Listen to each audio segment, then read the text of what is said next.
There's nothing more to say. The draft is here. Woo. Let's go. CHGO Bears live at 115 Bourbon Street. Show starts right now.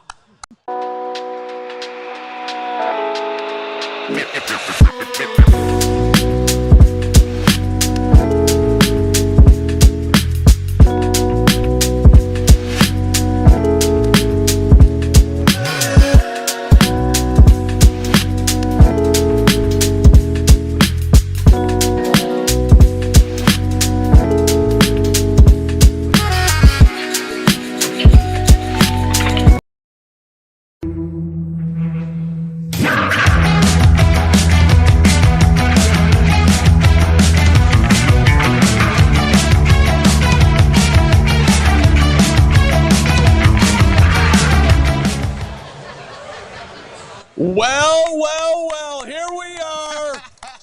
The biggest night of 2025 so far. Welcome out to 115 Bourbon Street. Incredible crowd out here today.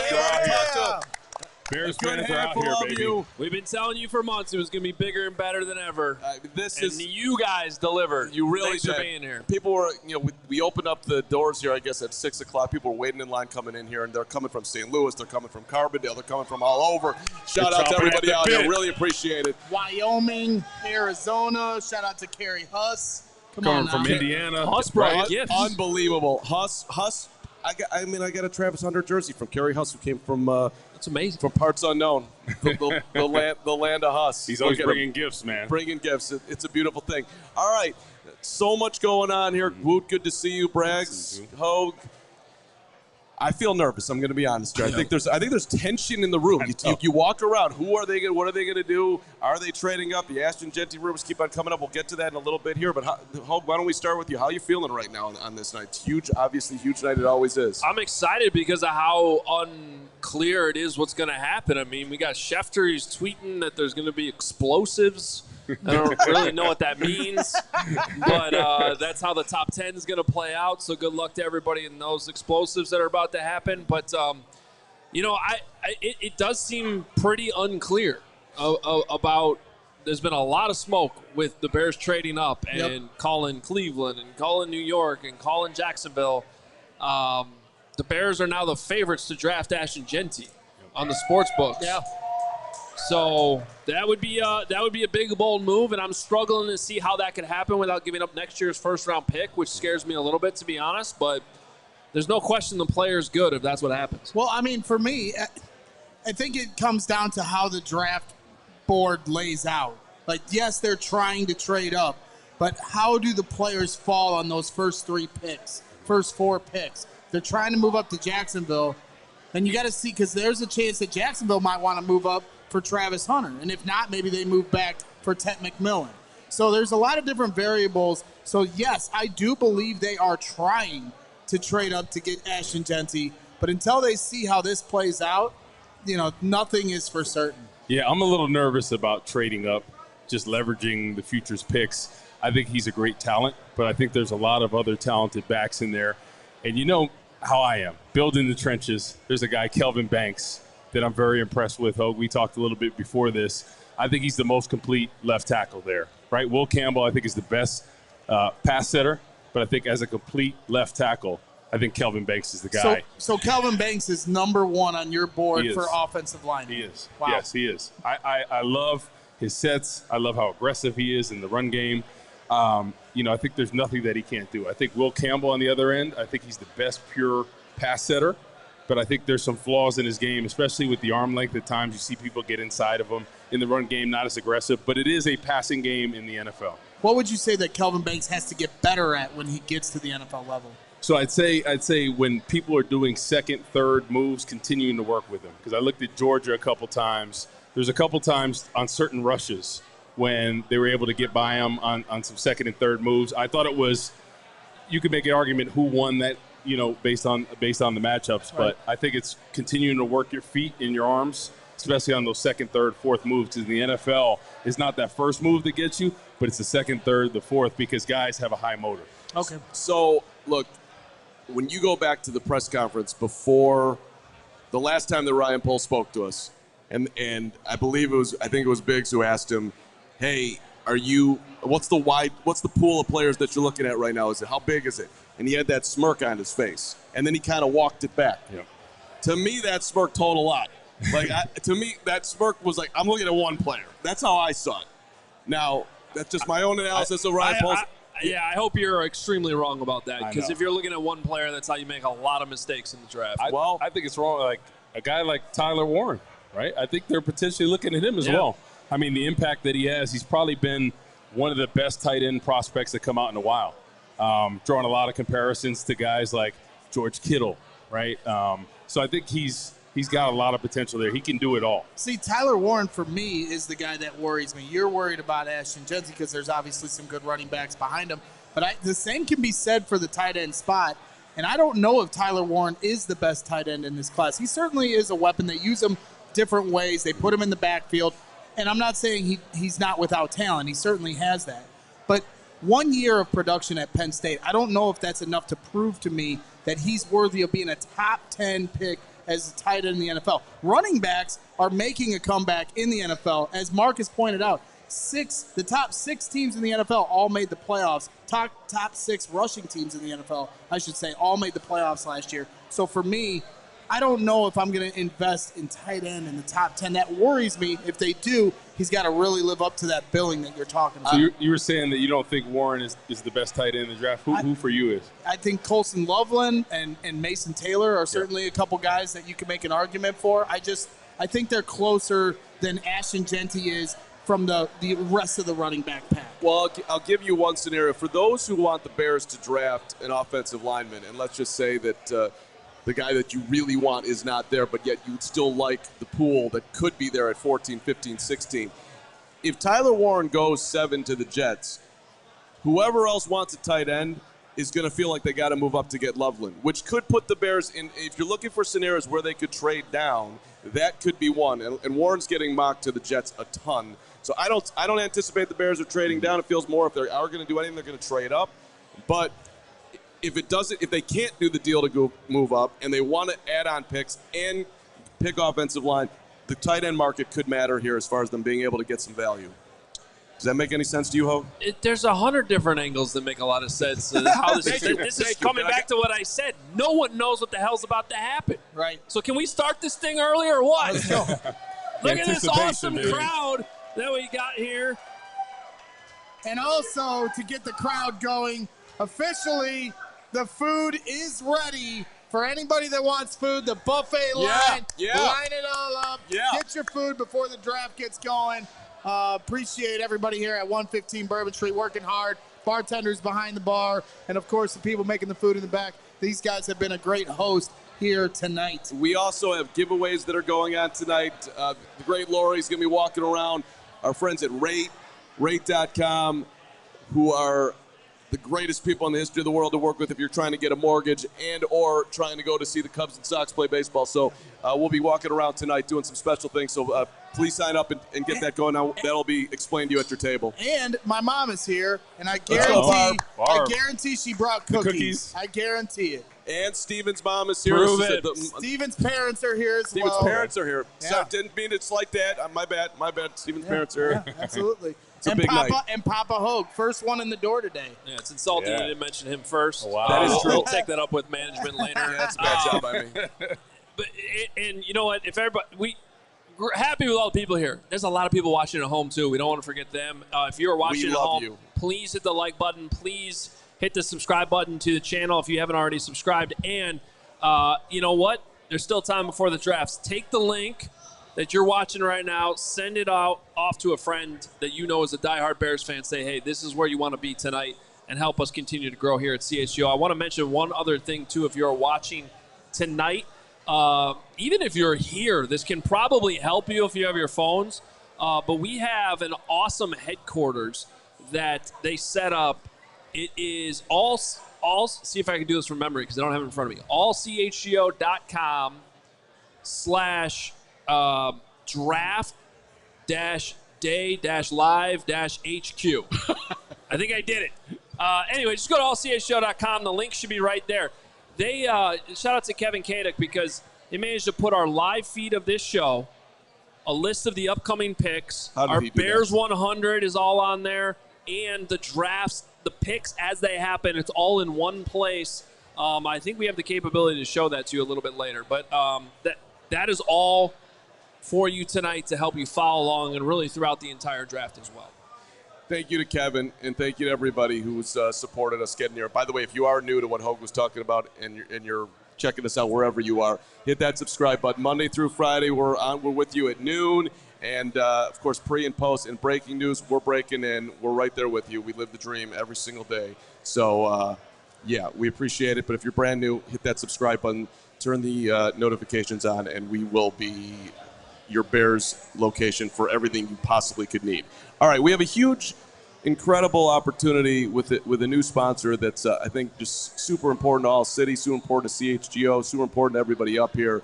And we're going to be partnering the next 3 years with the Big Brothers, Big Sisters of America. We're teaming up here, hoping to inspire the youth through the power of sports, opportunities. If you want to become Big Brother, Big Sister, that's great. I know that I'm going to be doing it. We're all going to be contributing here, and we're going to have a special guest with us to kind of talk us through this. But it's just really, as we continue to grow here, looking to partner with great people who are giving back with something that, from all the way up top is what they wanted to do. And Big Brothers Big Sisters is a phenomenal organization, so I'm super excited about it. And we'll have a guest coming up here in a second. Yeah, where's our guy Luke? Luke, are you here? He's on his way. Oh, he's right there. Yeah, we'll bring him on right now. Greg's going to step off here as we let Luke on. Greg's going to go out in the crowd and just hug everybody because I think Greg needs a hug. Come on over there, Luke. Hogue just nailed my foot with his chair. Was that your bad foot? Yes, Was it bad, but you were in the good side. It's all right. Okay. I'm sorry. How you doing, man? It's okay. All right. So, Lucas, sit on down here. We got shirts. We got coffee mugs. We got Big Brothers, Big Sisters. All right. Here, let me hold up one of those shirts for you. Yeah, here we go. We come prepared. Logan Lukács. That's right. That's who's here with us. The marketing communications manager, Big Brothers, Big Sisters of Metropolitan Chicago. This is a big announcement we made yesterday across our entire ALLCITY company. And look at that shirt. Oh, it's a clean shirt. This is offensive lineman. That's right what here. we're talking about. Let's go. Company if you need the 3X right there. Yeah, I mean, 3X tall. This could fit you, Woo. And who are my coffee drinkers? Oh, right here. yeah, right there. everybody. We got a couple Thank you. mugs here. There we go. You can pass that down. awesome. Thanks for having me. I'm excited to be here. So, tell us why, for you, that you wanted to work with Big Brothers and Sisters, what it's meant to you, and what just your journey, giving back yourself and everything you guys are doing. Yeah, so I've been with Big Brothers Big Sisters of Metro Chicago for just 2 months now. So Okay. I'm new to the scene, but what drew me to it was the mission of mentorship, volunteerism, and most importantly, just giving these kids in our community just somebody to rely on to just help close the gap wherever they're at, right? Give them college opportunities, career opportunities, or just somebody to talk to. And even if they have, a stable family, everything like that, you guys probably know, having someone else to chat with is huge. I mean, for this crowd, it could have been a coach, and anybody could be a mentor. And that's kind of what we're here tabling for in the back. If you're interested in being a volunteer mentor, just come talk to me. But, for me, it was really just giving myself back to something bigger than myself and helping these kids reach their full potential. And Logan's the marketing and communications manager. If we want titles here for Big Brothers, Big Sisters of Metropolitan Chicago.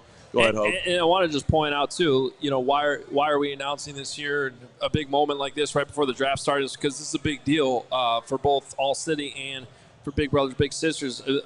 We're talking about multi-city, 3-year partnership here. 3 years. This is just the beginning. Yeah. So, this is not just about tonight. This is not a one-time event. This is a partnership that if you've been watching CHGO or any of our other networks for a while now, you're going to hear a lot about this. So we're really excited about it. Oh, yeah. We couldn't be more pumped. And just, for the crowd here, I know a lot of people are grabbing food. Who here has heard of Big Brothers, Big Sisters before?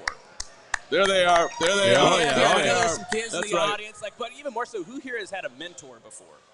somebody that they could look up to, rely Probably on. everybody. Somebody's had a mentor at some point. Exactly. Somebody has. So, look, I know we want to get back to the draft coverage, but I want that to sit with you for a second. You didn't have a mentor growing up, but you feel like you could be a great mentor to somebody else. If you know a kid who could use a great mentor, come talk to me in the back. I'll be here tabling until 8. And like we just said, this is a 3-year partnership, so we're trying to offer access to media opportunities for our kids so they can see behind the scenes on sports coverage. Some of the most popular activities for our bigs and littles is to go to Chicago sporting events, and this is y'all's bread and butter. So, you know. I'm excited about that part because we get messages all the time. Hey, how'd you get started? And to be honest, it's not easy.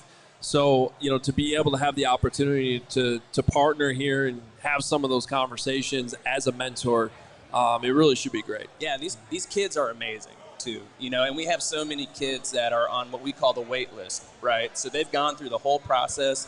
Their parent or guardian has signed them up, and they don't have a big that we have ready and through the process to become their mentor.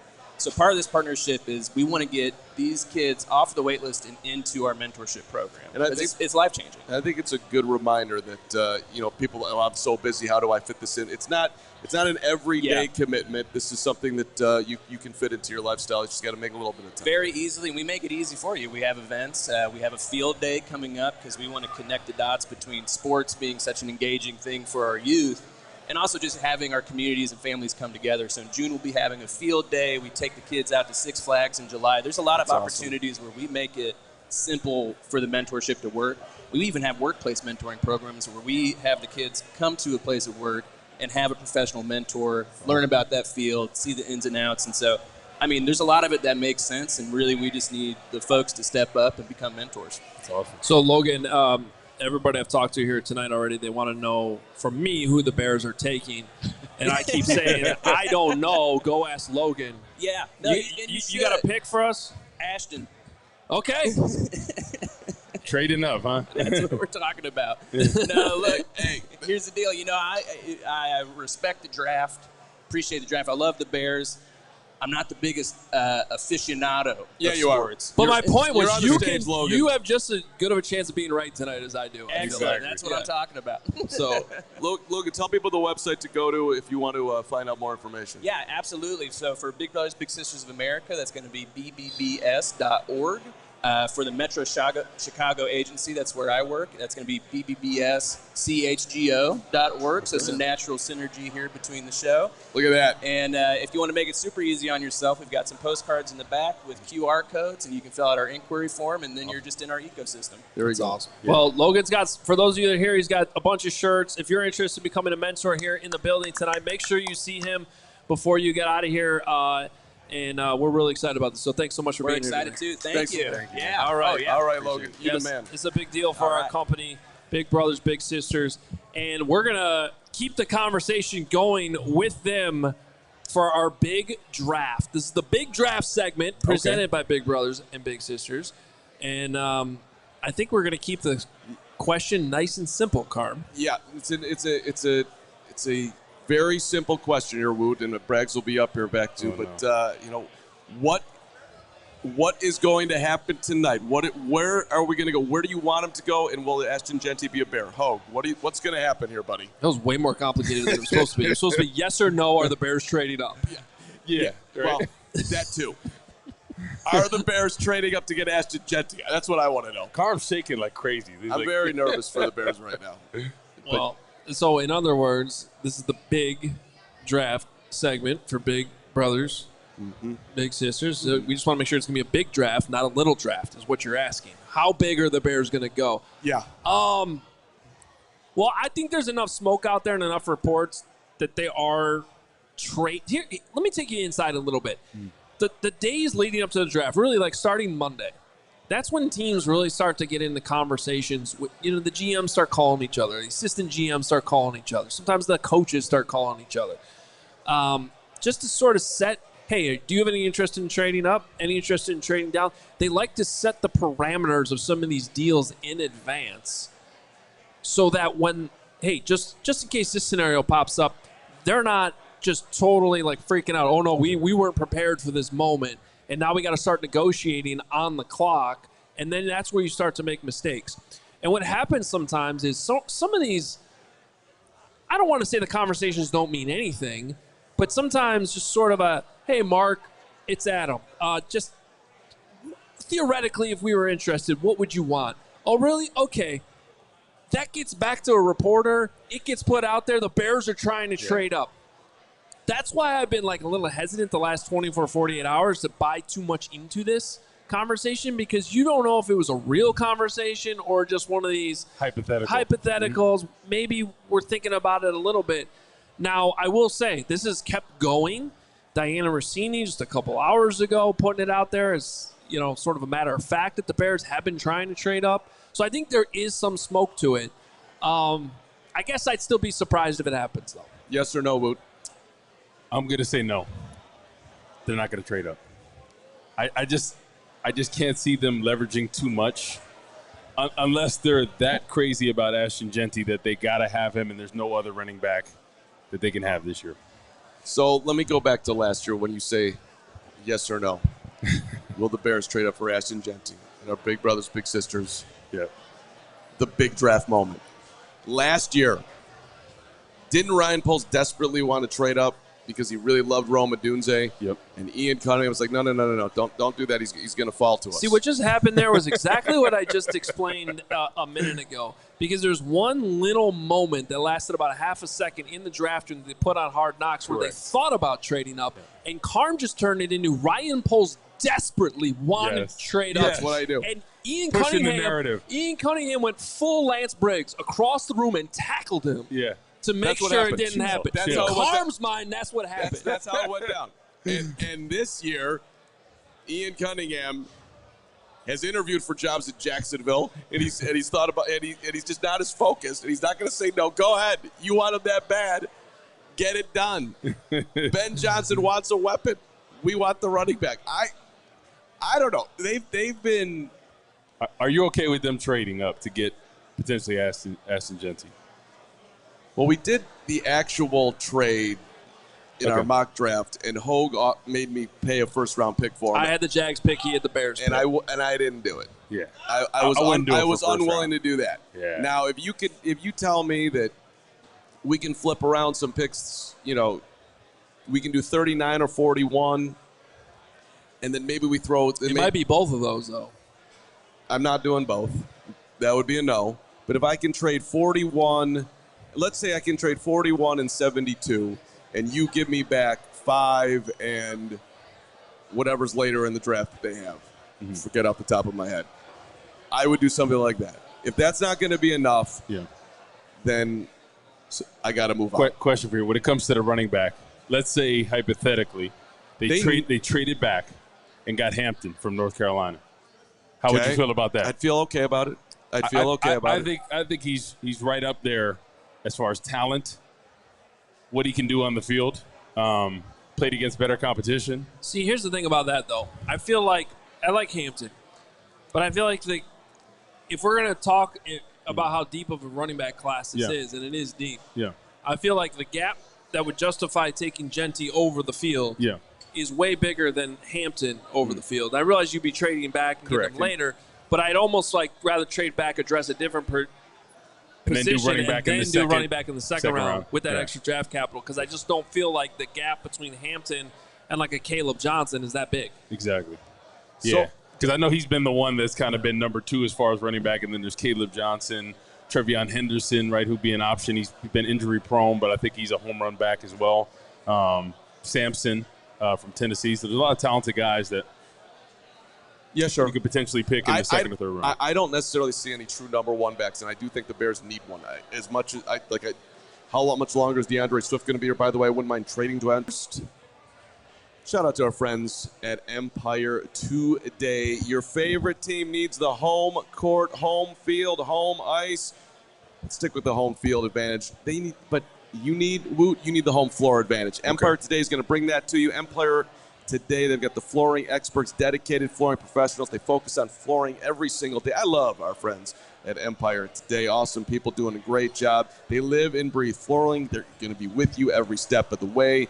It's a whole different ball game. Pick the right flooring and the right colors for your space. See how it looks with your furniture in your house. It's sweet. You don't have to drive anywhere.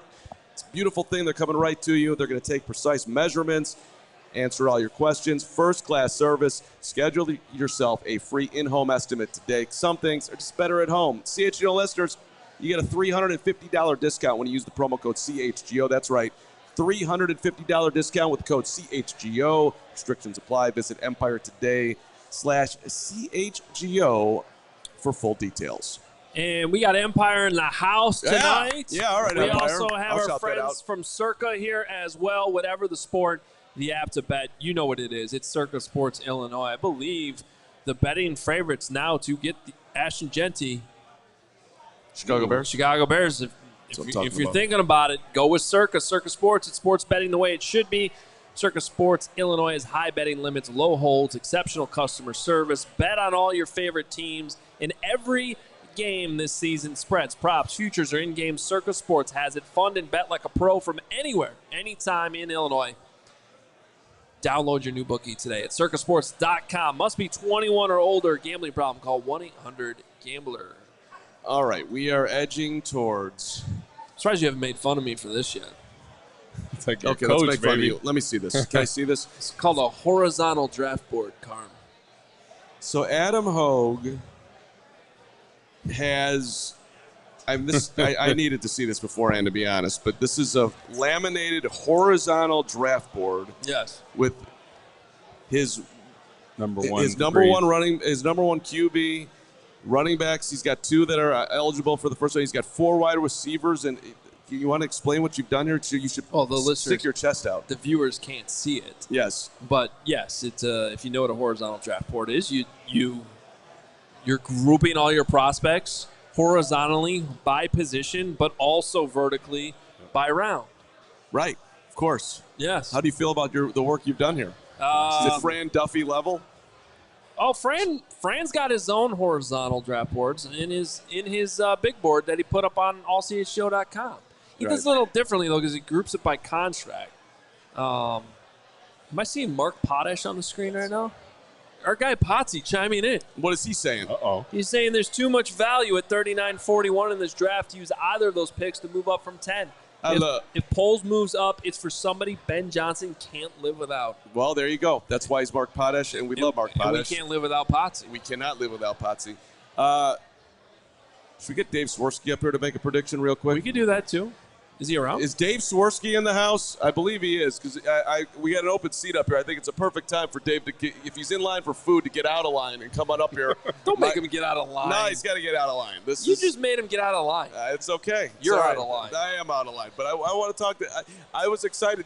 Dave flew in, and I mean the greatest parody in the history of. You can leap up here if you want, Dave, but come on, you're athletic. I mean, he's the full character is coming on here. Oh, okay. Okay. Right. I would go this way. I would go that way. Yeah, there we go. All right. Listen, Dave flew in. He has made such a huge difference in your life, in my life, and in Bears fans' lives, and the Bears. Well, speaking of mentors, do you look at him like a mentor? I think I do. He's because originally you accused him of stealing your bit, and now you look up to him. Well, that's all true. Don't worry. You can walk in front of them. You Carlos Mencia'd him. Well, Joe Rogan. Dave's. What's up, man? How are you, man? Dave Swirsky. Hello. Dave Swirsky, everybody. Yeah. This is a hero of mine, but I also want to mention that Dave did steal my. He jumped in and. Is an interesting word, my friend. Yeah. Steal's an interesting word. It is, but so I was, I did the original Secret Bajan Man, and it did well. But then Dave got in there and did it better, and it did it better, and everybody watched it, and I got jealous. So then I sang Secret Bajan Fraud. He did. He attacked me full bore. And now you guys are best friends. And now we're buddies. See, absolutely. America needs this That's here. Right. Me and Dave. We can still be friends even when he attacked me first before he even knew me. It's perfect. And now we're besties. And now you're here. All right, you're going to come back after they make this pick. Let's do it. But who are they taking? We just had our big discussion here. What do you got? I think they're going to go up to 5 and get Jeanty. Oh, Oh, boy. See? I don't know that they should. I think there's so many good options at 10. But would anybody be mad if we had Jeanty? I mean, come on. I would not be mad until next year when they don't have a first-round pick. Hey, man, I do get that. And then we'd be like, well, what do we do with this big crowd we have here and they don't have a pick? Yeah. That's, I'm thinking about it that way, selfishly. The tight ends would also be great. I would love that, too. I'd be super happy with the tight end there. Okay. Aren't you supposed to be more of a trenches guy? Aren't you supposed I do like to move people around here, when I have to. Yeah. See, I'm rooting for Tyler Warren, not only because I really like Tyler Warren, but also because Greg doesn't want Tyler Warren. Oh, okay. And so we get to see sad Greg in the middle Greg of would be good. It would be the complete opposite of last year when he went crowd surfing.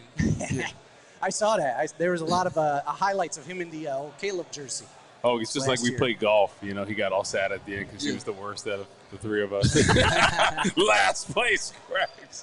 Dave, you live and die with this team. I mean, look at you. I do. And do you remember last year when the Bears were 4-2? Oh, I do. I wrote a song about it. Yeah, you did. And They're going to the Super Bowl? Is that what? I think so. Okay. Absolutely. We're going to the Super Bowl until we don't. And then he wrote a song about how they were 4-3, and then 4-4, and then 4-5, and then 4-6. He did. The super fan did legit turn on him. I did. You did. Yeah. You had to. I know. There was no decision. Hey, I call it like it is. You know what I'm saying? Green Bay sucks. Perfect. I'm supposed Green Bay sucks. Green Bay sucks. So they're. Roger Goodell is at the podium in Green Bay, and the crowd here at 115 Bourbon Street. By the way, still tickets come on out if you were in the neighborhood.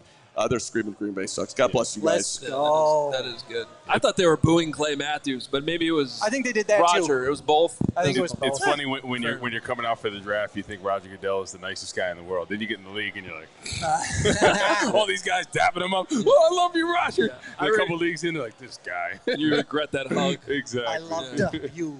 Clean tackle, $10,000 fine. It's all going in his pocket at that point, right into the Goodell. Maybe you should sing it to Goodell tune. I could do that. I have had a lot of fans from around the league ask me if I could do songs about their team, but the fandom of the Bears runs deep in these veins. So so the material is there on the surface, but I could dig in and do some more NFL stuff this season. We'll see what happens. But before you jump off here, how are you handling the fame that you have acquired? I mean, people are excited to see you. So I came to a game I was at the Vikings game in November last year, and I was walking through the concourse. You're shoulder to shoulder with everybody. I had grown men who were my dad's age just like almost tackling me off my feet. I love you, Swerks, which is just like, it's the greatest comment, and I've had it a couple times from some amazing folks here tonight at Bourbon Street, just telling me that it's brought them joy when they were sad. That's kind of all I aim to do, is just bring a laugh, bring a smile, bring some sort of joy to people when we're dealing with this. Because I personally am 40, I'm almost 43. So in my lifetime, I got to see that guy tackle a bunch of people. I got to see this guy tackle a bunch of people. We were really good there for a little while. But in my younger days, they were kind of tough. And now in my older days, they're also kind of tough. So I'm ready to celebrate and write a ton of happy songs this year. That's where I'm at. There we go. There we go. All right, shout it out for Dave. He'll be back up here. Thank you, Dave. Thank you for everybody who's been so sweet to me tonight. Appreciate it. y'all. Go Bears! Pleasure to meet you, man. Pleasure to meet you, absolutely. All right, we're almost on the clock here. Yeah, if the Packers would get off the screen and let the clock start. Yeah, well, they're having their reunion. This is torture. This is a big moment for Green Bay. Let them have their time here. But scoot in so Brax can get by. Okay. They got the kicker up there. Well, I got a question for you, Hogue. Okay? Just having a conversation with Brax. Let me ask you this question, Boot. So Cam Ward's going to be the pick here, right? That's who the Tennessee Titans are going to take. Where do you think that Cam Ward would have been drafted in last year's draft? When Caleb went 1, Daniels went 2, Drake May went 3, and J.J. McCarthy went 11. Is he better? You think he would have gone ahead of any of them? So I was very much on the record and looking wrong right now that I was not a Bo Nix guy. So I should mention Bo Nix too. I personally would have probably had I actually probably would have had him ahead of Penix too. Yeah. I think I had a second round grade on Penix, but that's where it would be, probably right in that spot. So Caleb first, Jaden Daniels, Drake May, May. Yes. Okay, that's probably where I think I had too. May second. Then, so fourth. Yeah, so he would have been fourth. Yeah. But Shedeur Sanders would have been behind all those guys. And I have a second round grade on him. this year. I also have a second-round grade on Jalen Milroe. I think there's a couple interesting quarterbacks there in the second round, but, yeah, Cam Ward's the only one I have a first-round grade on this year. And I think he's justified. He's, a couple years ago, I didn't know much about Washington State. They came to Camp Randall. Yeah. And I'm like, uh-oh, who's this guy? Yeah. And he had 2 really good seasons there, then ended up at Miami and, kind of goes to a bigger program and lights it up and performs. So, well, he's certainly got the size, he's got the arm strength and all the things, but he doesn't have. Look who's sitting down now. Come on, 55 out of nowhere. This you're gonna have to scoot in because this cord is a problem. a little tight. I'll give you. Don't worry. They can give you a little Get him an slack. inch. I was just talking to you. We'll get him an inch. Lance Briggs, everybody. Yeah. Let's go, Lance. Doing great work Yes. with the Gregory P. Allen Braggs. That's as far as it goes. Yeah. Scoot over this we're way. just gonna Let's scoot just over scoot. here. Yeah, just get. We'll just get intimate. All these shoulders over here. I won't be leaning over Corey the whole night. Nope. You did some boulders earlier today. I know. Yeah. So, how are we feeling here? Are you feeling Bear confident or Bear nervous? Well, it's hard to be Bear confident. It's hard to be confident if you have been a Bear for, I don't know, at least more than 5 years. You know the history, so it's I'm of course I'm nervous, but I think what what the Bears need is right there in front of us. I think there's so many different variations, and you can still achieve what you want to achieve here. What I don't want to happen is us to get rid of the quality picks. We have really quality picks. Exactly. A 10, a 39, and a 41. Those are 3 picks that you can get some of the best players in the country that have played at the collegiate level to come help the Chicago Bears. So there's a bunch of different combinations, which is really cool. But we clearly need a left tackle. Mm-hmm. We clearly need a left tackle. Mm-hmm. And if the Bears somehow leave without a left tackle in 10, 39, or 41, then I will be upset. Yeah, I agree with you on that one. And honestly, we were talking earlier. You'd ideally like that addressed at 10. Within it sounded like 4 guys that you're sort of eyeing there at left tackle tonight. There's about 4 top left tackles right now. And I'm not talking about a guy that you that's a top tackle and you move him to left. We have a right tackle. We need a left tackle, a guy that specializes as a left tackle that probably grew up a left-hander. So when the coach saw him, he said, hey, listen, you're probably going to be best as a left tackle. Yeah, with that punch, absolutely left-hand right. punch. Yep. Absolutely. Mm-hmm. And excelled at that position. And so when we get to the age of 22 or 23 or whatever age they are, now he's got that long reach. He's got that long reach, and he's the guy that can really solidify a major hole that we have. And I'm big on don't put the cart before the horse. The cart looks amazing. Everybody loves the cart because the cart is pretty. But if you put it before the horse, we're not going to go anywhere. So let's take Will Campbell out of it because it sounds like he's going to go to the Patriots. Yeah. And I know. Actually, let's get into that because what you were talking about earlier, it's decent logic. So it's a moot point, it sounds like, but you wouldn't want Will Campbell on the Bears, it sounds like. I don't want Will Campbell, and I'll tell you why. If I hadn't played with Chris Williams, then Will Campbell, I wouldn't mind taking Will Campbell or taking a risk on Will Campbell. But because of Chris Williams, Will Campbell now is he's part of a history that I can't forget. Yeah. So Chris Williams was one of the top. He was the top tackle at the time. Out of Vanderbilt. Vanderbilt. Mm-hmm. We took him. One of the issues he had, short arms, arm length. Okay, and we said, hey, it didn't matter. Don't matter. All right, he's a top-rated guy. We're going to go with it. And because we went with it, he was a guy that didn't work out because of the length of the guys he was playing against. It's different. All right, and shoot, he played in the SEC just like Will Campbell's playing in the SEC, so you can't say that he wasn't going against top competition. Now, one of the things that we struggle with is trying to find a place for him to that he could excel at on the line. Try to guard. But it wasn't tackle, and that's a problem. We need a left tackle, not a guy that's going to come in and we're going to have to move him over, and he ends up being a guard. Yeah, you know? Exactly. Yeah, so the arm length sometimes is a concern. That's the big thing, right? Because a lot of defensive ends have long arms, right?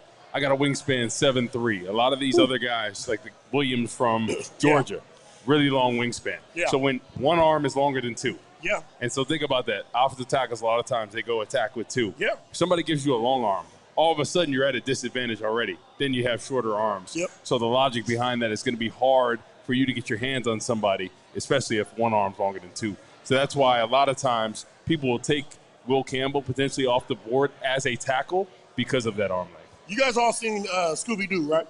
Yeah. Remember Scooby-Doo? That's my prime right there, Scooby-Doo. Let's right? go. You know what I mean? So Scooby had a cousin named Scrappy. All right? Yeah, of course. Scrappy had a lot of heart. All right? Scrappy was always swinging. He was always punching. All right? And when he got close, they would just hold him back just like this. That arm length would hold him back. He would just swing. He would say, let me at him, let me at him, let me at him. But it didn't matter. He couldn't get close because his arm length kept him from getting close to anybody. You said that Will Campbell is scrappy. you just scrappied Will Campbell. Well, he is scrappy. I used an analogy. I got it. I love the analogy. So who do you like, Lance? We were talking about Connolly before. You got a little excited on that one. Is that your number one guy? Like Banks? I like Banks. I like Connerly as well. I like Connerly as well because you have one guy you can get early, you have one guy you can get late. And to me that gives you some options, that gives you some decisions to play around with. Hey, so we got breaking news here. Adam Schefter, go ahead, Hogue. Yeah, here we already have a trade while the Titans have officially drafted Cam Ward, so it's not the first pick, but with the Browns on the clock, and there's been some talk about this all day. According to Adam Schefter, the Browns are trading the number 2 overall pick to the Jacksonville Jaguars. Wow. Moving up to number 2. Man. The Jaguars, to do that, traded their second-round pick, a fourth-round pick, and next year's first to the Browns. That is a major trade. So let's say it one more time. The Browns are giving up number 2, fourth-round pick this year, 104, and a sixth-rounder, all going to the Jaguars. The Jaguars are then trading the 5, so they're going from 5 to 2. They're giving up a second-round pick, number 36, fourth-round pick, number 126, and their 2026 first-round pick to the Browns. What do the Jaguars think they have on their roster right now? That is a wild. Yeah. I mean, they must really think that Travis Hunter is the next thing. That's what I think. I mean, that's what that has to be, right? Yeah, I mean, unless it's for Abdul Carter. What do you think you have on your roster right now that you can give up that much potential? Well, and part of so they hire a really young. This is fast. If you follow the Jaguars offseason, it's been insane because they first refused to fire their GM. Then they can't get anybody to take the head coaching job. So then they fire him. And they already have the head coach in place. And then like a month goes by, we're literally about to go down to Indianapolis at the Combine, and the roster sheet for the press conferences says Jaguars GM TBD because they didn't even know who the GM was, but he had a time slot for him to talk to the media at the Combine. They finally hired James Gladstone, who's younger than all of us on this set right now. And he's 7 years old. He's actually 34, but he looks like he's 7. It's unbelievable. And he apparently swings for the fences right away, moving up to number 2. It's crazy. And there was a lot of noise. There's a ton of noise about Ashton Jeanty. There's almost as much noise about James Gladstone the last couple of days about how this guy is the genius of all geniuses, and he's just shocking the world. And the Jacksonville's becoming the whole talk of the draft. And here they go trading up. I think they're crazy. Oh, he's definitely the talk of the draft right now. I love this trade for Cleveland. I agree with Lance, though. I mean, there's so many needs the Jaguars have to be able to trade all those picks away. You're not a team that is number one consistently making the playoffs. Now, if like Kansas City, right, they wanted to trade for their tackle or something that long, every year they're competing for it, right? They're set up for success.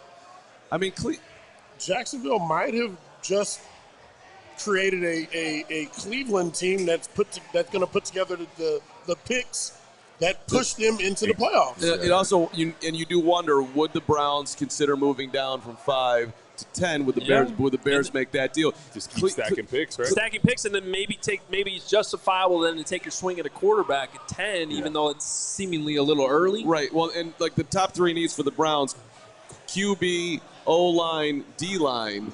Okay, well, the best defensive lineman's going in front of you, and not just right or wrong, the top offensive lineman that's going to get drafted is going to go 4 supposedly. So those are both going. You wouldn't think they're going to draft a QB at 5. That seems a little crazy. So I would think that the Bears and the Browns could be in play if we're still talking about a trade up. Well, and to also talk about it from the Jeanty factor, I don't necessarily know that Jeanty's a target of the Browns, whereas the Jaguars could have taken him. Correct. So that's an excellent point. So the Jaguars moving up for somebody presumably not Ashton Jeanty that could push him back another pick. Jerry Azuma. What's up, baby? Jerry Azuma. What's up? Zoom. We got everybody here tonight.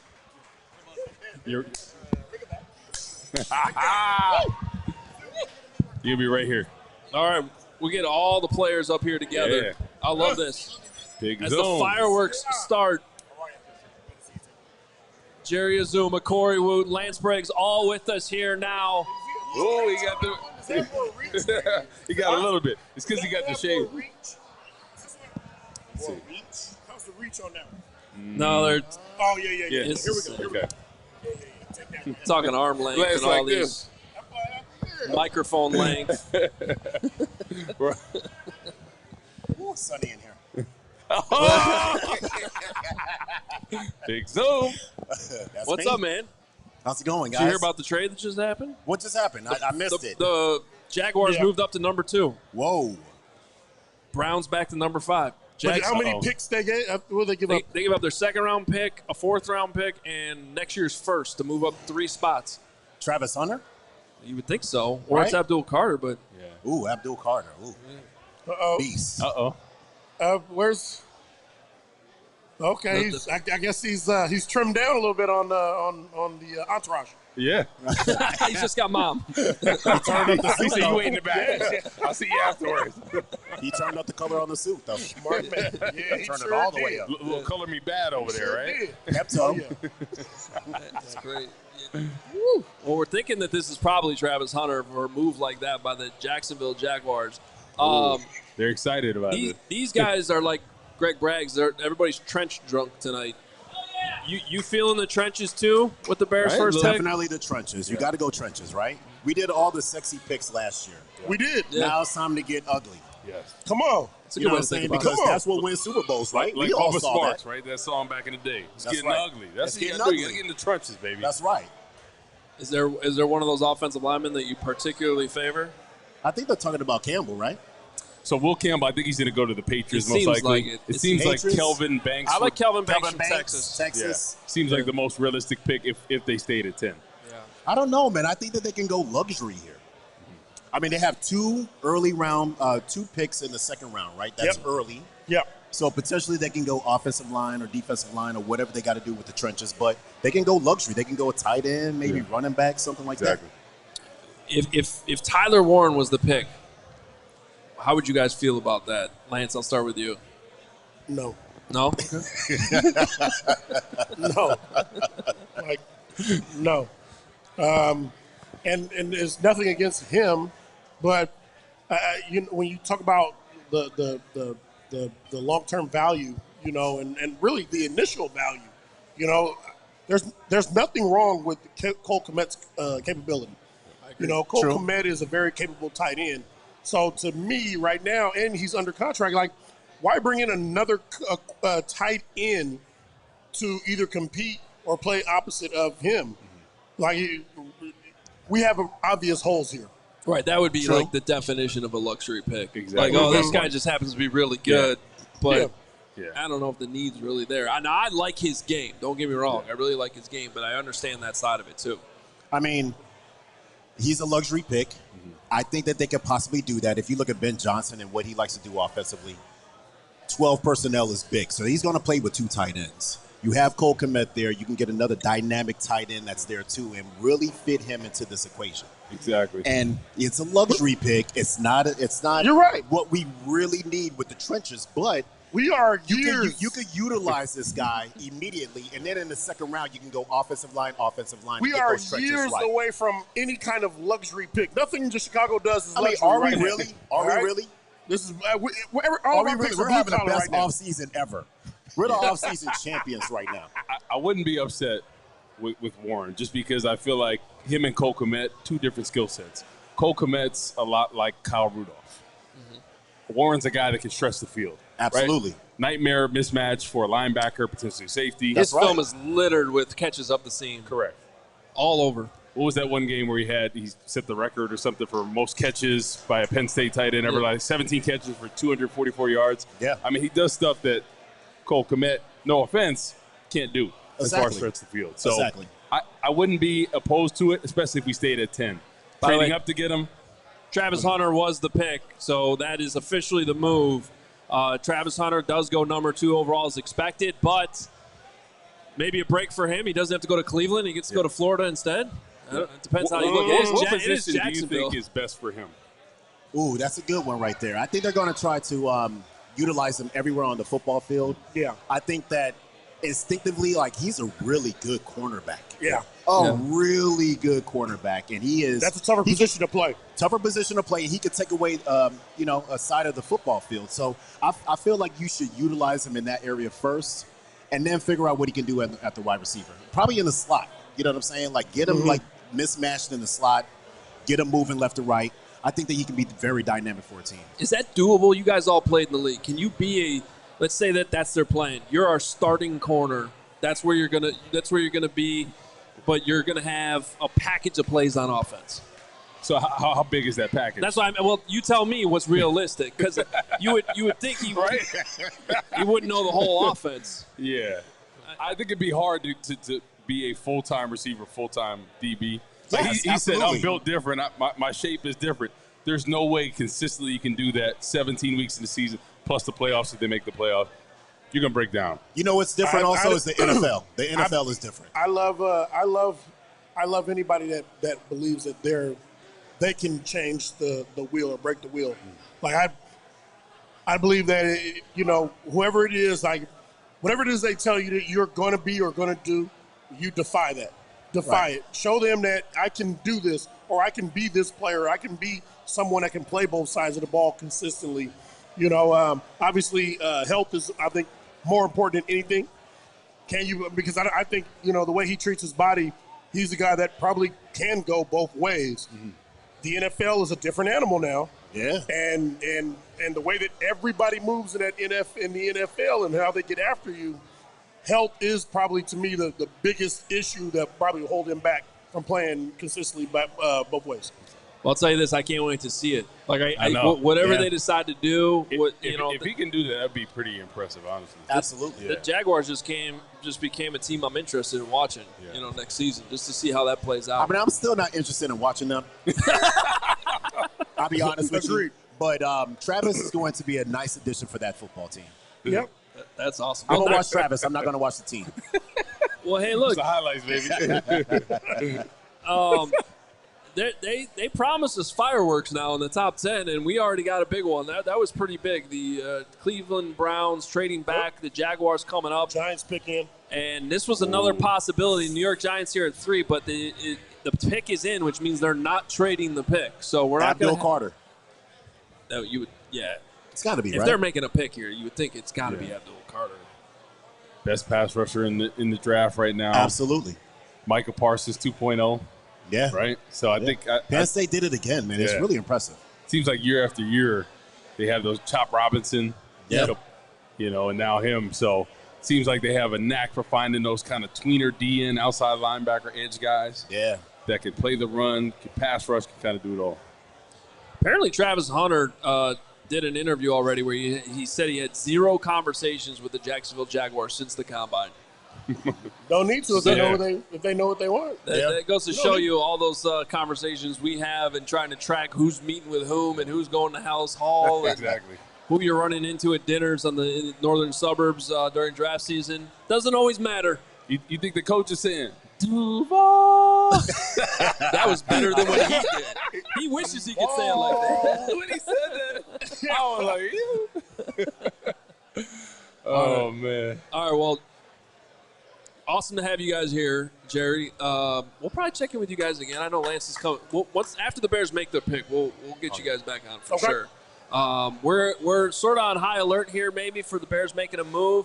I don't know where anybody went. But Hogue, before they get off, we got to get the prediction of who they think the Bears are going to pick. Okay, yeah, I like that. So my prediction of who the Bears are going to pick. Yep. Oh, man. I'm going to go with – ooh, this is tough. It's tough. You're probably not going to like this. I'm going to go Warren. Okay. I'm going to go Warren, 12 personnel. Yep. I know, Lance. I get it. I feel you, man. I want to go trenches. I want to go trenches. You okay? I don't think that man he's picking like a true staff, a true front executive of the Chicago Bears. You're picking like all I know is that Bears we have two early picks in the second round. We're going to go offense. We're going to go offense again, but with this one, we're going to go a little luxury. We're going to give Ben Johnson what he needs to be successful year one on offense. He's going to run the football. Chevy Nova. He's going to run the football. Well, we're no Chevy Nova right now. We're no Chevy Nova right now. And what's wrong with a Chevy Nova? Ain't nothing wrong with it. Oh, okay. But you can't pick nothing luxury. Miles off of that thing. He got the leather interior in there, I'll tell you that. He got some leather He got the interior. backup camera. Calvin Banks Jr. I like it. I'm saying Calvin Banks Jr. right I like there. it. And with that, and once Is he going to be there? Once you make that, well, that's what I'm saying. He's going to be there. But now, once you make that pick, now the next two picks are literally the best available. Yep. The best, who the best running available back, is edge. now. Because we now are, we have covered all our bases now, and we can go what the hottest pick is now. Well, right now the pick is Abdul Carter going to the New York Giants. That is official. The New England Patriots are on the clock, and barring a trade, which I guess is possible with the way this is going so far, that's expected to be Will Campbell to New England. It's a lot of money, that chain right there. He's wearing a lot of money. That's what he's wearing. Bling, bling, baby. Cash money. Look like a man's sundress. I'll tell you what, man. Like, New York, defensively, they're going to be stacked. They are. They are going to be stacked defensively. They're going to cause some destruction to a lot of opposing teams. I don't know where they're going to be offensively, obviously, but defensively, they're going to give a lot of teams problems. Yeah. And they got Russell. Great Russell pick. that can go in there and manage the offense if need be, right? Yeah. I Give think him a little bit of time. Correct. Ride. For the next transition. Yeah. Because you know you feel comfortable with him going in there, leading the offense. Potentially, if they get a guy in the later rounds, they feel good about as a developmental guy, can learn under him. Yeah, absolutely. It seemed like once they signed those two quarterbacks, because they also signed Jameis. It's like, I mean, they still might draft a quarterback. I wouldn't be surprised by that in the second round, but that kind of told you at number 3 they were not going to do that. You think their quarterback dinners are going to be crab legs or? Eating W's. Oh, my God. Well, Jameis is going to be on TV soon. Oh, yeah. I don't know if you guys saw what he was doing at the Super Bowl, but he Box was office. Whenever he retires, reality him and Spice are going to have their own show. He's going to be great. James is going to be great. I think so, too. He should be on daytime TV. 100%. All right, well, we're going to take a quick time out here. We're going to do a little shift change and get ready here for some possible fireworks involving the Chicago Bears. We'll see, but we'll hear from Lance and Jerry Azuma again here shortly. But in the meantime, we will tell you about our friends at Sunnyside, because Sunnyside, and I know we got some things going on with Sunnyside. If you're here tonight, we got some things going on with Sunnyside too. You should have some cards at your table. Sunnyside Cannabis Dispensary, your home for judgment-free cannabis shopping, a place where all kinds of visitors are welcome to explore, discover, and purchase a wide array of high-quality products. Sunnyside is everything. You guys can get up. Yeah, you guys are good. Everything you need to elevate your summer. Some of the amazing features that you can check out include all their locations. They're expertly curated menu, over 100 strains to choose from, plus easy online ordering and in-store pickup.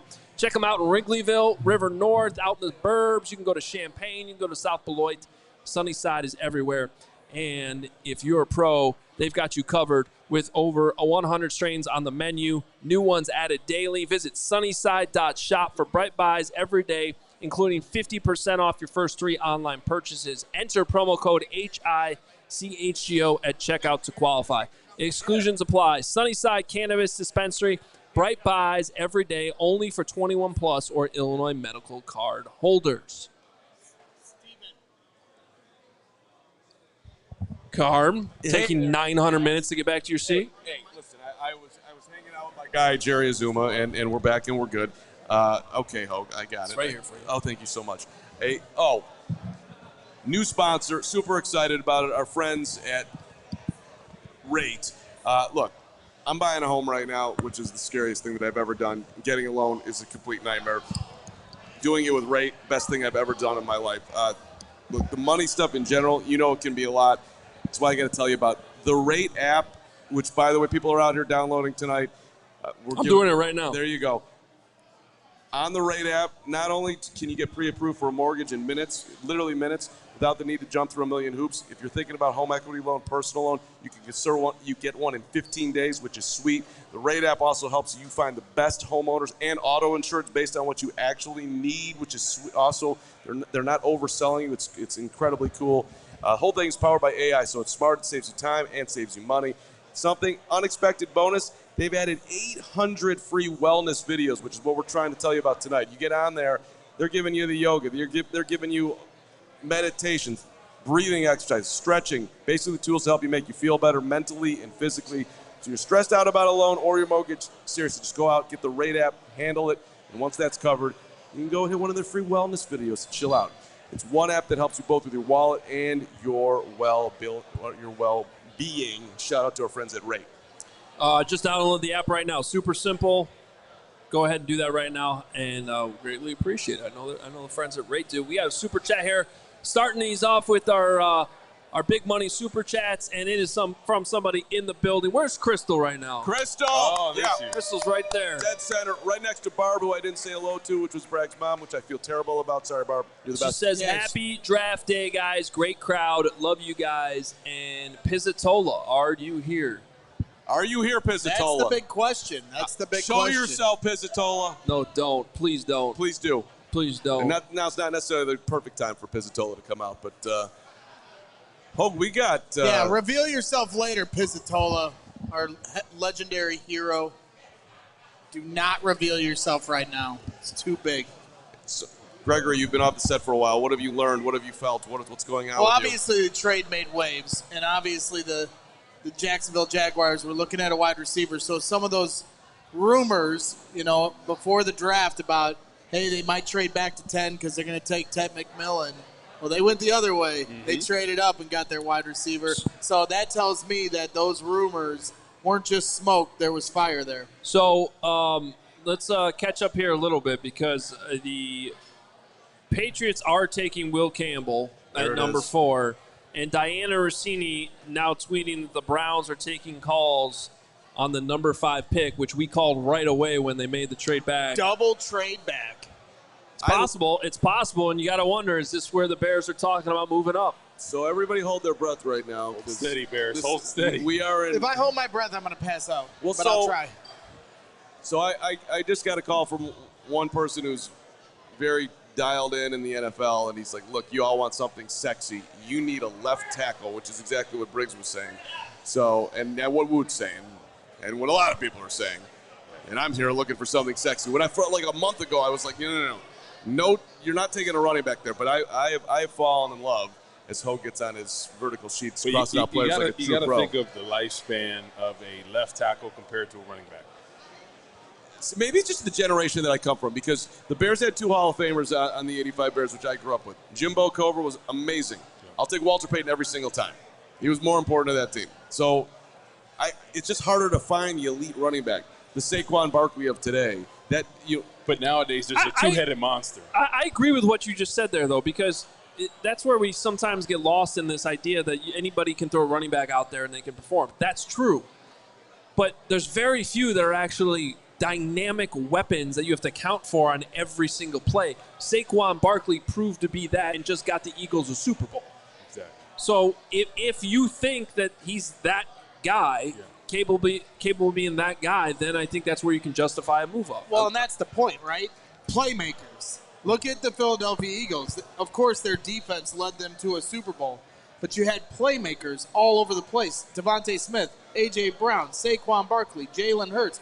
They had the 29th ranked passing offense, but Jalen Hurts can still make plays. So now if you were to bring in a guy like Ashton Jeanty, like we were talking about earlier, playmaker, DJ Moore playmaker, Rome Odunze playmaker, Caleb Williams playmaker, Cole Kmet playmaker. And that's one way that you can build this formula out. Obviously, the offensive line is still a focus, and you can still address that in the second round. So it'll be interesting to see how this plays out. Philly, true or not, they have one of the best offensive lines in the No game. doubt about it. Right? And we don't know what the Bears' offensive line is going to be yet, but they're on the right track when you bring a guy like Joe Thuney in, an all-pro left guard. He's arguably, and maybe not even arguably, the best player on your team. Drew Dahlman, you finally get that guy stalwart at center, right? Jackson as well. Yeah, and Jonah Jackson, who was injured last year, but the year before he played at a very high level. Right, and So I like you that. knew what you got from him in Detroit, and I'm sure Ben Johnson had a big influence on it. So the left tackle spot But is at what left, they have to at left find. tackle, I have to ask you guys this. Do you feel that comfortable with Braxton Jones? No. No, but you think he can get through the year? listen,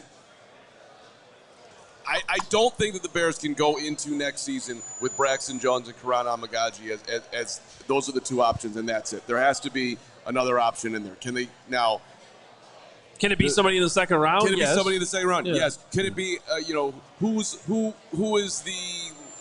left in free agency that could fill in for a year, be a stopgap guy? That as an insurance situation if those guys aren't healthy. The Darnell Wright conversation is also interesting too. I mean, Ryan pulls out of nowhere saying that that's why we drafted him, that he can play both sides. There's positional value there. We haven't heard that. He does have the athleticism to potentially play left tackle, even though he's never done it. But that's a hard transition, right? Go from the right to the left. You get comfortable one side. It is, and you could be weakening two spots. Like let's say they actually liked Amagaji at right tackle. Now you're playing a right tackle as a rookie and a first-time left tackle. That's a very risky way to go about it. But either way, you're going to be playing a rookie. You telling me that you know that Josh Connerly's going to step in and man the position? That you don't. There's no way you know that answer. So let's say you had the potential to get Kelvin Banks, right? And he was, after a couple years, yearly Pro Bowl player, one of the best tackles in the game. And then you had potentially Ashton Jeanty that was Todd Gurley-esque, but not as long, maybe 6 to 7 years. But yet Kelvin Banks would be there 15 years playing at a Pro Bowl level consistently. Would you take? I'm not going to fight you on Kelvin Banks. Yeah. If they stick at 10 and draft Kelvin Banks, You'll be happy? Yeah. Okay, great. Right. I spent the whole offseason talking about sticking with you. I made a promise that I broke, of course, 3 days before the draft. Not surprising at all. But at the same time, the trench drunk moniker that I've been banging the table for, yes, finish the job. Don't feel like, okay, what we did in free agency is enough. Keep doubling and tripling down on that offensive line. I've heard too many fans say, oh, they're fine at left tackle. No. Even if Braxton Jones was healthy, I would want them to bring in competition for him. Karan Amagaji still has development to do. I'm not writing him off by any means. But I would be more than thrilled if Kelvin Banks is your pick at 10. Exactly. So let's move on back to what's actually happening right now for a second. And Jordan Schultz, amongst others, I'm assuming, is reporting that the Browns have selected Michigan defensive tackle Mason Graham at 5. So there's a million ways to look at this. Hogue, what's your reaction? So that means that they're not we do have confirmation on the screen. The pick is in, so they're not trading. The Bears are not trading up to number 5 here with the Cleveland Browns. And according to multiple reports now, this pick will be Mason Graham, which is interesting because this is where things get real interesting. I think this is good for the Bears. 100%. Mason Graham was somebody who, and it turns out it was wrong over the last 3 days, saying that this guy's falling. He could fall out of the top 10. He might not be the first defensive tackle taken. All kinds of smoke with that. And apparently the Browns liked him enough that they felt comfortable trading back, not taking Travis Hunter, and adding Mason Graham to their defensive line. Now, Mason Graham is awesome off the ball. He's quick. He's a true 3 technique, in my opinion. Now, he also comes with arm length concerns. Woot, I would ask you as the defensive lineman here at the table, now he's playing on the inside versus the outside. How much do you think that matters for him? Because the knock on him is the short arms. Doesn't matter as much because when you look at the guards, they're the shorter guys with the shorter arms, so there's not as much knock on there. And you look at his tape, he reminds me a lot of Ndamukong Suh. The power, right? The raw power. He's like a nose tackle playing 3 technique. He's quick as a cat. He's disruptive. He penetrates. And that's what you love, especially from a 3 technique. He's going to get that pressure. He works his hands. I say the one thing that's lacking in his game is pure pass rush moves. He uses the bull rush a lot, but he has so much power. I think if he gets with a good coaching staff, really works his hands, I think he could be a consistent Pro Bowl player. Well, and his lateral quickness, too. You talk about his move. It's not just a bull rush. Like, he does this little sidestep move where he just swipes you away and goes right to the quarterback. It's impressive. Yeah, I think what I love the most, especially in the run game, when you look at him, he is the first off the ball and penetration. Talk about a Tampa 2 type style offense, attacking style defense, rather. He's in the backfield almost every play, and that's something you love to see from your 3 technique. So, how do you think this is? You just said this is falling well for the Bears, Hogue. Why do you think that way? Well, I just was talking. I wasn't saying it overall. I was just saying this one pick. At least it was not Ashton Jeanty, who originally, when the night started, we thought he could be going to the Jaguars here at number 5. He's not. Now, I could also see him going to the Raiders here at number 6. Well, that's what I'm saying. For me, this isn't a great spot for the Bears because 3 picks in a row, Will Campbell, Mason Graham, and Ashton Jeanty. But we knew that was going to happen. We didn't know that was going to happen, especially with Mason Graham. And so now it's potentially 3 picks in a row of 3 players that I thought could, at some point this offseason, fall to 10. And now they're all gone and off the board. So the last one of the 4 that I've really had my eye on, Kelvin Banks, now we have to hope that potentially if Ashton Jeanty's taken here at the Raiders, which I think there's a very good chance of, that we're hoping Kelvin Banks falls to 10. Which he could go to the Jets at 7. Now, I would think that would be very disappointing if the Jets ended up going with Banks over Membu, because then that takes away the left tackle out of those 2 guys. Well, the Jets, though, have been heavily mocked with Tyler Warren, so I would not be. You could see another playmaker go off the board if it goes down that way. We're never going to know, but I wonder how much on the phone the Bears have been in the middle of all of this. Yeah. Trying to a lot. You would think A, talk with the Jaguars, then B, talk with the Browns. Maybe the Browns knew exactly what they like. We're going back and we're taking Mason Graham. A lot of people love Mason Graham. His hands are quick. I don't know how he got that done, but he gets asked about it all the time. Like how? I mean, he's just that's he gets his hands inside quickly, and that's what you want from a 3 technique. And just getting in the backfield, the penetration, he's really creating a lot of havoc out there. Well, I got to tell you, I love what Cleveland's done. I mean, Travis Hunter might turn into one of the most elite guys to ever play in the league, and it's a huge swing by Jacksonville. But you just added picks, and you just got the best interior defensive lineman in the draft, and you got more things to play with. I think the Browns have finally figured it out. Also, you're pairing him. I mean, how does that look with Myles Garrett? That's a nice place for Mason Graham to land if I'm him. So Myles Garrett coming off the edge, Mason Graham up the middle, pushing that pocket.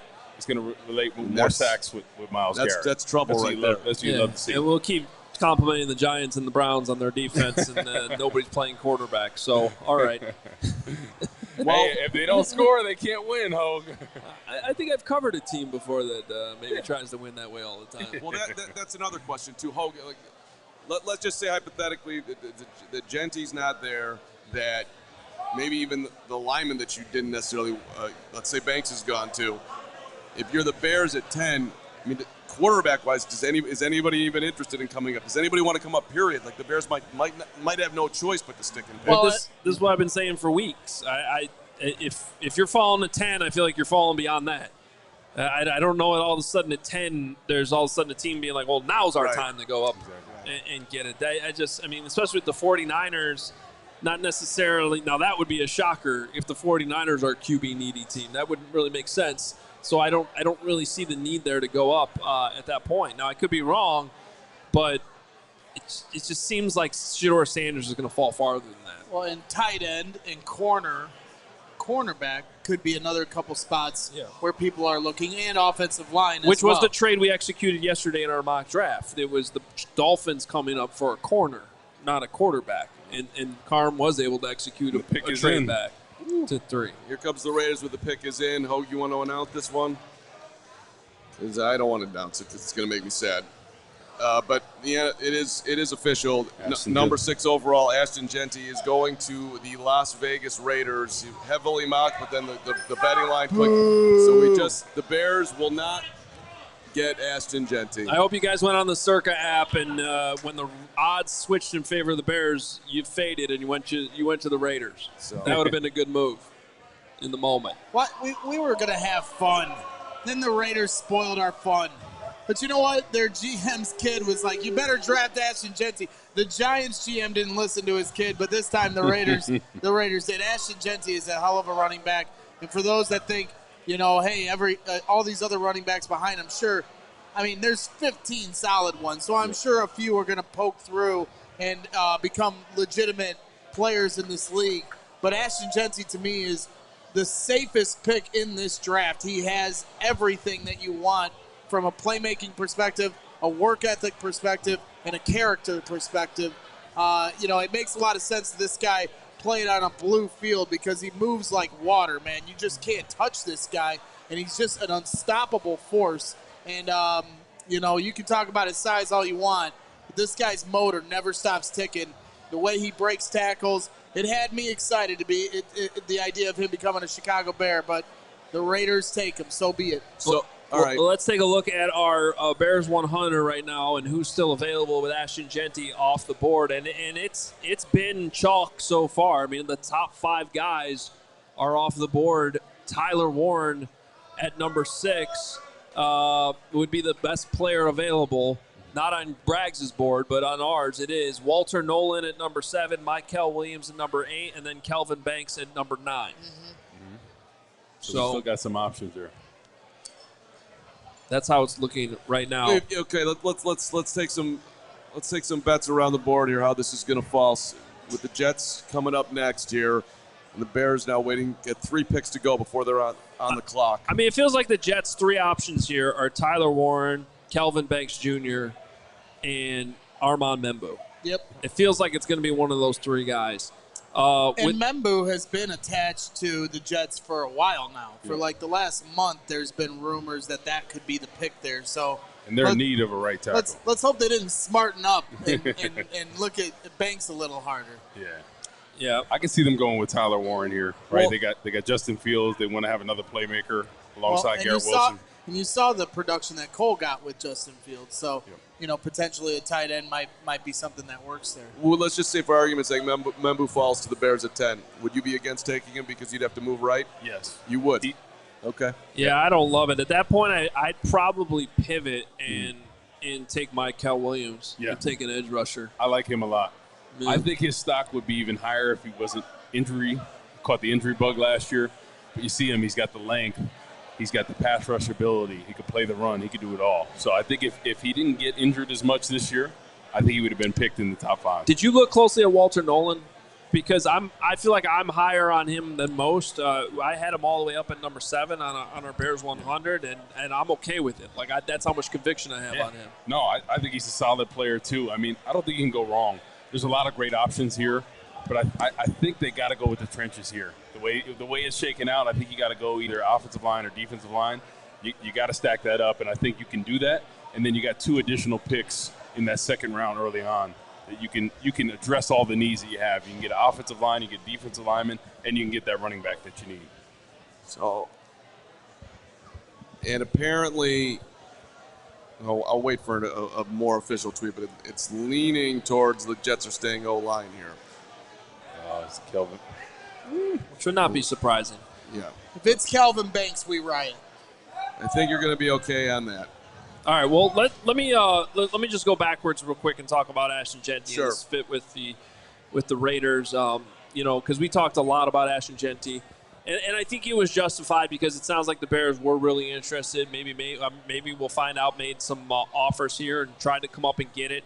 I was not I like Ashton Jeanty a lot. I was very afraid of the idea of giving up a first-round pick next year for a running back, though, especially in a year where there is so much depth. But Braggs did a good job earlier kind of summarizing it. For me, the reason why Ashton Jeanty is so much better than these other running backs is because in today's age, yes, you can plug and play all types of different flavors of running backs and make it work within your offense. There's very few running backs anymore that check all the boxes.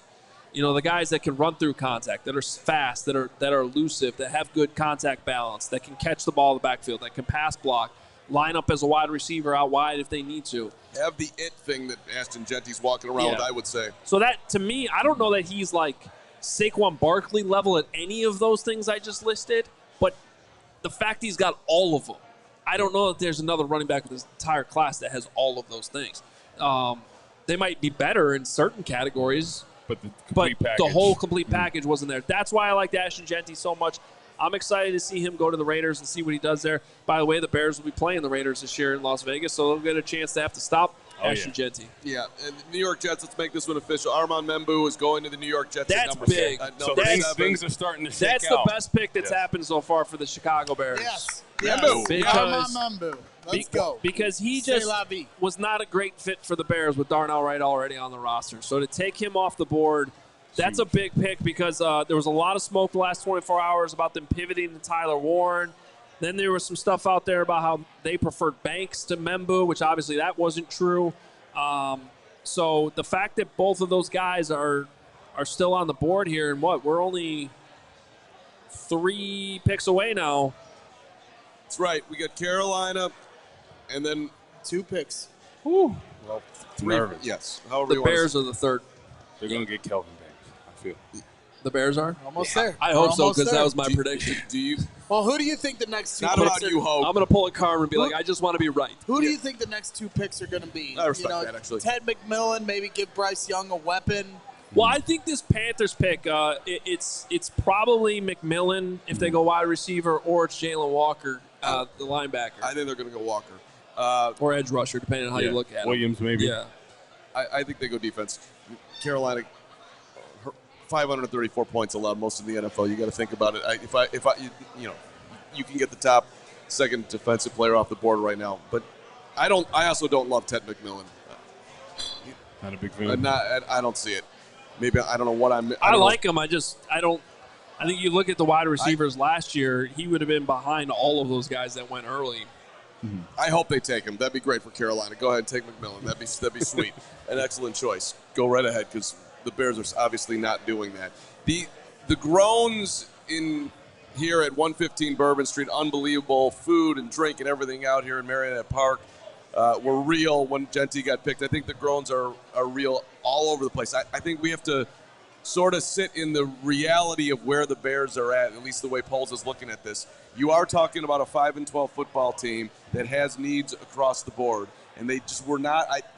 I'm assuming that the way he looked at it, I do not have the luxury to mortgage whatever it would have cost to go up to go get a guy when we're not one player away. Which Either that or they offered everything and the team turned them down. Or that happened, I suppose. But if you offered everything, at some point you're going to get him. Goodell's at the podium here announcing Membu. I don't think I felt a physical nauseation, if you will, when Jeanty got picked. It was disappointing. You wanted him. It would, because it would have been a lot of fun. He would have been. I want the Bears to win games, but I also I like watching sweet players. And watching Ashton Jeanty every week would have been awesome. But I know I've said this on the show again, so hear me out again. I'm going to make this pitch one last time before he inevitably either gets drafted by the Bears or somebody else. When who was it who said it? Was it Ben Johnson? Talking about it was Jahmyr Gibbs. When I asked him about Jahmyr Gibbs, Called him a weapon? They didn't view him as a running back. They viewed him as a weapon. Okay? Right. That is exactly how I view Tyler Warren. I don't view him as a tight end. I view him as a weapon that can literally play all over your offense, that for somebody as an innovative as Ben Johnson can do so much with. So that would be the justification if they were to go that route. And I guarantee it to be exactly what Ryan Poles would say in a few hours here when he has a press conference tonight. Well, and that is good. Look, the Jets were the most mocked with Warren. I don't think he's going to Carolina. I don't think he's going to the Saints. It'll be interesting to see if the Saints take a quarterback. They certainly need one. Yeah. So Tyler Warren could be there. So are you saying, Hogue, that you would rather have Warren or Banks if they're both there? Well, I guess I made the Bears 100 and I put Tyler Warren ahead of him. So, but that being said, like I'm not gonna. I'm okay with either because I have a lot of conviction on Banks as a left tackle, more so than most who think he needs to kick inside to guard. I think I've watched so much Texas football the last few years. I've watched a lot of his tape. Okay, you want to nitpick this and nitpick, that's fine. When the tape says that he's just a stud when he's been out there. So now that doesn't always carry over the NFL. I get it. But my experience is when the guys are that consistent, and we're not talking at Yale. We're talking about at Texas, in the SEC, in big-time college football playoff. 3-year starter, right? A lot year of football. After year after year. Consistency across the board. Now, is he on the ground a little bit too much? Yeah, I think that's one area he can get better. All right, so the Panthers are making their pick here. Are we okay? Go ahead. Are we comfortable? I think we're. So I think Kelvin. Okay, go ahead. Sorry. Go ahead. No, you're good. No. McMillan. Ted McMillan. McMillan to the Panthers. Go ahead. But it looks like. I love that. Thank you so much, New Carolina. Orleans Saints. They look like they're good with their tackle situation. So I think Kelvin Banks is going to be an option for the Bears at number 10. Yeah. Well, I mean, this is where the Saints pick is going to get really interesting because they got Fuanga, right, and Trevor Penning. But they just had Ryan Ramczyk retire. Yep. And he was one of their tackles. And they need a quarterback. Yep. But I don't know if these quarterbacks fit the billing. Maybe Shedeur Sanders comes off the board here. Yep. Defensive line is also, something they can address. But offensive line is certainly on the table after Ryan Ramczyk retired. Yeah. And so, this is where Kelvin Banks might come off the board. Or the Bears might do what, the Eagles once did with the Bears and trade up one spot. Honestly, I'm not saying they would, but if they felt that strongly or worried that the Saints wanted Kelvin Banks, I think that's not off the table as well. Well, we might, and that might be where we get a little run here on the tackles. I do think there's a little bit of a drop off from Kelvin Banks. I know I'm really high on Ariante Ursary too. Yeah, from Minnesota. I like him. A lot of people think he's a second-round pick. I think it's justifiable in the first, but I do think there's a little bit of a gap there. I prefer to see that on a trade back, which, by the way, we cannot rule out still, a trade back. Which is what I was just going to ask right now. Do you think, would you prefer, two separate questions, to take it however you want, that the Bears are actively looking to trade back right now, or do you think they're very comfortable sticking and picking? So I think I think they're comfortable where they are, right? Especially with Tyler Warren and Banks there. I think if those options weren't there. You have both tight ends, right? So you can. I think you can feel like you could go comfortably back if you want Warren or Loveland, and most people think they're very close. You can go back to 13, 14 if somebody's willing to come up. Well, I'll tell you why I'm okay trading back here, because I have sort of a cluster of players right here. This is where we go to the horizontal board, Karn. Is that right? I'm feeling good about this. Let's go. But in all seriousness here, we got Tyler Warren, Kelvin Banks, Walter Nolan, Michael Williams. I have them all similarly rated. They're all the next four guys on our Bears 100. You have when you have a cluster of four players there and you're only one pick away, I'm working the phones to move back a couple spots if I can, because I'm still going to get one of those guys. See, to me, that's what makes a whole lot of sense right now. Yeah, but for me, I don't know if I want to move back because my number one priority is this offense. My number one priority is giving Ben Johnson a weapon, whether that's on the offensive line or the tight end. Fine. We can fight about it all we want, but ultimately the priority is Ben Johnson and Caleb Williams, and they have to get on the same page as quickly as they can, and that's not going to be an easy task in year one of an offense. So I'm going to do everything I can to give everything they need to have that happen. And if that's an offensive lineman, great. If that's a tight end, yes, I'll have my questions, but yes, they get another option for Ben Johnson and Caleb Williams to use. Couldn't agree with you more, because I think with the young quarterback, you have to surround them with the most talent you can. It's something the Bears hadn't done in the past with some of the young quarterbacks. It's a pivotal year for this development. Is all about Caleb Williams and his development from year one to year 2. 1,000%. Anybody else nervous right now? I am very nervous. Who's nervous out there? I'm nervous. A lot of hands going on. I'm telling you, New Orleans is not picking a tackle right here. I'm going to throw up. I mean, they got Fuanga last year in the first round. Is this place going to explode for Kelvin Banks? Well, I don't know. I don't think they are. I can't read the room right now. Right, and that's the thing. I think it's going to be I think they want Tyler Warren. We're just going to start naming names. We got a Tyler Warren and I'm okay with that. Is that it, Tyler Warren chant? That's what we want? And we've got John I thinks butchering his last name. No chance that's accurate. It says Infix. I mean, John Infix, whatever. He says in the chat, it's all kinds of boring now. No, we're not doing this. Offensive line is not boring. It is boring. No, it's boring. it is not. It's fine. It's not boring. It's boring. Have we not learned from the error of our ways here? No, I'm all in. I'll go get a Banks jersey right now. Yeah, I like that. How about that? Yeah. Banks Island, baby. Let's By the way, go. shout out to our new lower third. It looks awesome. If you're watching on the stream, even if you're in here, you can see it on the monitors. Hogue appreciates little things. Shout out, Hogue. I do. Carolina, by the way, is Ted McMillan's on the stage right now. I get it. It's about the young quarterback. We certainly can relate all the things, but would you have done there? Well, first of all, it's just good for the Bears because they weren't at all looking for wide receivers. Second of all, I don't need to beat it into the ground, but I don't see superstardom for that pick there. So, if I told you that the Bears stuck at 10 and picked either Jalen Walker or Colston Loveland,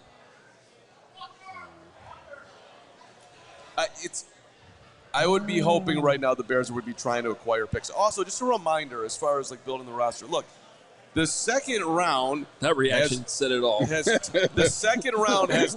I don't know if I'm ready for that. Oh my God! The second round has tons of Hall of Famers that have come out of it. It's not like you can't get a great player. The Bears should be able to get a great running back at 39 or 41. Now, it might be more of a complimentary piece, but you don't know. Mary Kay Cabot from covers the Browns GM Andrew Berry said it's not true they had an offer to move down from number 5. So according to if you believe the Browns general manager Andrew Berry, who never owned up to ever making the Deshaun Watson trade, nobody still knows who was behind that trade, although I'm sure he was a part of it. They're saying that there was no offers at 5, which that does not make sense. The Saints pick is in, by the way, which means the Bears are on the clock. Oh, boy. Bears are on the clock. Josina Anderson is saying that the Saints are not taking a quarterback. They're taking Banks. I think they're taking Banks. Wow. Is that official? We're going to find out here in a minute. Your guy, Jordan Schultz. Yep. Banks. Jordan Schultz says the Saints have taken Kelvin Banks. There you go. Number 9. I thought because they had 2 younger. Line. Tyler Warren. 3 tackles off the board in the top 9. Tyler Warren on the board here, boys. I'm cool with that, though. Now you're cool with Warren? I am cool with Warren. He's the top guy on our board. I'm begging to trade back. Who wants up? Who wants Tyler Warren? Do the Broncos want Tyler Warren? Hey, bottom line, if it is Warren, go right to ALLCHGO.com and read my mock draft because that's what I said was going to happen. Oh. Let's go, Carm.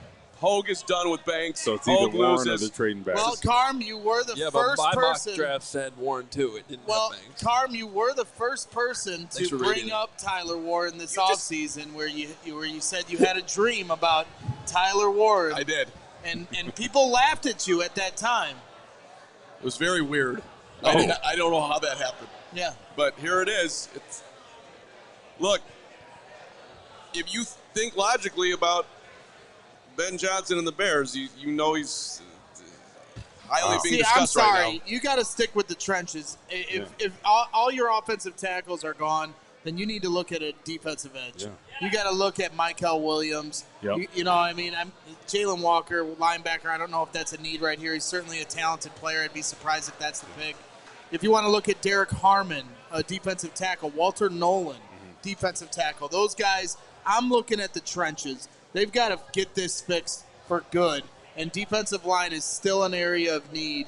Tight end is not at this point. I don't know, man. Yeah. If it's Tyler Warren, I have my questions about him. I'll certainly be rooting for him, as we all are as Bears fans, but I just don't know if that's the right fit. Did it surprise you that the Saints picked the offensive tackle when they got 2 younger guys? They got Fuanga last year. They got Penning a couple years ago from Northern Iowa in the first round.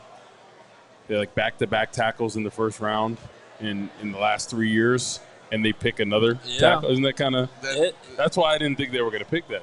Yeah, I know Ramczyk retired, but right. you kind of thought, hey, they're next in line. I guess maybe they didn't feel comfortable with Well, it. I mean, good points. You can still trade back in and get some of these quarterbacks. I mean, Shedeur Sanders falling is somewhat of a surprise, but these other quarterbacks, Jackson Dart, I'm not impressed by these guys. I like Jackson Dart. I want Throw on the some record. darts, though. Well, you are the quarterback whisperer, but I'll Thank you. agree to disagree. Well, with the Bears on the clock, let's take a look at our big board once again, which has been a lot of chalk, but then some picks here that help the cause with Armand Membu and Ted McMillan, who we had 15 and 17 respectively going off the board, and then. I mean, I know everybody's a little bit disappointed that Kelvin Banks came off the board. I am too, a little bit. But sticking to the board, I mean, Tyler Warren, Walter Nolan, Mykel Williams, all still available here, and that's where I would have my next break, like it's sort of a gap down to Ariante Ursary there at number 10. So it's very visual. If you're watching right now, you can see that. And that's why I would not be surprised if the Bears are working the phones right now, seeing if they can move back a spot or two. And they have been on the clock here for a second, so I think that's exactly what's happening. Tick-tock and tick-tock, tick-tock. Well, the Saints pick also hasn't been officially announced yet, but so there's Well, that. I'll say this much, talking about Tyler Warren, you go back to when Dennis Allen told Ben Johnson in a film room meeting where they brought all the coaches in and they looked at the top 30 players, and Dennis Allen said, this guy would be a nightmare to game plan against. Yeah. So, that part really sticks out when you think about what could potentially happen So here. that moment that we had here on CHGO will either be, in hindsight, an amazing foreshadowing occurrence and proving that all these guys that have all these smoke screens, you don't need them because he said it out loud, still got their guy, or it was an incredible smoke screen. It's like you said, and they it's really still- weren't that high on well, Tyler and it Warren. still could be true, right? Yeah. And you don't draft him. That's so, true. I mean, like I said, I'm not gonna wet blanket this, but I'm also not gonna pretend like this is the pick that I want. We are not going to get the. I'm not pulling anybody up on stage. We're not getting the Roma Doomsday The this year. Chicago Bears are Thought it was gonna work officially here, getting ready to take their pick. All right, let's go, Ryan Poles. This is a moment for you. I'm already bracing myself with there's still 39 and 41. Wow, the chat is saying things. They are saying things. They're saying a lot of things. The Tyler Warren chants are. Are we going to wait or are we going to announce it? I Because think the we need to- room, I the think- room knows. I think we need to announce it. Go ahead. You're driving the show, buddy. All right, official announcement, ladies and gentlemen. With the Wow. you want Wait, that? wait. Official announcement. Thumbs up for official announcement, thumbs down for not. Go ahead, Braggs. It was a horrible way to do a poll. Do it. I- Do it. You guys want to wait? Nah, do it. It's split, 50-50. Two people are going to have to fight over this. No, I'm kidding. You gotta let it. I'll do it. You want me to do it? Do it, Carm. All right, ladies and gentlemen, at 115 Bourbon Street, the greatest Bears fans of all time, great to see you. With the 10th overall pick, the Chicago Bears are selecting Michigan tight end Colston Loveland. Wow, That was a very different reaction than Roma Doomsday last year. Exactly. If they announced Tyler Warren, I think this room would have went crazy. Yeah, I think so too. Wow. Yeah, Colston Loveland. Wow.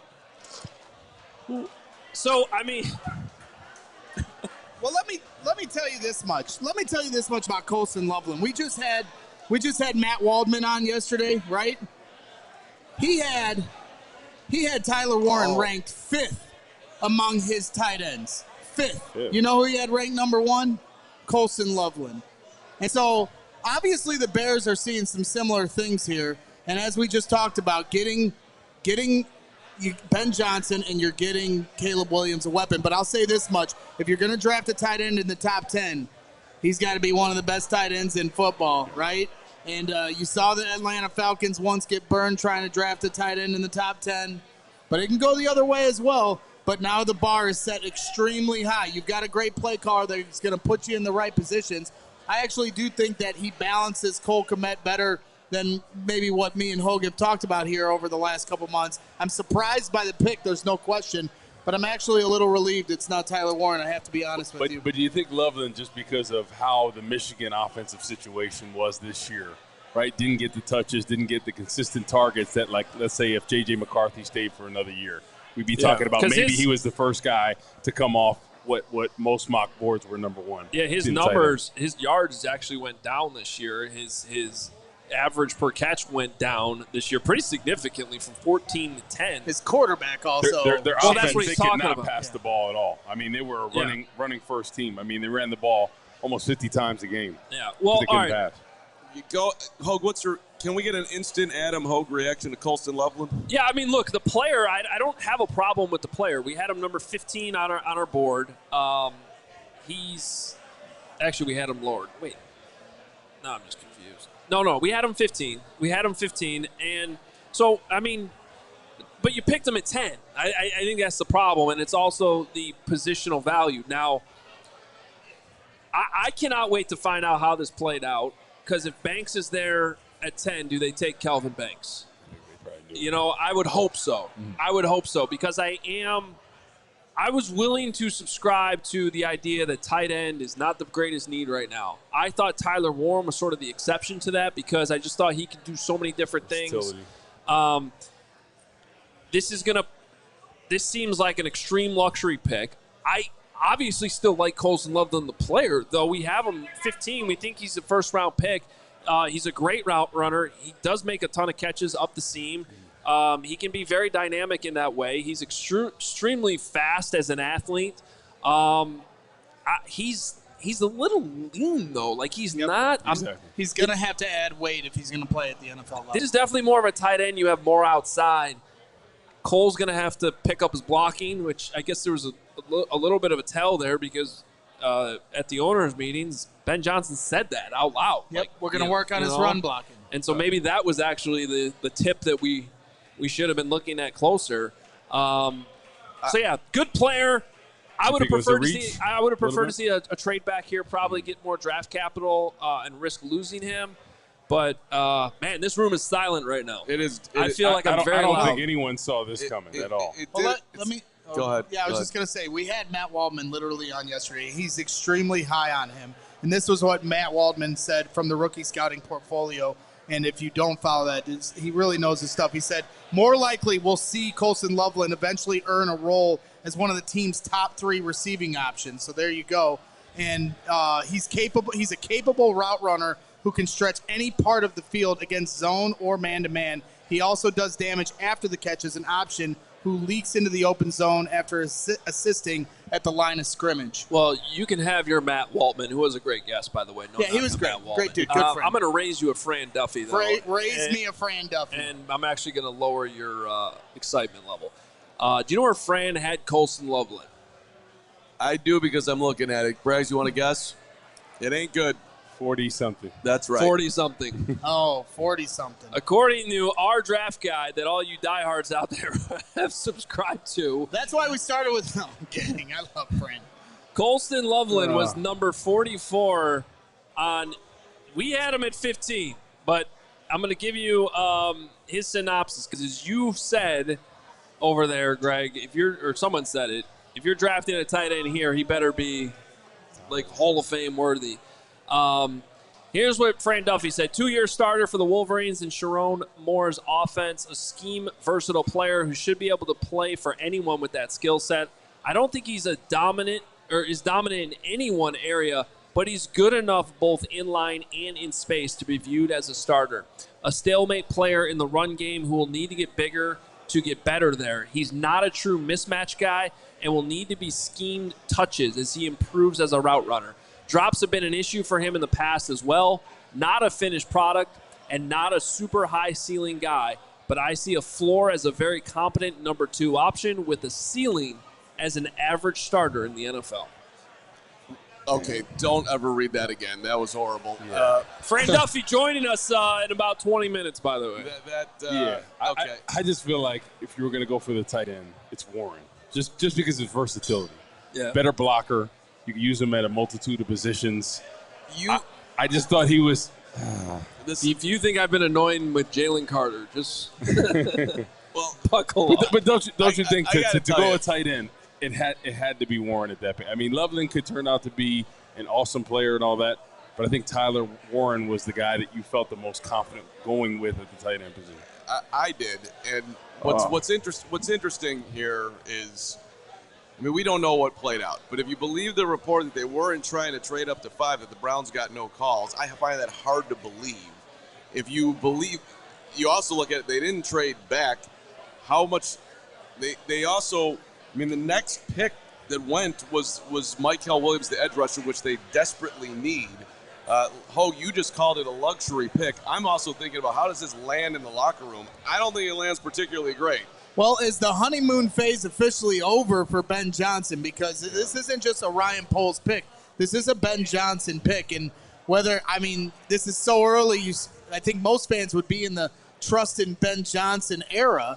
He hasn't done anything to, give you anything to hate on the guy. But at the same time, now you have a moment here where a lot of Bears fans are going to have questions. So I think the honeymoon phase for Ben Johnson is officially over, and he's going to have to answer questions because clearly he's the guy that's pounding the table to bring him in here. I mean, it doesn't matter when in the offseason. The Bears have won the offseason the last however many years, and it's gotten them, an average of 5 wins a year. Yep. But the reaction in here, and I'm assuming, and these are the greatest Bears fans on the planet. Thank you for being here, 115 Bourbon Street. But, this is going to be the reaction of the fan base everywhere. It's a little bit of a smartest guy in the room selection. Not that Colston Loveland wasn't liked by a lot of guys. He wasn't going to fall to the second round. I get it. This is not like Bill Belichick picking somebody in the first round that was going to go in the third.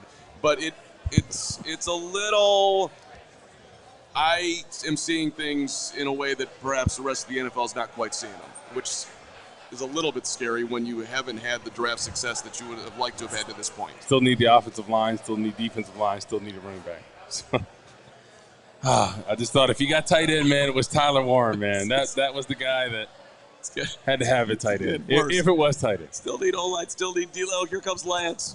Oh, it's trouble. Oh, no. Oh. Here comes Lance. Lance made it very clear he wanted a tackle and did not want a tight end. We were talking about it mostly about Tyler Warren, not necessarily Colston Loveland. I mean, when Lance sat down the first time, I was like, are you nervous? He's like, well, Bears might bear. Kind of feels like, well, let's get the thoughts here as Jerry Azuma's going to sit down as well. Let's talk about the Okay. Off mic. Okay. Jerry, why don't, since you're sitting down hot here, what did you just say? I just tried to get you guys ready. It's the luxury pick. It's coming. Yes. You say it, I mean, we want to hear it. But they did it. They did it. Again. Look, like I said, in the second round, they have extremely high picks, 7 and 9 in the second round. And if their guy isn't there at 10, they're going to go with some type of luxury pick. And they did that. And I totally understand why they did this. Because Do you understand Ben Johnson, all the high-fiving and all that in there? So he's talking. I don't understand all that. I didn't even see that yet. So they showed. They already did it. They did. They showed the Bears room. To your high-fiving, I thought that Kevin Warren got out of his seat very slowly. Well, I would say it would be a problem if the room was more like this room right now. That would be concerning if their draft room was that way. I mean, the Bears kind of – go ahead, Lance. I think almost feels – I don't know. I was going to do some analogies here. Go ahead and do it. Yeah, well, it sort of feels like they're kind of, little sprinkle on the fan base right now. Listen, That's what it feels like to me. A lot Repeat on us. A lot of my pride was it exhaled out of my chest when the Saints took Kelvin Banks Jr. Right. I will admit that. All right, it puts you in a different position. Now in this offensive scheme, this tight end does make sense. Okay. The first play, all right. He's coming around. He's coming around. And the first play, you see him lined up as a fullback. Yep. In the highlight. Okay, you see him lined up as a fullback. You see him as a mismatch in 50-50 balls, but you also see him as a blocker. All right. So the biggest problem I have with this pick right now is not that they picked him.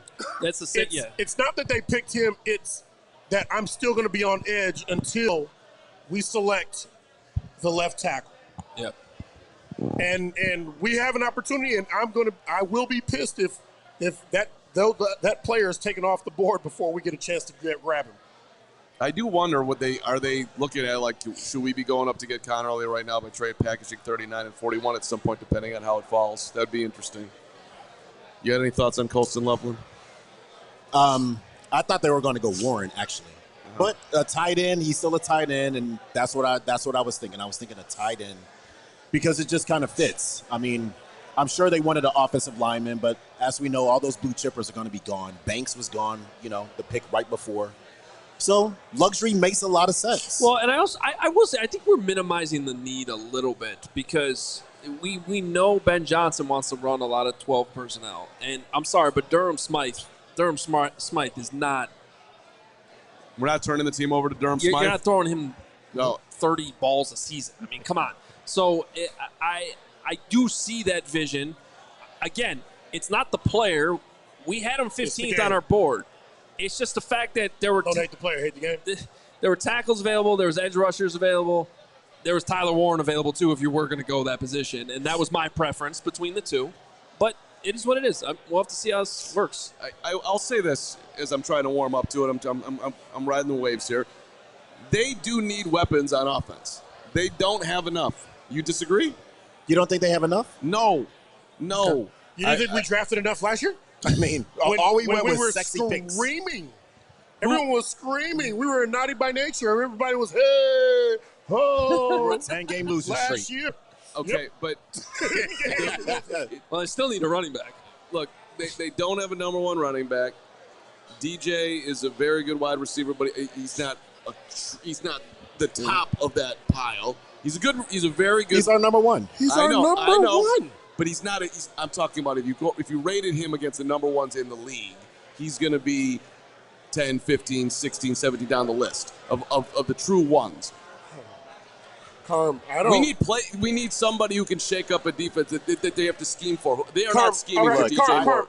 I understand. I understand what you're talking about. But everything that you're talking about. I don't know if Colston Loveland's that guy. Everything you're talking about is when you've got protection. Yeah, and you can get the ball out to a guy that can create space. If you can't do any of that, what good are any of those players? I hear you. 100%, Lance. Well, that's what the offseason was for. I think that they went out and they got a lot of help on the offensive line, really good help, veteran leadership, a lot of guys that are champions. So they got better on the offensive line. Like I said, it's about luxury right now. If their guy isn't there at 10, they went with the luxury. And Ben Johnson is going to use him. He picked them at number 10. No doubt.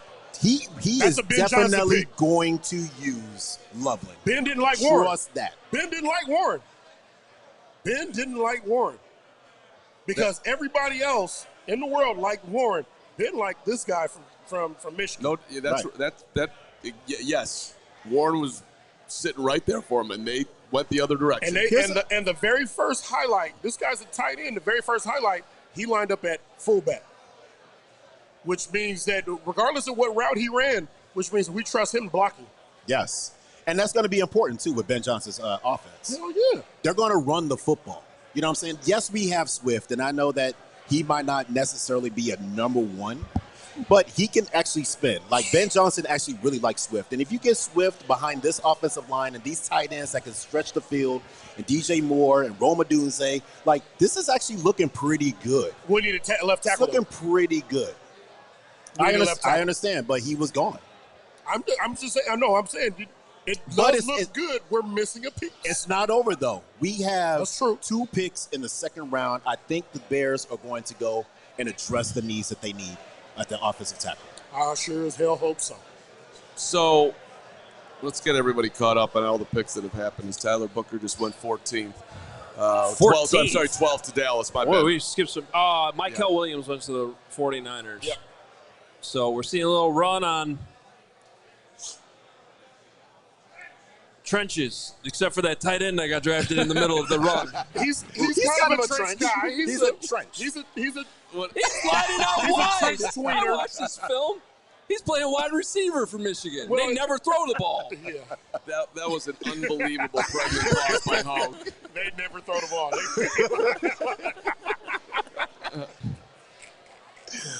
Oh my goodness. I'm sorry. So hold on. 1 to 10. What's your grade on the pick? 10, the greatest pick ever. 1, the worst pick ever. Where are you at? Lord, I'm like,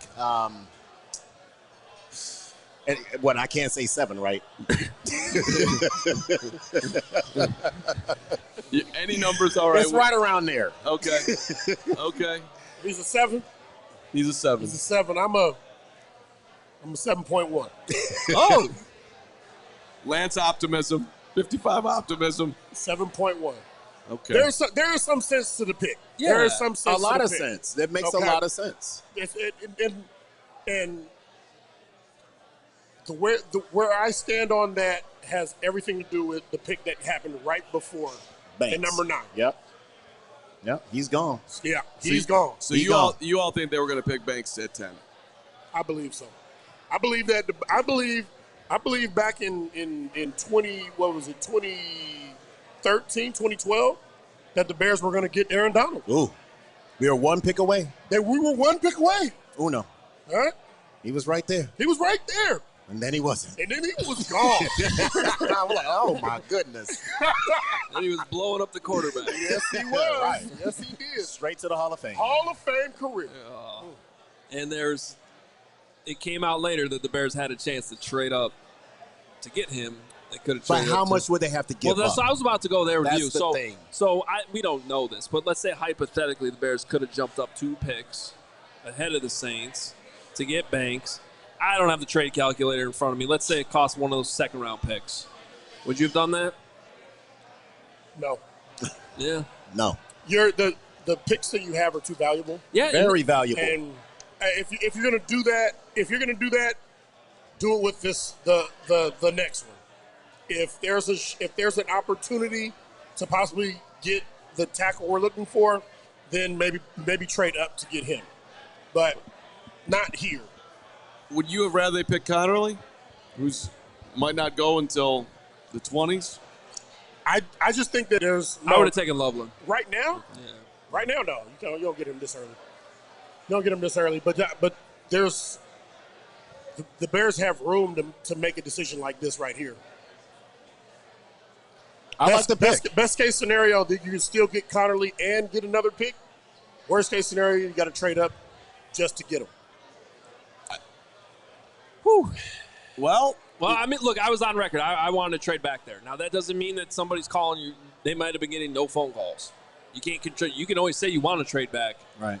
But I had a gap before we got to Ariante Ursary from Minnesota, who I like, Josh Connerly from Oregon, who I like, and Colston Loveland from Michigan, who I like. I don't want to, I don't want to keep sitting here like we're knocking the player. I think Colston Loveland's going to be a good player. Right. And I've said this a lot, too. If Ben Johnson wants the player, to answer Greg's question earlier, no, I don't think we're out of the honeymoon phase yet either. Like, this guy's done a lot of really good scheming in the NFL and had the number 1 offense the last 3 years. Right. So if he sees a player that he thinks he can scheme for and get open and get the football and help Caleb Williams, then I'm still in the phase where I'm going to trust him on that. I agree with you. Absolutely, I agree with you on that. I mean, it's all about Ben Johnson, and this is his team, and he's going to construct this team the way that he needs to do that. In the offseason, they did what they had to do with getting those 3 offensive linemen. You know what I'm saying? So, like, they're not in a bad position. But Loveland, he's on the offensive line, but he's going to stretch the football field. He's going to make it really exciting for the Bears. Chris Evans got a tweet out from, which has got a comment from Bears Senior Director of Player Personnel Jeff King on the selection of tight end Colston Loveland. Quote, all the things that we're trying to build here, he encompasses that as a person, and we're not even getting to the field yet. He was the best fit for us. So a lot of that culture stuff coming out. Another quote from Sean Hammond tweeted from Jeff King. Tyler's going to be a great player for us. We just felt the alignment from coaching, scouting, everybody that touched both players, that he was the best fit for us. Oh, why they took Loveland over Warren. That's why they took Loveland over Warren. Say it again one more time. Tyler's going to be a great player for us. We just felt the alignment from the coaching, the scouting, everybody that touched both players, being Loveland and Warren, that Loveland was the best fit for us. Well, Tyler's not going to be a great player for you because he didn't draft him. We'll see. Yep. But By the way, Jeff King, he does have a lot of relationships in Michigan. I know that he spends a lot of time there, so no surprise that he's the one coming out talking as the scout, the head scout. We'll hear from Ryan Poles later on tonight when the first round is over. Apparently, King's also talking about the versatility of Colston Love, being able to line up in 12 personnel as well as ability to catch the ball. Look, at the end of the day here, I do think you have to get to Ben Johnson knows how to run an offense. This is who he looked at. This is a weapon that he wants. I don't think it'd be wise before he even coaches his first game here to be like, hey, dude, everything you did there up in Detroit, we're officially out on it on Colston Loveland. That would be insane. So it also does feel like a huge little bit of a leap of faith for Bears fans right now. But, hey, this is why you're paying the dude $13 million a year. He's obviously got, I think, a pretty clear idea in his mind how he wants to use this guy. Does he do anything better than Cole Kmet? He's going to have a little bit more burst and wiggle in his routes. He looks so more like Laporta. He's more of the same Laporta. On the tape, he looks more explosive than Kmet. Okay. Just on those first couple steps, going on that wheel route. Yeah. He looks pretty fast. Okay. So you got Roma Duensay, you got Loveland, right? You got DJ Moore, you got Swift. I think we can do some damage there. And then we also have an offensive line that's been rebuilt. Go get your tackle and your running back in the second round now. Exactly. I like it. And then, I don't know, address the defense next year. You know what we need. Okay, but or address it now. We addressed them in the free agency. Yeah, they did. Okay, but let's hold on. We get them in the fifth. We can take care of that now. But you're talking about drafting a left tackle, premium position at 39 or 41, and having him compete with Braxton and Karan. That's what you're looking at. Yeah, but let me give you a name that I don't know if he's going to fall that far, but if he did, if Josh Simmons fell to the second round, I would be comfortable with the Bears taking him there. Because if he didn't have that knee injury, he could very well have been the first tackle taken tonight. And he supposedly is getting healthier and could be in that left tackle mix competition, let's call it, by training camp. So that's one name with first round level ceiling that you could get in the second round potential. And by the way, number 14 overall, the Indianapolis Colts taking Tyler Warren. Do I believe? Well, that was the most obvious pick of I think he plays tight end the night. Yeah, because we know they wanted a tight end. Mm-hmm. So I was looking at, but I don't think Indy necessarily with both tight ends on the board was going to be willing to come up. So the Bears could drop back. And they also, it seems to me like they fell in love. They fell in love with Loveland. They were in love, baby. I feel like they had to fall in love with him. I feel like they had their eyes set on someone else, hoping that they would fall to them at 10, and it just didn't happen. And then they picked the next best thing, which was the luxury pick at tight end. Loveland, I think that he's going to be okay. I like Warren. Where is Simmons at in his recovery? So the report the other day was that he's it was kind of a glorious report. They tried to make it all sunshine and roses that he's getting healthier, and they said that he was able to squat 225 in April. And I was like, well, 225. I said it's April, and I was like, 225. That doesn't really seem like. My son does that. Listen, I know. I was like, wait a minute. 9. This is supposed. yeah. Clip that. No, but that was my exact Yeah. reaction. I'm like, wait a minute. That's not that good. I think you meant that to sound good, but it doesn't. So if we drafted Simmons, we'd have 2 left tackles in recovery. Yes. No, one that is not a good situation. One that can squat probably 395 right now, and one that can squat 225. 225. 225. Okay. That's not good. That's not a good look. That's not. Well, the one guy who is fully healthy right now, Karan Amagaji, has been having a massive offseason as far as working out and getting his body ready to go. So, Ryan Poles, you spent a third-round pick on him. This guy's transforming himself. He's got a huge chip on his shoulder. I think a lot of Bears fans are counting him out at this point, which hopefully will be massively prematurely because he's been on the field for all of 3 seconds. Right. I mean, it's very unfortunate what happened to him. Obviously, he didn't have an off-season program to, go through for him to get on the football field last year. But this year's going to be different. You don't bank on that though. And from the front office, you don't bank on that. You gotta you bank on something solid. You don't bank on A sure bet. Yeah, you bank on the sure bet. Yeah. Because at the end of the day, you kind of got a pass to continue because things didn't work out the way you thought they were when you made your picks last year. All right, everybody was excited. Everybody was jumping and cheering and all that good stuff. I really like the fact that we made our picks this year, or we made our first pick, and all of our attitudes are kind of tempered. You know, everybody's not jumping for joy thinking that we're going to win the whole doggone thing like last year. So, you know, I think that you're lucky to be here this year with Kevin Warren saying, hey, you're going to make these picks, but we're going to do this whole thing together. Now we got to make the right picks. So that's another thing. Can you hit on 39 and 41? They have to. Absolutely. They have to. And he did hit on 39, Kyler Gordon. Thank you very much. And he did hit on 48 with, at least he did for a little bit there with Jaquan. Brisker counts as a hit. He does. Yeah, that's a count. Yeah. Is he okay? Is Brisker okay? No. Do we really know if he's okay? He's cleared he missed right now. 12 games. I know. 12. Is he okay? I need to know if he's really okay right now. I agree with you. I mean, he is right now. He's cleared, but I think the question is what happens the next time. And then he would be forever not okay, at least in Chicago. What were you going to say, Adam? Forget. Oh, just a pick that sort of reminded me of this. Now, I was at Hallis Hall when it was made, not at a bar with like fans where you can get the instant reaction. But I remember feeling a similar way. When the Bears drafted Kyle Long, it felt like a reach. Like he wasn't necessarily considered, I think they got him at 13. Second round, right? 14. No, it was first round. No, first round. Was the first? Yeah, Oh, that's he was why. the first. And so everybody was a little surprised, like, oh, wait, he's reaching here for that. And now, it turned out to be a pretty successful pick. Absolutely. He was injured. I love Kyle Long. But I think it's also, if you turn around, and Kyle might even say this right now in response, he'd probably be like, yeah, but if you're taking a tight end at number 10, he better be better than what my career was. Well, and Kyle was the 20th pick. 20. Okay. Yeah. Well, and he just hadn't played a lot of football at that point. Correct. And then he came in, and he was an absolute freak of an athlete and was able to take that right immediately and be productive. All right, we're going to spring these guys because we have Fran Duffy on standby, our draft analyst, to break down this pick. But everybody, hey, round of applause for Lance Briggs and Jerry Zuma. Come on, well, you can do better than that. I know you're bummed out about the pick. Yeah. Don't take it out on these guys.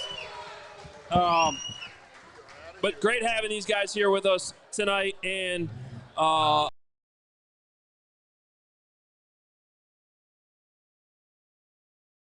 very subdued. Oh, there it is, back. You already shared some of you had the draft guide, and you had him 25th. So your reaction, your level of shock at this pick? Yeah, guys, I was pretty surprised. I think that when you look at Tyler Warren, I just thought he was a more well-rounded player. Hogue, I know you and I have talked about it, but it sounds great. That I feel like he was going to be a player that was going to be be a member of the Chicago Bears. I think when you look at Colston Loveland, a lot of what I think they see in him is similar to what they saw in Sam Laporta when he was coming out of Iowa. Some of the same reservations I have about Colston Loveland are what I felt about the tight end from Iowa, Laporta, because basically he had issues as a blocker. He came from a pro-style program where he was asked to put his hand in the dirt. He was asked to block defensive ends. He was asked to block linebackers. He wasn't always great at it. And so I think when I'm looking at what Colston Loveland can be, I think he is primarily a path catcher. And you got to scheme around him as a blocker, but Ben Johnson has shown that ability to do that. My question overall was the overall upside. We don't have an athletic profile on him to confirm this. I thought he was a solid athlete, but not a true mismatch type. Not a guy that you were going to move around and try and get him to consistently win against safeties, and be a guy that teams are going to have to game plan around defensively to take him out of the matchup. That was one of my big concerns, was his overall upside, but he's a fine player, a solid player. I think they kept this one on the fairway.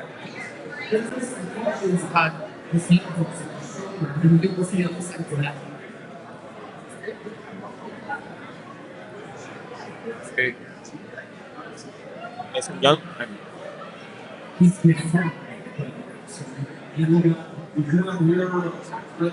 can't hear us. You can't hear us anymore. City can't hear us. You'll get stuff, right?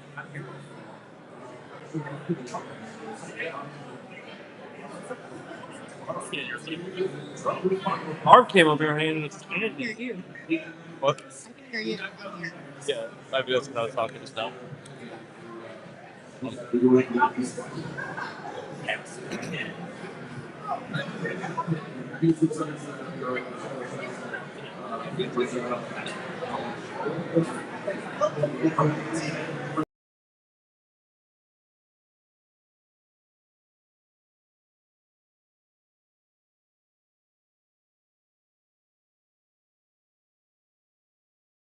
Messages are coming to the street. Let it.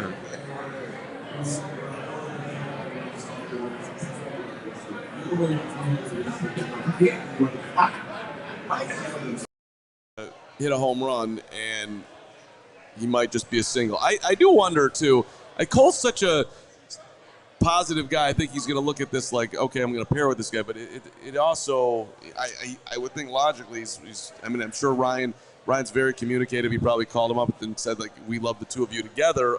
But if he didn't get that call, he's got to be wondering about his place, right? Well, and it's interesting, too. I mean, for the Bears to pass on the defensive linemen that were available, you know, that part of it is interesting. Obviously, Michael Williams goes off the board right after that. So, obviously, the Bears didn't see a fit with their defensive line. Fran, can you hear us? I can, guys. Can you hear me? Yeah, we got you loud and clear. So, Fran Duffy back with us here. Apologize for the slight technical difficulties there. Fran, do you think he's ready to step in and play right now and make an impact? I do. I mean, he's ready to step in and have a role. I think when you look at Colston Loveland, one of the other big things, guys, anyone I've talked to, not just scouts that have been through that program, but also people on that coaching staff. I know some people that work there, you know, for the Maize and Gold, and they are the Maize and Blue. They rave about Colston Loveland, the person, in terms of his work ethic, his understanding of the game, his understanding of schemes. This is why, as a young player, he was able to step in and make an impact for Jim Harbaugh in that offense. And so I think there's a lot to like with the player. There's just not a lot to love, right? Some people do love him. Me personally, I liked him, and I thought that he could be a solid player. I just feel like the ceiling is more along the lines of Cole Kmet, which is not bad, but you got Cole Kmet in the second round, right? And so that, to me, that's where I was most caught off guard by the selection. It doesn't mean that I'm going to be right on that one, but I do think that when you're looking at a player like Colston Loveland, you feel good about the floor. It's now just about overall what the ceiling is, and you're hoping that they can scheme him up to make him a very productive part of this offense. Director of scouting for the Bears, Jeff King, was quoted and said the Bears feel good about Colston Loveland's shoulder after he had surgery in January. You know, how concerned should Bears fans be about that shoulder, and you know, how quickly do you think he'll be able to get back on the field? Yeah, from what I understand, this was an injury, number one, Braggs, that he suffered in September, and he played through the entire season with it. And even when it went to combine training and was like, yeah, I'm ready to roll, and then they did the medical check on him and said, no, you got to get this taken care of, man. And so he was ready to continue to gut it out, and they convinced him to kind of shut it down. So that's why we didn't get a pre-draft process from him. It sounds like he's going to be good to go for the summer. And so I think that is there a chance that it does linger a little bit? But I think at the end of the day, this is a guy that's going to be ready to play for them as a rookie. So you're not surprised that the shoulder wasn't a reason like that he would fall further than where he goes at top 10?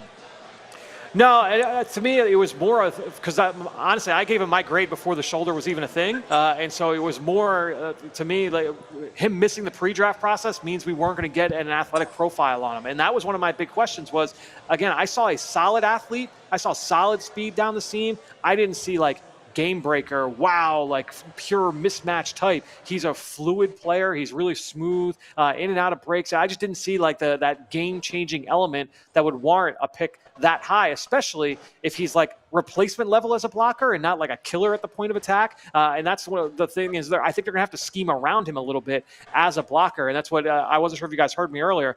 I would imagine that Ben Johnson sees a lot in him that he saw out of Sam Laporta when Laporta was coming out of Iowa, where I had the same reservations about Laporta. Even though he came from a pro-style offense and a pro-style run scheme, he wasn't a great blocker. He was a guy that at worst was like a speed bump. And so I think at the end of the day, they're going to try and find ways to scheme him up in the pass game. Well, it's funny you say that, Fran, because the conference call going on with Colston Loveland right now, and you can get some of these quotes right now on our CHGO Bears Twitter account. But does Colston Loveland see any of Sam Laporta's game in himself? He said this: "That's what Ben Johnson told me after the meeting. They asked me who my favorite tight ends are to watch, and I put Sam Laporta in there." Loveland said Johnson then told him, "Yeah, you remind me a lot of him." Yep, that to me, when I go back and I think of my report on him, that's what I would imagine that they were able to see. Is it because I saw a guy that's like solid athlete, great hands, good upside as a route runner, but just you have to work with him as a blocker right now, and I don't know that he'll ever be like a quote unquote good blocker. I think it'll be at best you're talking serviceable. Look, I was around a player here in Philadelphia for a long time, and Zach Ertz, who was a high second round pick, was never a great blocker, but did just enough, and obviously was extremely productive. So you can work around it as long as the player is able to embrace it, and then also schematically that you're able to handle some of those things without him being a dominant player at the point of attack. Well, and that's all great, but like Sam Laporta went 34th overall. Yes. So yep. There are reasons.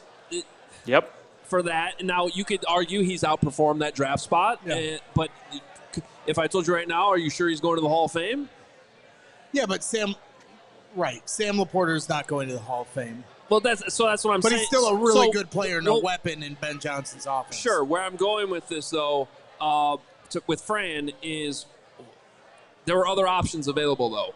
Who would you have preferred to see the Bears take there in that spot other than, let's call it, reaching for a tight end they hope is Sam Laporta? Right. I'm sorry. That's the question for Fran. Yes, sir.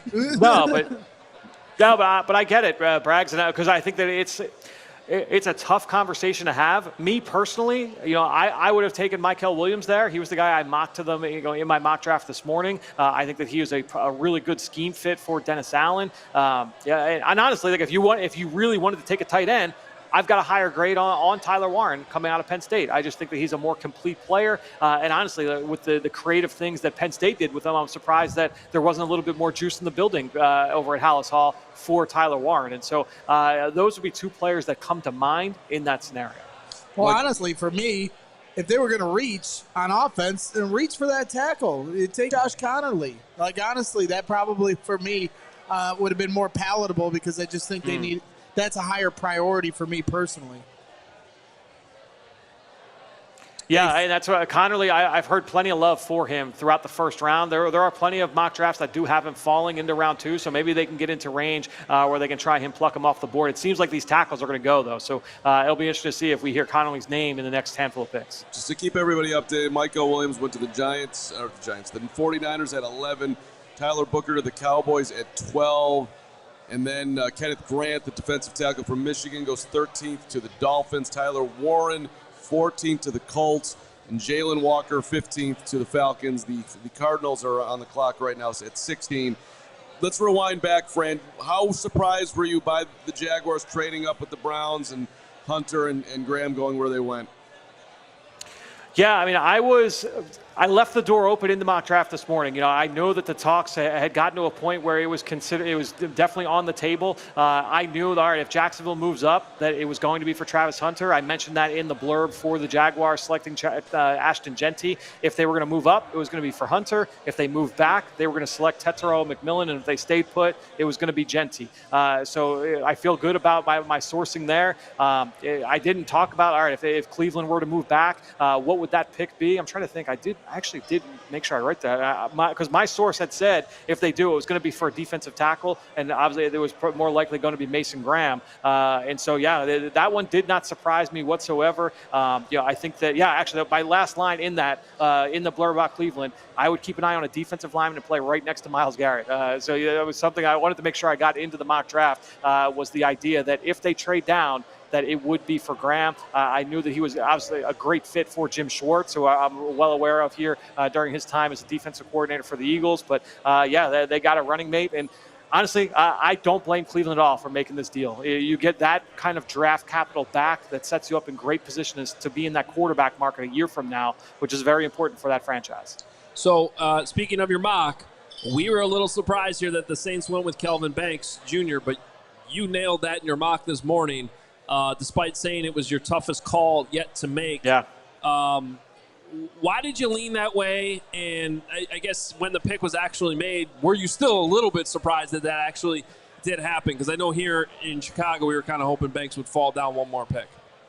Yeah, honestly, what led me that way was so many of the conversations that I had been having over the course of the last few weeks, not necessarily about the Saints, but just about this first round in general, was that the tackles are going to go earlier than we think. And so I just leaned back on that and said, all right, well, if the tackles are going to go earlier than we think, and I'm at this spot where is it going to be Mykel Williams or is it going to be Kelvin Banks Jr.? I said, all right, the tackles are going to go. That run needs to start. Let's go with Kelvin Banks. And that was honestly the tiebreaker for me because a lot of the information that I'd gotten over the majority of this offseason was that was going to be a defensive player to the Saints. But once we got into this week, I started hearing word out of New Orleans that it was going to be either a tackle or potentially Ashton Jeanty. And so at that point, it's all right, well, if it's going to be a tackle, all right, who are we talking about? Is it only if Membu falls? And I said, no, if it's not just Armand Membu, it's Kelvin Banks and even Connerly. Connerly's name was brought up to me about New Orleans as well. And so, it did not shock me. Once the pick was made, I figured that was on the table. Where do you think Connerly goes? Yeah, I've heard his name a bunch. I think you look at Seattle at 18. You look certainly at the Houston Texans now. I think that's a potential landing spot. That Tyler Booker is off the table.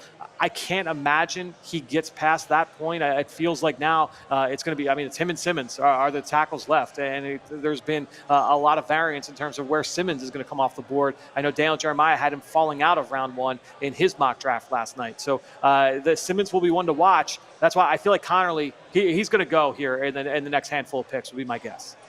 All right. And just what preview. are you smiling about? Not for I took a sip. Notoriously loud sucker of the straw. And Steven immediately looked at me the second we all heard it. I'm sorry. All right, Fran, I'm sorry. Is that fine. okay? Jeez. Fran, you know what? You're the only one that doesn't judge me. So you know what? I'm going to tell you this, Fran, or at least ask you this. For looking forward to tomorrow, who do you think is falling out of the first round right now and somebody that Bears fans can look at? Give us hope, Fran. Give us hope. Yeah, I wish I had more hope to give you guys because I know that their running back was a position that we were excited about for the Chicago Bears. Having conversations even late last night or 24 hours ago, it was like 11 o'clock Eastern time, 11:30 Eastern time. I was on the phone with somebody and said, Travion Henderson's going to go in the first round. And I was like, okay, but like, is it, potentially, is he going to be RB2 or we talk, no, like whether he's RB2 or if he's RB3, like Travion Henderson's going to go. And I was like, I loved that idea of him ending up with the Chicago Bears. And so that would be one person I would be surprised if he fell out.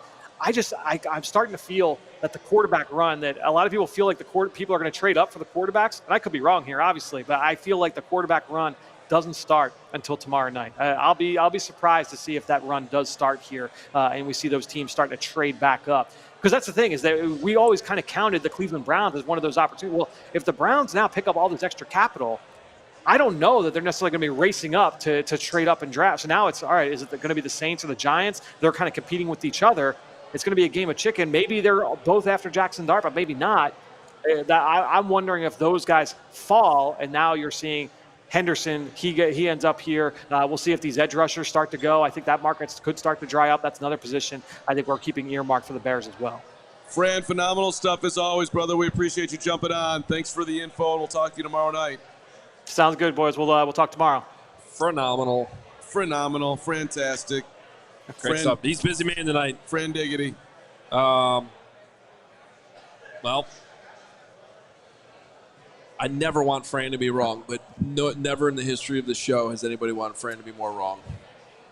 Yes. 44th overall. Well, at first we wanted him to be wrong about Shamar Stewart, who's still on the board, I believe. And now we want him to be wrong about Colston Loveland. And I'm fine with the pick of Colston Loveland over Tyler Warren. That was what I was saying for 8 minutes before the pick was made.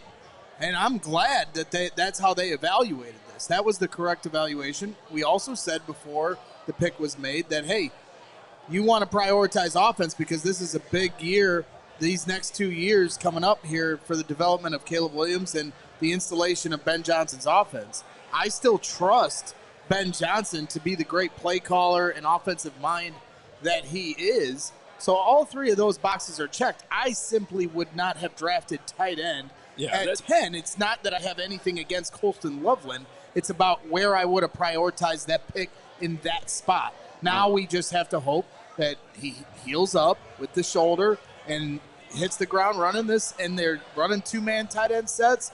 And the offense, Ben Johnson's going to put guys in the best position to succeed. Yeah. So I'm not that concerned about that aspect of it. I'm not worried about the shoulder at all, by the way. I mean, now he might not be ready to play right away. We'll have to find that out here. I don't know if anybody's already reported that out of House Hall yet with what's been said tonight. But, I would be more worried about the shoulder had he not gotten it surgically repaired, like something that would have lingered. So that's where I stand on that. Now, I wanted to give Frayne his due because he's been doing an outstanding job. We do love Dan Brugler, too, and his insights. Do we want to hear what he had to say about Colston Loveland? Sure. We got the Waldman. We got the Duffy. I don't know. Carm's giving us a no. No, go ahead. Read Brugler. I read it. It'll make you feel better. I'm down. I also got a Michigan scout with some stuff that you guys are going to like, too, so go ahead. Wait, a Michigan scout's going to say good things about the Michigan player they drafted? And we got a Michigan fan in the house over there in the right corner. We can bring him up and give us the breakdown. He said plenty of bad things about Michigan people, too. Ooh, can we hear those? Blake Corum, he did not like it all. Okay, fair enough. Ooh. All right. I'm going to fast forward to the recruiting stuff. So, by the way, Dane Brugler had Colston Loveland 11th overall on his board. So, he likes it. He had Warren higher, but he did have 11th. So that's right where the Bears took him at 10, right in the same range. Warren was I'm reading the wrong one. I'm sorry. Colston Loveland. Let's read about him instead. A 4-star recruit, Loveland was the 14th ranked tight end, the 2022 recruiting class, and the #1 recruit in Idaho. He's from Idaho. That's huge. He might be the only one in the NFL. No, I'm kidding. Wasn't it's a shot at Idaho for no reason. Idaho just caught a stray. Wasn't Shea McClellan from Idaho? Weren't fans feeling the same way about Shea McClellan? I'm sorry, please. Let me scroll down. I apologize. He loved Ann Arbor, obviously, went there, committed to Jim Harbaugh, earned academic All-Big Ten honors in 2024 after his junior season. Loveland elected to skip his senior season and enter the NFL draft. Here's his strengths.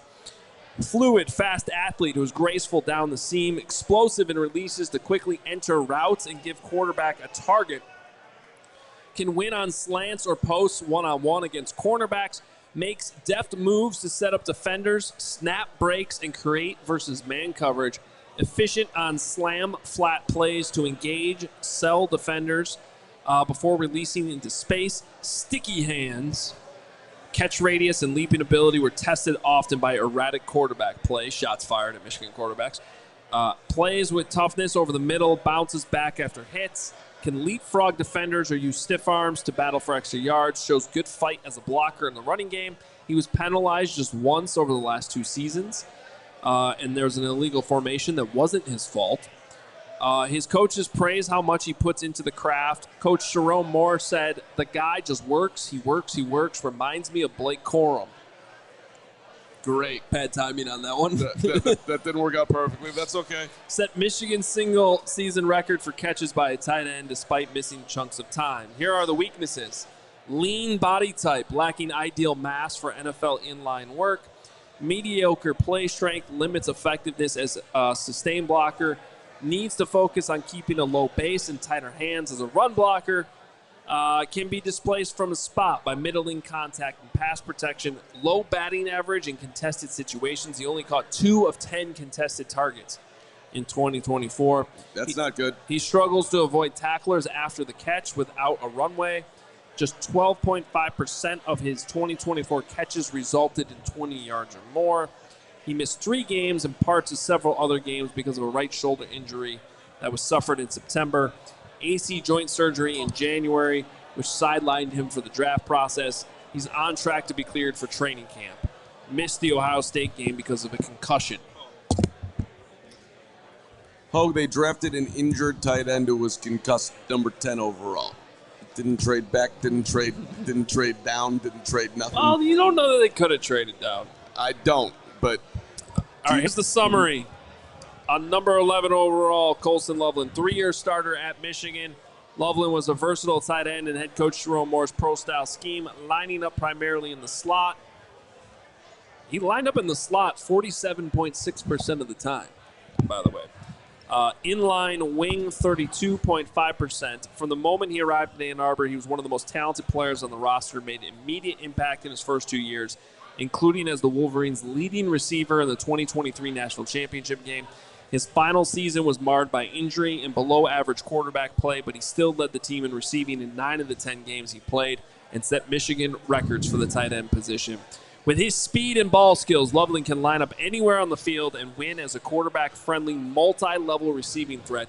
He isn't a liability as a one-pop, get-in-the-way blocker, but will struggle to sustain or control NFL edge defenders. Overall, Loveland doesn't have the skill set for full-time inline responsibilities, but his dynamic movements, natural hands, and football awareness should make him one of the primary targets in an NFL offense. His tools and upside are reminiscent of Zach Ertz. Okay. If I told you the Bears just drafted Zach Ertz, are you happy? I'm happy with that. Yeah, okay. At number 10? There we go. Okay. And while we're doing the Corey Wooten's back. Fran Duffy's and the Hi, Corey. Matt Waldmans of the world, Matt Waldman was saying that his ceiling could be Trey McBride. And again, would you want Trey McBride drafted at 10? You know, he's a very good player. Listen, the Bears that know what they're doing. They've never gotten it wrong, and they're not getting it wrong this time. We're fine. It is a trust in Ben Johnson, though. Like It is. Exactly. He's new here. This is his first year. Let's trust the process, what he's doing. Braggs, I'm not trying to shout you down. I'm trying to join you in. I agree. But don't you think he was looking at this in the evaluation and saying, I see more value with Loveland than I do with Warren at the tight end position. I can use him in this way. He can complement Cole Kmet. He can stretch the defense a little bit more. There's more versatility in the passing game with him. I think that's what it is, because Cole Kmet, when I look at him, he's the inline blocker. And obviously they talked about him improving in the run game, but I think he's the inline blocker. He's going to be to the strong side most of the time. That's usually how offenses are, right? You run to your strong side. I think Cole Kmet's going to be that dominant run first to that run side, but I think Loveland's going to be the pass catcher. He's going to be the guy that occasionally they may split out. It's not going to be the focus in the run game. Yeah, but Colston Loveland is going to have to, improve as a blocker and maybe even put some weight on, potentially. 248, he's light. However they're going to use him. But you have to have the ability to help Ben Johnson disguise what he's doing. And if you do that and you have him and Cole Kmet, 2 tight end sets, you're not really sure which one's going to be the blocker, which one's going to be the guy that goes out, because Cole Kmet can still go out and run routes and make plays, especially in the red zone. So, that's, I'm sure, when you talk about Sam Laporta comp, at least for Ben Johnson, you get Cole Kmet there where he can do some things as well. That's the vision. That's the vision. I see the vision there, but in these next 2 picks that they have, I need to see some trenches. Well, you're going to – yeah, I mean, I agree. Might see a running back. Yeah, I'm cool with that. We need a running back for sure. So I think we need another guy, change of pace, obviously Swift, but I think we do need something in the trenches. There's look, they need an edge, they need a left tackle, they need a running back. Probably need some help in the secondary if you look down the line, and they might need a linebacker too. Hopefully they'll have a really good draft. Hey, here's one Michigan expert viewer on Colston Loveland. Quote, phenomenal. Finds open space like Kelsey, but better blocker. Ooh, which is not being said. This is the Michigan scout. Yeah. Hard worker and great spirit, terrific hands. Not sure why they took him, though, when they have Kmet. Doesn't make a ton of sense. Obviously, went with best available approach. But so I get what we're saying. I think and that a lot of 12 personnel. That is the question. I mean, I don't know how much we've talked about this, but Cole is our guy. Obviously, I'm sure we'll have an opportunity to talk to him. But it is curious about what Cole's thinking here today and what he thinks his role is going to be going forward, and how how this pick affects his future here and his future with Ben Johnson within this offense. Well, it is a new coaching staff. And, Ben's comments on Cole were, Cole's a Boy Scout. Love that about him. It's not, if you're a football player, I don't know if you want to hear you're reading in between the lines. You want to hear you're a Boy Scout. No, like that. That's not. We're not trying to sell cookies here. We're trying to win football games. I thought Girl Scouts sell cookies. Yeah, well, that's a good point, actually. So I just jumped the shark on I that one. actually love Girl Scout cookies, so we're not going to catch a stray on Girl Scout cookies. Nobody said anything bad about the cookies. Yeah, I was just talking about the difference between Boy Scouts and Girl Scouts. I just messed up my metaphors. The Boy Scouts don't have cookies. So there you go. That's messed up. The Boy Scouts should make cookies. The one that Braggs joined, they were selling cookies. The point I'm trying to make here, and I think it's a fairly obvious one, is everybody has to reestablish themselves with the new coaching staff. 100%. And where do you fit? Earn your keep. And right now, Cole's a very positive guy, and Cole's incredibly well liked by the organization, and Cole's been an incredibly productive player. Didn't have his best year this year, but he had a pretty damn good year. He's probably wondering, where do I fit in all this? He has to be. Well, and the other aspect of it is Cole is extremely competitive. Don't confuse his kindness and niceness for a lack of competitiveness. That's right. And so when the rookie shows up here in the summer, and Cole, how many years has he got on him in this league? How much scar tissue has he built up within this organization, and how much does he have a burning desire to win this season? He's, I promise you, going to show this coaching staff everything that he is on that practice field this summer, and that's what hopefully, because this should be a meritocracy going into the season. And hey, iron sharpens iron. You get these guys competing, put them on the field at the same time, and it becomes a contagious effect where everybody's making plays. So it doesn't have to be 1 versus 1 here, but it is something that is going to have to play itself out. I'm going to say something bold real quick. Go ahead. I wouldn't be surprised if Cole Kmet has his best year to date this year, right? Because I'm going to tell you, either way, there's still space for the both of them. But as a player, as a competitor, they draft somebody else in your same position. You're fired up. You are. You have to be. Right? I had my best season here when they drafted Shea McClellan. Ooh. Right? That really Because basically they're telling you, hey, we're drafting somebody to take your spot. And I think it fires you up. And as a competitor, I guarantee you he has one of his best years to date. He's going to come fired up because, in a way, you're competing for a spot on the field. You're competing for catching the ball, how you fit in this offense. So I wouldn't be surprised if he has his best run blocking year, best all around catching the football as a whole. Plus, he's edging towards free agency again to get that third deal. Hey, catching you up here, the Bengals at 17 took Shamar Stewart, the edge, who was incredibly engaging to talk to yesterday up in Green Bay. That was fun. Gray Zabel, North Dakota State, the guard, goes to the Seahawks at 18. The Buccaneers are on the clock at 19. I'm not expecting the Bears to trade up here. I don't think anybody really is, but I am slightly just checking Twitter every 3 or 5 minutes and seeing if something might be cooking. So if you're the Bears, right, and there's a offensive lineman or a defensive lineman that you feel comfortable with, maybe more so an offensive lineman, trading into that first round potentially, how do you feel about that? Somebody that could be a day one starter that you feel great about. I think it's a big swing, but I do think on some level it is a risk worth taking because you got some significant. It's a significant hole at a very, very key position. So, if that being said, look, great teams, great organizations, really good GMs, they can draft successful players at 39 and 41. Yep. Exactly. I mean, and there's a lot of value in this draft. You should be able to hit. And look, I think the Bears at some point here, I think 39 or 41, one of them would be a running back would be my guess. But I do wonder if they're going to take a safety swing here, which is another. Because of Brisker, kind of the uncertainty with him. And you've got Kevin Byard signed for one more year. Yeah. So and he's kind of getting up there in age.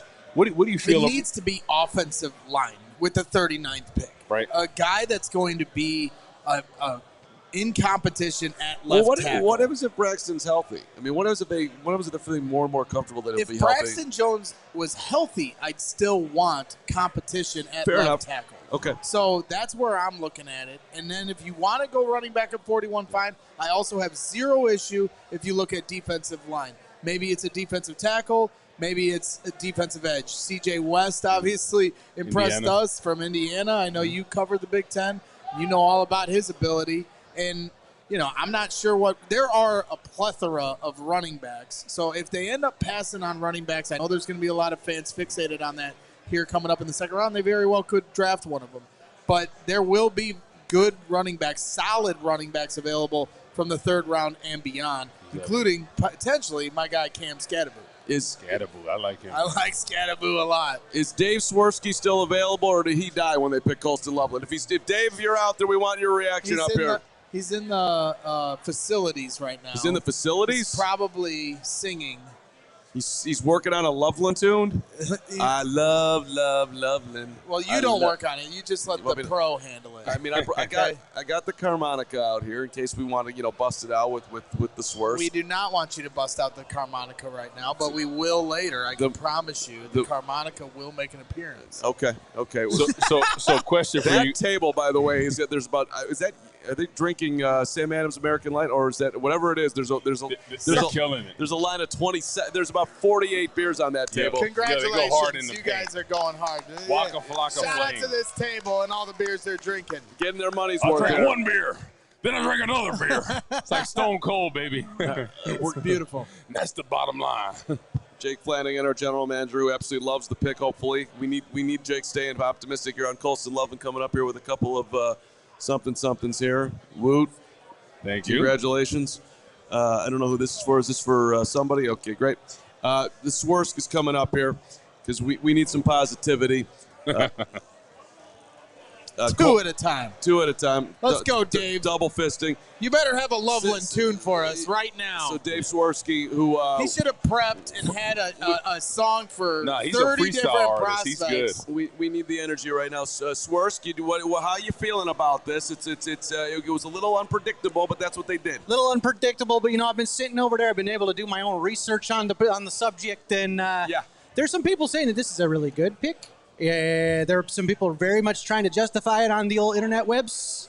Is he the next Ditka? Is he that's what we need here. Yes. Bears. No, I don't know. Like, I read a whole bunch of stuff before this weekend that a lot of people had him and Warren kind of like as a toss-up between the two. And if I don't know, like what, 3 tackles went off the board? Running back goes off the board. Azuma was saying, like, I don't know, like, what are you going to do? Like, you get the guy. I trust Ben Johnson. I don't know if I should, but I trust him that he knows what he's looking for. It's a clean slate with him, right? Yeah, We've seen absolutely. Ryan Poles for the last couple of years, so let's see what Ben absolutely. Johnson Let's see what that partnership, can bear some fruit, hopefully. Have you clicked a tune into your head yet? Has anything landed? I was thinking, like, Loveland, baby. Like some Love Shack, but goes Shack. absolutely. Love Shack. I don't know. That was the first thing that popped into the old noggin up here. Let's get the beat. We'll see what happens. Loveland, baby. Absolutely. A Loveland, baby. Loveland, baby, Loveland. Stop Bears. Loveland. Yeah, why not? Let's do it. Let's do it. All right. That's off the cuff right there. That's off the cuff. Yeah, it didn't feel Carm harmonica tried worthy. to freestyle it, and Wait, it just didn't do go you as think well. eventually you can get a drink song about Carm? Absolutely. For what he likes to call What them? do you drink? He drinks khakis. He drinks khakis. Okay. Explain yourself, Carm. Don't put this. A couple of khakis every Okay, after a the couple of draft. We're gonna khakis. hang out, but A couple of khakis for the Bears. Let's get a little whiskey going on here. Whiskey Dave. is my drink. Yeah, my that's friend. right. That's Same. right. Let's go. Come on, Let's go. Let's keep it real. We're not playing around. We could also do we drafted Loveland. Now we just have to wait. Oh, He could be I like the that next one. Ditka. Yep, I like that Or one. he could be a luxury pick. You flew in here for the excitement of the moment. I did. And it happened. This room was very interesting. How are we feeling, room? They're like, Can we get a Da Bears? Da Bears. I don't know. The room is The dead. room went silent. And that was a very interesting thing. So I was at Soldier last year with pick 1, pick 9. And Ask the room one more time. Can we get Hey, room! room? Pay attention up here. We're Can up we here get a still. Da Bears? Here we go. Da Bears. Yeah. That's what I'm talking about. So the thing is, I will always try to be positive until they give me a reason not to be. But I will still be positive even then. I will just also admit sometimes when I'm not so positive. Well, you brought up Ditka, Yeah. right? And I believe Kevin Fishbane was the one to bring up the last time they drafted a tight end in the top 10 was Mike the Ditka. And you Yeah. know what? 40 years ago, we won the Super Bowl. So, hey. But then Kevin Fishbane said, so in 22 years he'll I know, take the I heard Bears that- I heard that part too. to win the Super Bowl as their head coach. I don't know. Can I tell you my dream scenario now? Next round, we get somebody on the defensive line, please, God, to just to learn from the vets too, because Grady Jarrett is an awesome pickup to me, but he can teach somebody else how to be good. We got, Dio seems to have some flexibility to go on the end. He can also go in the middle. I want a defensive end, and then who I want as a running back? I want Caleb Johnson. Yeah, Let's go Hawkeyes. Yeah, but him with Swift. If Swift, I thought if we went Jeanty, I didn't know what was going on with Swift. I didn't know if he was still, if they were going to try to trade him or what was going to go on with that, or if he was going to be a 1-2, because they're both really, low to the ground. But to me, if you get Caleb Johnson, who's a big bruising guy who can also run over people and run fast, and then you also have Swift as the shifty guy, you get those two guys in Ben Johnson's offense with now good 12 personnel, and then you get me a defensive lineman to go along with that. I don't know. That's not bad. Maybe you want to wait for all that to land, and then you put them all together in a song. Oh, I'm waiting. Yeah. I'm waiting. Yeah, that'd be good. Oh, absolutely. We'll see how this goes. Do you think they're going to try to get more picks, or are we just going to go with the hand we got? I think they'll stick with the hand that's dealt. There's no real way to get more just picks at this just point. because really? you're in a prime position in the second round. Yeah. With those 2 picks there, they have to hit on 2 of those. They do. The next 2 are big, right? So the next 2, in my opinion, I think should be running back, O-line, or D-line. Same. And then I'm kind of looking at Scatterboo, honestly. Yeah, him too. I'm talking about for maybe the 5th round. Not fifth. Yeah, like a later. 5th round?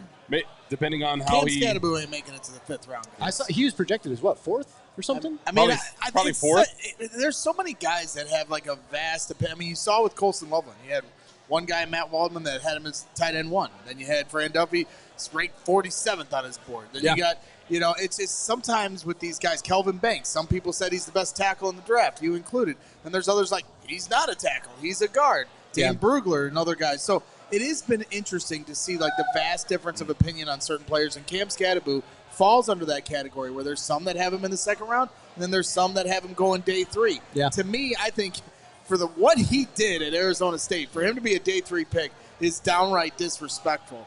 This guy is a player. He's a beast. And at the very least or most, he should be drafted in the 3rd round, same way David Montgomery is, because they're very similar players. And obviously, he's a little more of a hybrid than David was. But Scatterboo at 72. Boo for 72. well, I mean, that's Boo for 72. I like that. I wouldn't be opposed to That's that. a good rhyme I right would be all for it. rhyme. I'd be all for it. I think The one thing I will say when you're asking, like, well, what are they going to do here coming up? I do find it interesting. I mean, Josh Simmons is still available as a tackle option. And, I know he had the injury last year, but I do wonder, is there a potential? I mean, this 1st round isn't over, ladies and gentlemen, and there's a chance, I'm not saying it's going to happen, but do they identify a tackle that they are impatient to wait to 39? And they feel like can be a day one starter. And you give up one of your 2nd round picks, and let's say your 5th round pick, or one of next year's picks, a 3rd or a 4th rounder, to move back into the back end of the 1st round and get that offensive tackle. That would be really interesting to me and something I'm going to be keeping my eye on. I have no problem with that as long as the guy that you feel like could be a day 1 starter. Right? Yeah. That's the only way I think. Who's he supplant? I mean, like that is Braxton taking the back seat? Well, right now then? Braxton's injured. Right. And he's going to go into training camp limited. Yep. And he's also in a contract year. But then is Karan next? Well, Karan Amagaji's still a guy that needs development. Sure. I'm not going to say I'm not writing him off by any means, but I think you're looking for 1st round talent to be on your left side. You have a 1st round top 10 pick on the right side. That's why we were so hell bent on a guy like Kelvin Banks being there at 10. That would have been great. Falls 1 pick short. So it's going to be interesting. I definitely think offensive tackle is going to be one of the next next moves on the board. I have this Iowa pipeline. I feel like Detroit drafted so many kids from Iowa, and I have a soft spot in my heart for the Hawkeyes. But they had Laporta, they had Jack Campbell. Like they obviously know the talent and the level of the right positions at Iowa that get drafted into the NFL and do well. So I don't know. I still have this like weird tinge of like Caleb Johnson might be a guy. I don't know. I would love Caleb Johnson. He's awesome. He's man. smooth as hell. He's such a good runner. Thunder and lightning, too. Yes, absolutely. They complement each other. Jahdae Barron, cornerback from Texas, by the way, going to the Broncos at number. Is this going to be Shedeur? Number 20. The Steelers are on the clock. Is that what people think is going to happen still, or do we think he's going to fall out? Is he It's going to interesting. Pittsburgh? Well, some people were thinking that the Steelers would trade up to get him. Now he's sitting there for him. Best on the board by many would be Will Johnson, the quarterback from Michigan. Also, Marrington Hampton is still out there. Yeah. So Hampton's the beast. He's a good running back too. If he's still there next round, also, I wouldn't hate that instead of Caleb too. But I like Caleb Johnson. If he slid to the second round, I mean, I think you got to we're jump. He's a stud. We're only Yeah. 19 picks away from Hampton being a Bear. He was over 2K last year too. So. Somehow I don't think that's happening. No, Yeah, no, I don't think so either. One of the, If I'm the Steelers, I'm taking Shedeur, and we'll see what they do here. I mean, it's him or Mason Rudolph, right? Or Old Man Rodgers. Unless they like Jackson Darkmoor. Yeah, that's true. And I don't know why they'd like that. That's Orlovsky was all over the place saying he was the better one pick. kid next to him is sleeping right now. Wake up, He buddy. really is. Come on, man. He's tired of waiting. He's had enough. It's Give that stressful, man. man. Energy drink, man. It's stressful. Well, you know, you get a quick nap in. Carm, you're Get that power nap. you are an Anything can excellent happen. power napper. But Thank you. imagine Scatterbo coming to the Bears.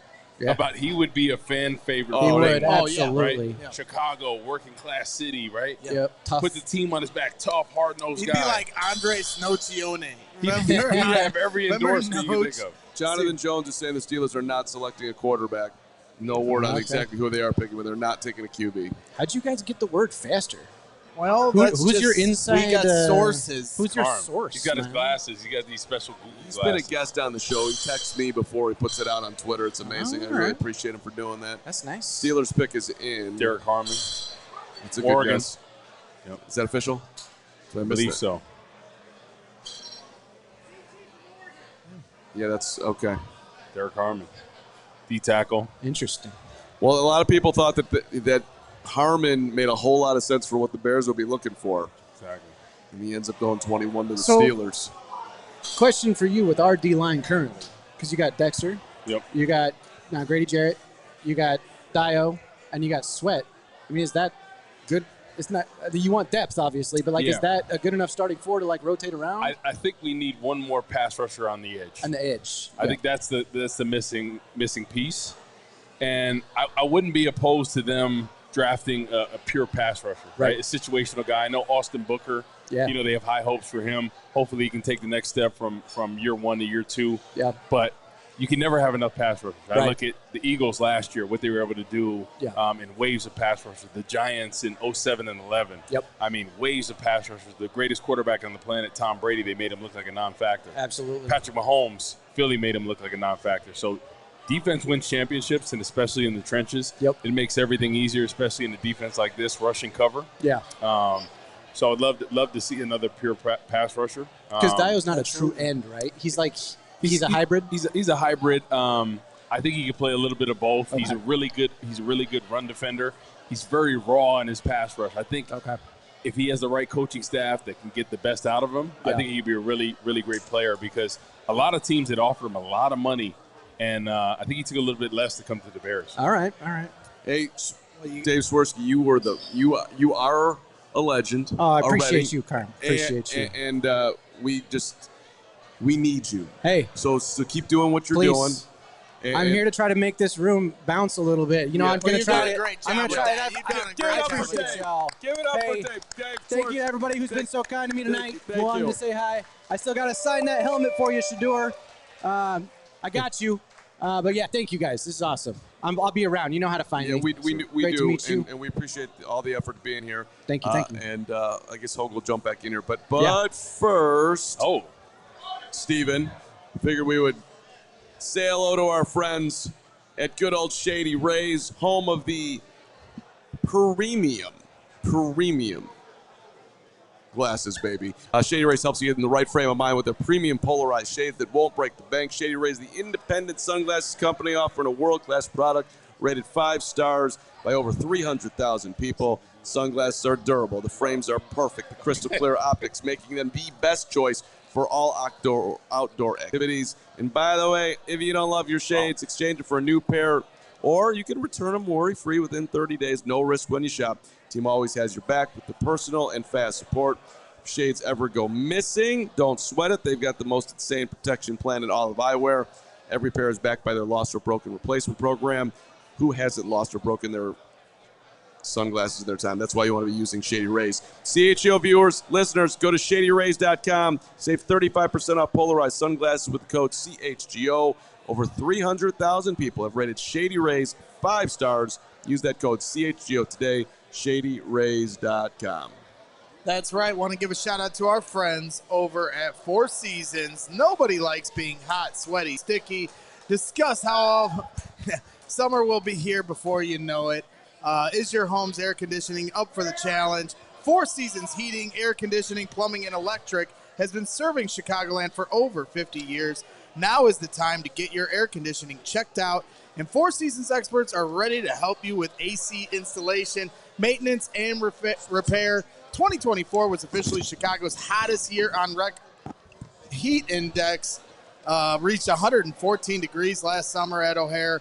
When it's hot and humid, you want to know your home will be cool and comfortable. Four Seasons Heating, Air Conditioning, Plumbing, and Electric does that for you. Four Seasons expert technicians ensure you always receive reliable service, and Four Seasons doesn't charge more for service during nights, weekends, and holidays. They take care of you, so schedule your Four Seasons AC tune-up today. Save $50 and enjoy a 1-year no-breakdown guarantee. Gotta love a guarantee like that. So your trusted local experts are Four Seasons Heating, Air Conditioning, Plumbing, and Electric.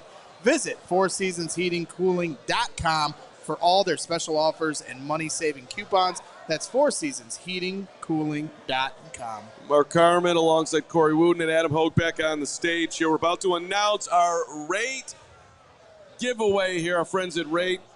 Download the Rate app and get yourself the best mortgage going and get yourself all the goodies that are on their app, including outstanding yoga techniques. And what the heck was that? Yeah, I think everybody needs to just reset themselves. What kind of yoga do you do? Find the love. Percolating or something? What's going on? Looks like you need to get on the Rate app. I do need to get on the Rate app right now. It makes your life better. Nutrition, everything else on there.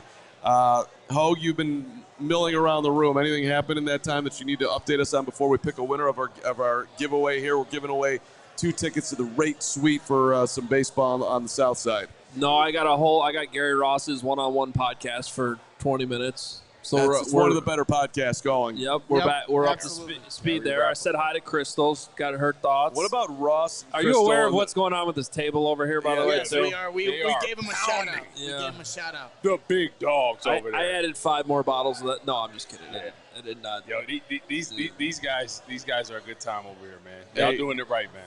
But I think everybody's waiting to see who's going to be the winner of our Rate giveaway, which is we're 2 seats for the Cubs White Sox game, right? Cubs White Sox. So it's in the Rate Suite, which is an awesome area. They stole the press box and made it a luxury seating area. Best seats in the house, right behind home plate. All you can eat, all you can drink. We're giving away 2 tickets tomorrow night as well. If you want to come on out for that, and then don't worry, if you're watching at home, we're going to have a special QR code for you guys too, as we'll be hooking you up as well, because obviously we appreciate everybody who is here and also watching wherever you're watching. But I am pulling out a card right now.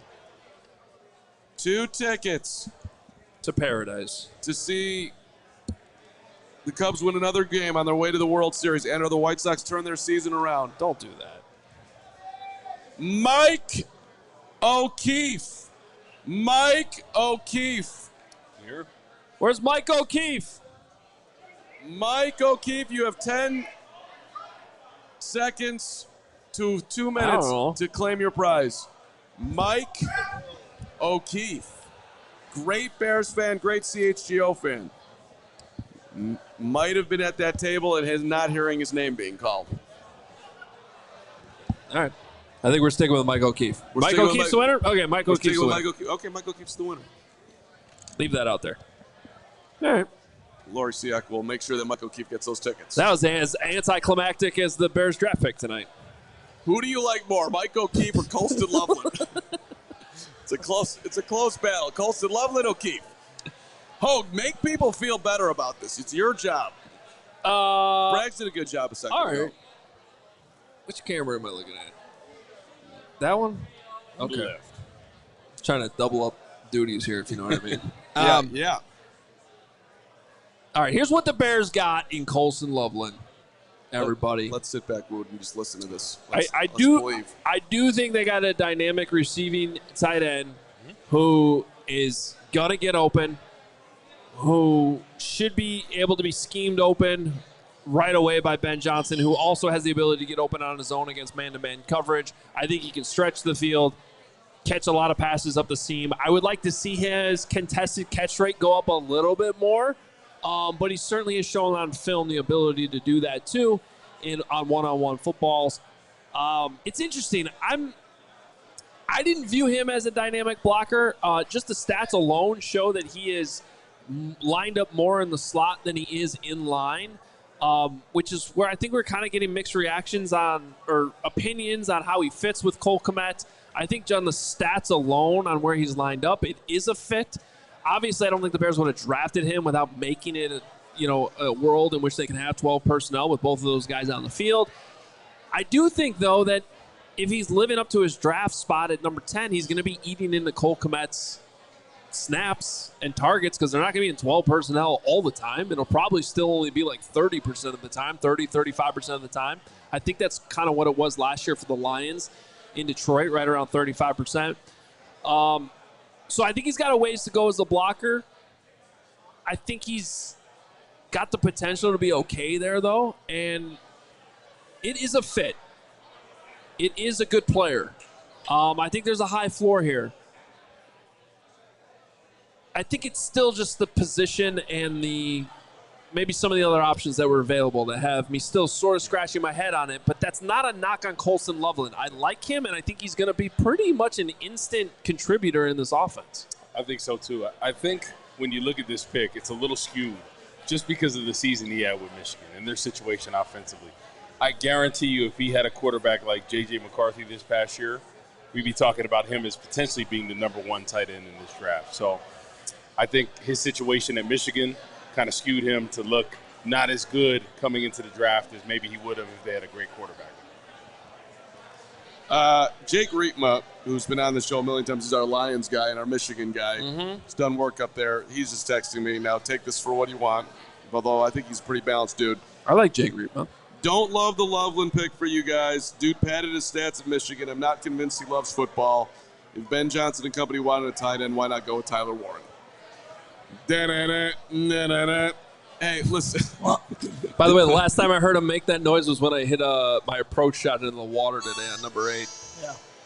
I mean, we might have to just bust the harmonica for the rest of the night. This is not. Why don't you text Jake Riepma that he's no longer allowed on the show? You want me to tell him that? It's hey. By the way, there's no one greater than Greg Braggs, who ripped the Bears taking a tight end for 4 months, and now he's trying so hard to convince himself that That's this is our team. I can say what I want about my family. You don't talk about my family, Jake Riepma. Say whatever you want, Jake. Stick it, Jake. You're Riepma. entitled to your opinion. We got an F the Packers shirt right in front of us. There we go.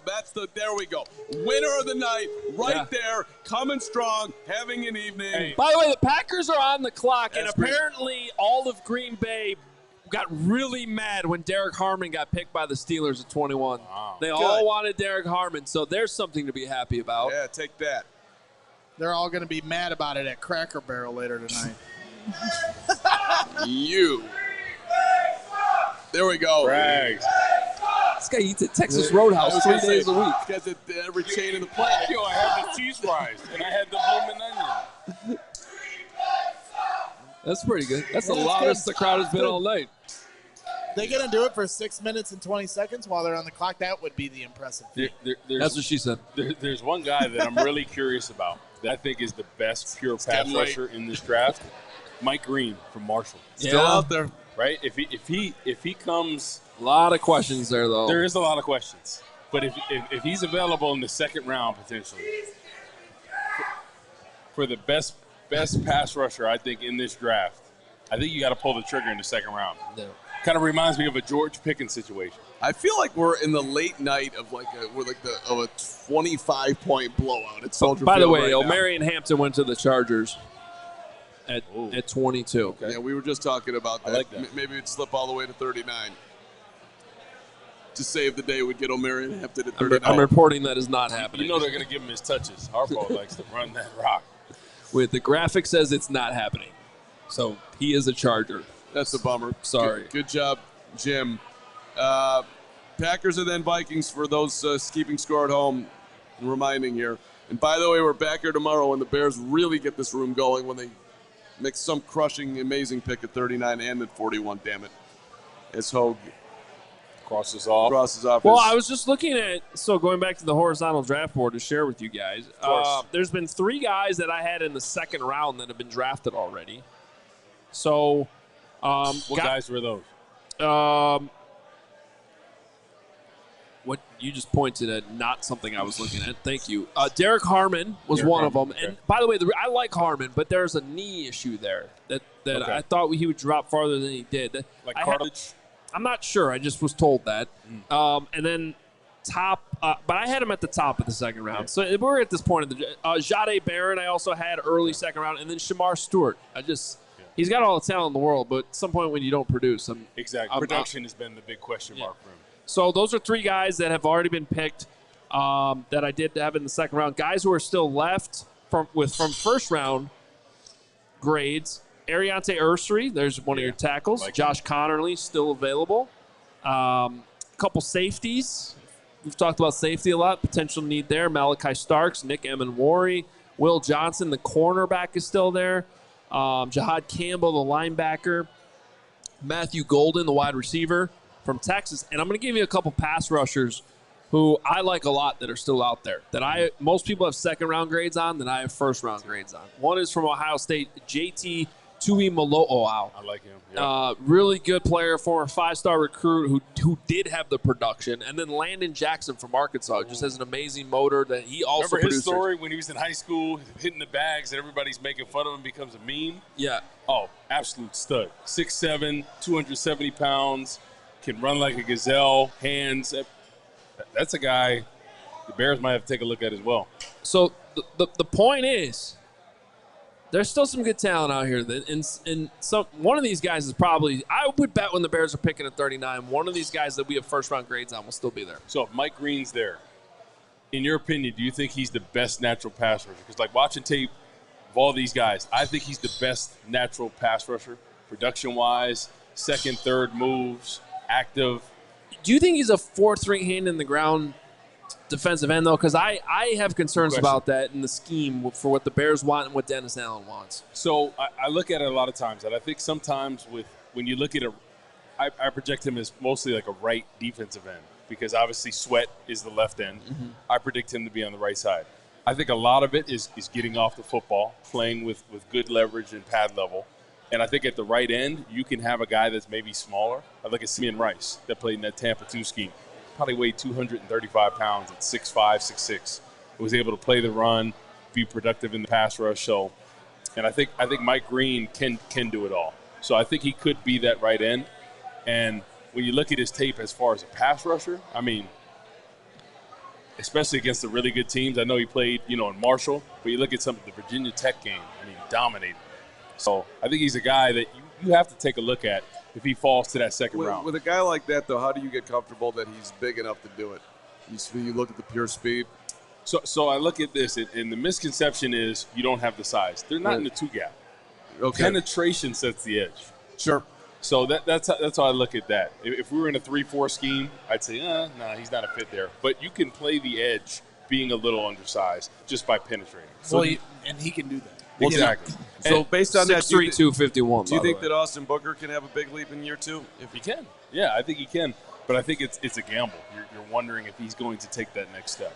So I think you have to have other reinforcements in there that can step up. But the question with Mike, obviously, he's falling for a reason, and that's, he would be a first-round talent if it wasn't for the behind-the-scenes stuff going on, which George Pickens as well. Right. It's a dicey conversation, not all behind-the-scenes issues are created equally. So if you can go back in time, right, with the Bears and being able to potentially pick George Pickens at that, and how well it's turned out for him. Right.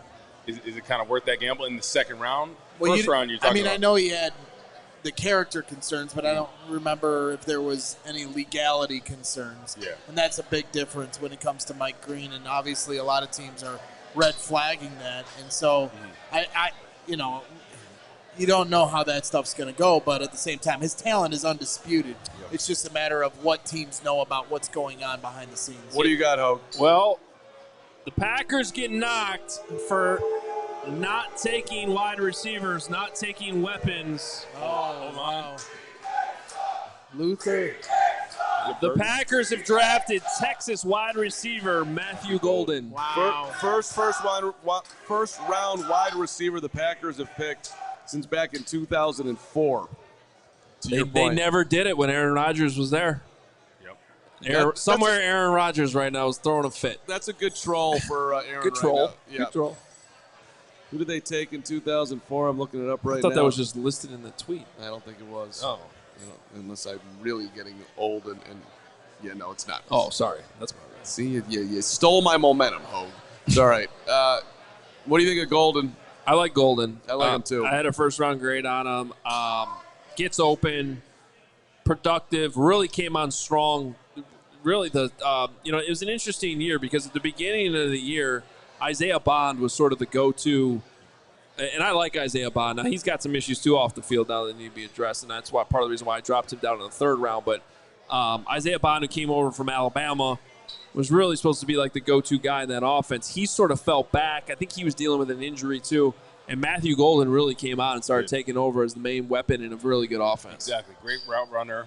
He's going to do the right things. I think he's going to come in day one and be a force for them. And I think when you look at what Green Bay needed to do, they needed to add a really productive receiver. Yeah. When I look at that was kind of the weakness of their team. When you look at their weapons, they didn't have anybody that stood out to you that you're like, this is the guy when the game's on the line, we're going to go to him.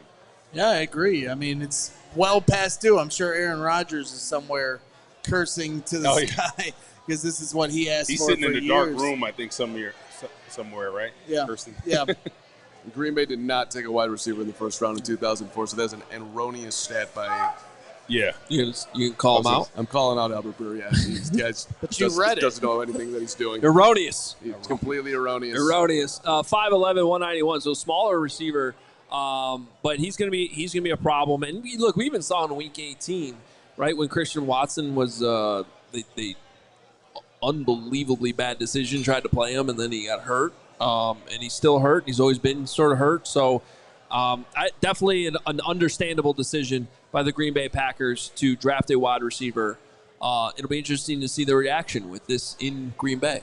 He actually meant apparently 2002. It's only 2 years off. And that was Javon Walker for the record. By the way, kind of cool they're letting Mark Murphy make this announcement. Is it? He's retiring. They have a great rule in Green Bay. They force you to retire.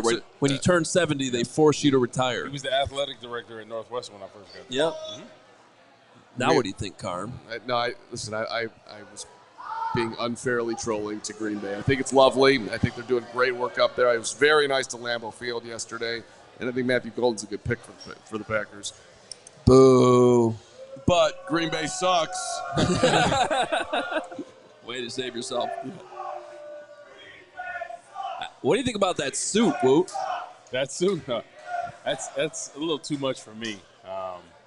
I don't know, man. With some of this fashion nowadays, I'm like, what happened to just the simple, midnight blue, tan color, something? They're getting too flashy with this. And all these chains. This guy's got $500,000 on their neck.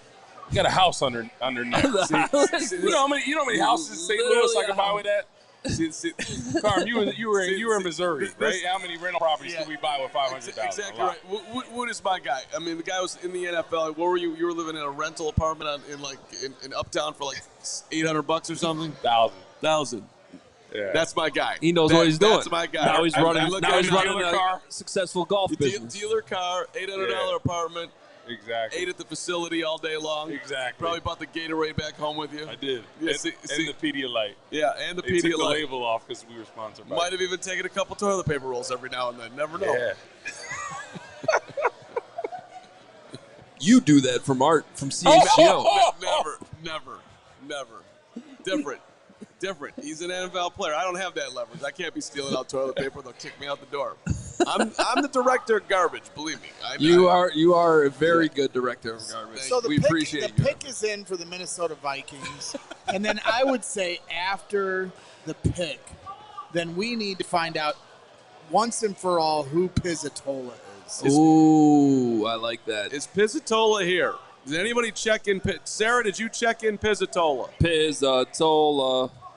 Mike Chorney's here. First ever Carm intern, 1998.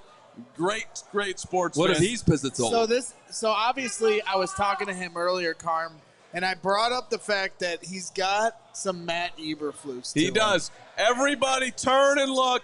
Matt Eberflus. Eberflus is in the house. We got the beekeeper. There he is. Squint. Yo, if you hear a bunch of buzzing, he's got the Came bees all around. the way from Dallas. The beekeeper. Crystal's coming over to rescue him. He's good now. All right, so look. Hey, we got to find some fun here tonight. I mean, this is. I'm scanning the crowd. I'm going to find this Pizzatola. Timeout. Where is Pizzatola? Everyone in this room, stop what you're doing. Gary says he's not here. We want Pizzatola to reveal himself. And if he's not here, I swear on everything, after a month and a half of him promising he was going to be here, I will flip this table. Please don't flip the table. I'm thinking about flipping the table. But also, I kind of want the bit to keep going, so I don't really want to know who he is. That's true. I'm kind of, I feel you. But, there was such a build-up to this. As long as we can confirm he was actually here. It's almost better if he was here and got out without revealing himself. I think that's better. It's not a terrible He, position. Do you want to hear more from Reetma? It's not positive. No. Text him and say I said stick it, Reetma. I'm going to continue on with Reetma. Oh, my Braggs God. is watching. Pizzatola is in the comments right now. So he teased us. Is he coming tomorrow? You liar. Braggs is What is watching. he not capable? He can be in the room. Who's on their phone right now in the chat? I don't think he's here. That guy's on his phone. Reetma. I don't think Colston Loveland blocks particularly well. I know Ben Johnson loves him some tight ends, though. I also think he's kind of watch the end of the Michigan versus Michigan State game from the past season. He starts some stuff for no reason. Listen, we're giving him every benefit. It's a rivalry game. That sounds like. Wait, is he a Michigan State fan? No, he's a Northwestern guy. Go Cats. Okay. So he's not biased. I remember that. That's my bad. I knew that. He's mostly concerned about Brooks Barnheiser, which we might as well talk about right now, because this is, any rate. Okay, listen, Colston Loveland, Ben Johnson, what do you, Hogue? What? Number one target. Leave me alone. Number one target for Caleb. Now, I had to think about this.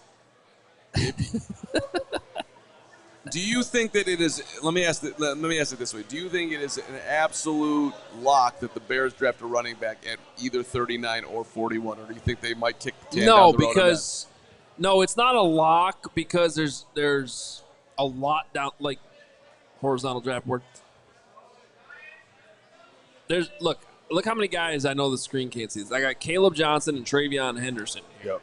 And then a big drop down to Dylan Sampson and an even bigger drop down to like Cam Scatterboom. I have Quinshon Junkins down in the third round. And then look in the fourth round. Just littered with guys. So I don't think it's a lock because it's not a lock that they're able to get Caleb Johnson or Travion Henderson. I think they like both of those guys. I think they're both in play. Yeah. But sometimes when you see this gap, all of a sudden that might be why Travion Henderson gets drafted before we're done here tonight. Maybe Caleb Johnson goes before they pick tomorrow. Braggs is looking at Colston Loveland highlights right now, and I just He's getting excited. He's doing everything he can to talk himself into this. He got a huge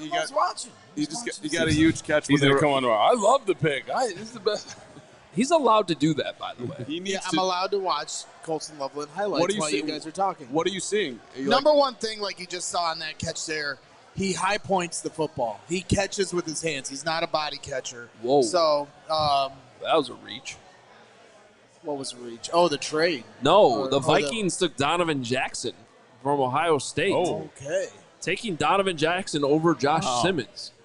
Ohio State tackles. Wow. Interesting. But obviously he's got a lot of, you asked me, Carm, about Colston. He's got a lot of speed. He catches with his hands. Yeah. He dips his shoulders. Jake Ritma says that he questions that he loves the game, but I see a lot of plays where he takes on, tacklers. He doesn't avoid the contact. He runs through it. And so maybe there's some questions with his blocking. I know Dane Brugler said 47% of his snaps were in the slot. So there's an opportunity there. The Bears right now have Roma Dunze and DJ Moore, and then who's their receiving core after that? Obviously, Cole Kmet is still a part of that committee, but you're able now to potentially, if he is in the Sam Laporta role, to be that third receiving threat. So Caleb Williams and Ben Johnson get a weapon here. All right, we need to. Don't mean to interrupt you, but we got a big move here. The Giants have traded up. Oh, they're going to get Shedeur. Which you would have to think this might be for a quarterback, and the cameras are already on Shedeur Sanders. Yeah, anybody that thought Shedeur Sanders, because he didn't take him by the Steelers, was going to not be drafted in the first round, I thought was getting ahead of themselves. The Browns were a team that was inked to maybe trade back into the first round. Now the Giants have. So who will it be, Jackson Dart or Shedeur Sanders? Let's see. The Giants gave up pick number 34, number 99, and a next year's third-round pick to make this move. So that's not terrible. You gave up 3 picks to move up 9 spots? To get a quarterback. You gave up your second-round pick, but really all you're giving up is a fourth-rounder and next year's third. Fair enough. Yeah. Fair enough. But is this where the quarterbacks, that are left, there's a little bit of run here on the back end of the first round? Do the Browns trade back into the first round to get their quarterback as well? And the tackles that are left, whether it's Josh Simmons or Josh Connerly, Ariante Ursary, does anybody get an itchy trigger finger to jump back into the very back end of this first round and try to draft them and not leave fate to them falling to you, and thinking about the Chicago Bears? And this does not look like Shedeur is going to be the guy. Jackson Dart. They're going with Jackson Dart. The Dart. What in the world, man? Dude, the Giants make me laugh. Have you watched Jackson at all? I know you're the quarterback whisperer, so please enlighten me. You know who is a better prospect than Jackson Dart? Daniel Jones. Okay. I don't know. I'm being serious. I'm going off my own quarterback evaluations, and I pegged Daniel Jones pretty well. I said he's going to be an okay starter, probably more like a backup. He's going to be in the league for a long time. What do you think of Dart? Have you looked at him? I got him as a back end second round pick. I had Daniel Jones. I had an early second round pick. I watched a lot of his highlights. I like him. I like Shedeur too, but Dart's gonna. He's going to dart? He's going to dart. He's absolutely going to throw some darts. Okay. I mean, the Giants. It's interesting though. The Giants could have had. It's not about tonight. It's about what you do in September and in the years to go. Obviously, I'll hand it to Joe Shane and if they had picked Shedeur, New York would have been on fire for them. Now you went Jackson Dart. Now everyone's going to be like, look, they're under fire in there in New York right now, and they added 3 different quarterbacks. That might be enough for them to drag this thing out a little bit. Be like, we can't play Jackson Dart until next year, so you're going to have to give us another year to really see this thing out. Not a bad strategy by them, job preservation-wise. Or they're all going to be fired and everybody's Yeah, and I got to be honest, I was just confusing the Giants in my mind with the Browns as far as getting a bunch of picks earlier, which is not what New York did. So I'm giving less credit. I was thinking the Browns were making the move with their plethora to come on up. Look, they needed a QB, bottom line. They like Dart more than they like Sanders. I don't. Seems like they could have sat back and gotten one of the two of them later, but we'll see how these final. What do we got here? 7 more picks? That's an excellent point, too. The Browns have the first pick tomorrow. That's an advantageous pick to have.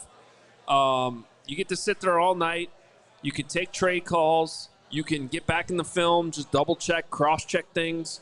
having that first pick on Friday is a really good pick to have. And meanwhile, they could end up with Shedeur, and then they look, I would think, pretty damn fan approval rating would be high on that for Cleveland. I wonder what they're doing in Cleveland right now in terms of not getting Travis Hunter, though. Remember, they traded back. Yeah, I get it, but when you're the Browns, you got a lot of needs. Right, so they get Mason Graham, who should be a plug-and-play starter, very effective on that D-line. If you end up with Shedeur, first pick, second round, I like that. That's a good spot for Shedeur Sanders to go. Understand the desperation there from the Browns. That makes a ton of sense. That would bring a lot of hype, too, and attention. It also, if we're just being fair, whether it's real speculation or not, whoever drafts Shedeur Sanders, there's going to be a lot of heat on that head coach because it's going to be, when's Dion going to be coaching here? Oh, yeah. Nonstop. And for Kevin Stefanski, I think is an outstanding coach. I don't think he gets enough credit. They have not helped him enough. He's been a coach of the year. The whole Deshaun Watson thing was a disaster for him. I think he could actually do some good things with Shedeur Sanders, whoever they end up with at quarterback. But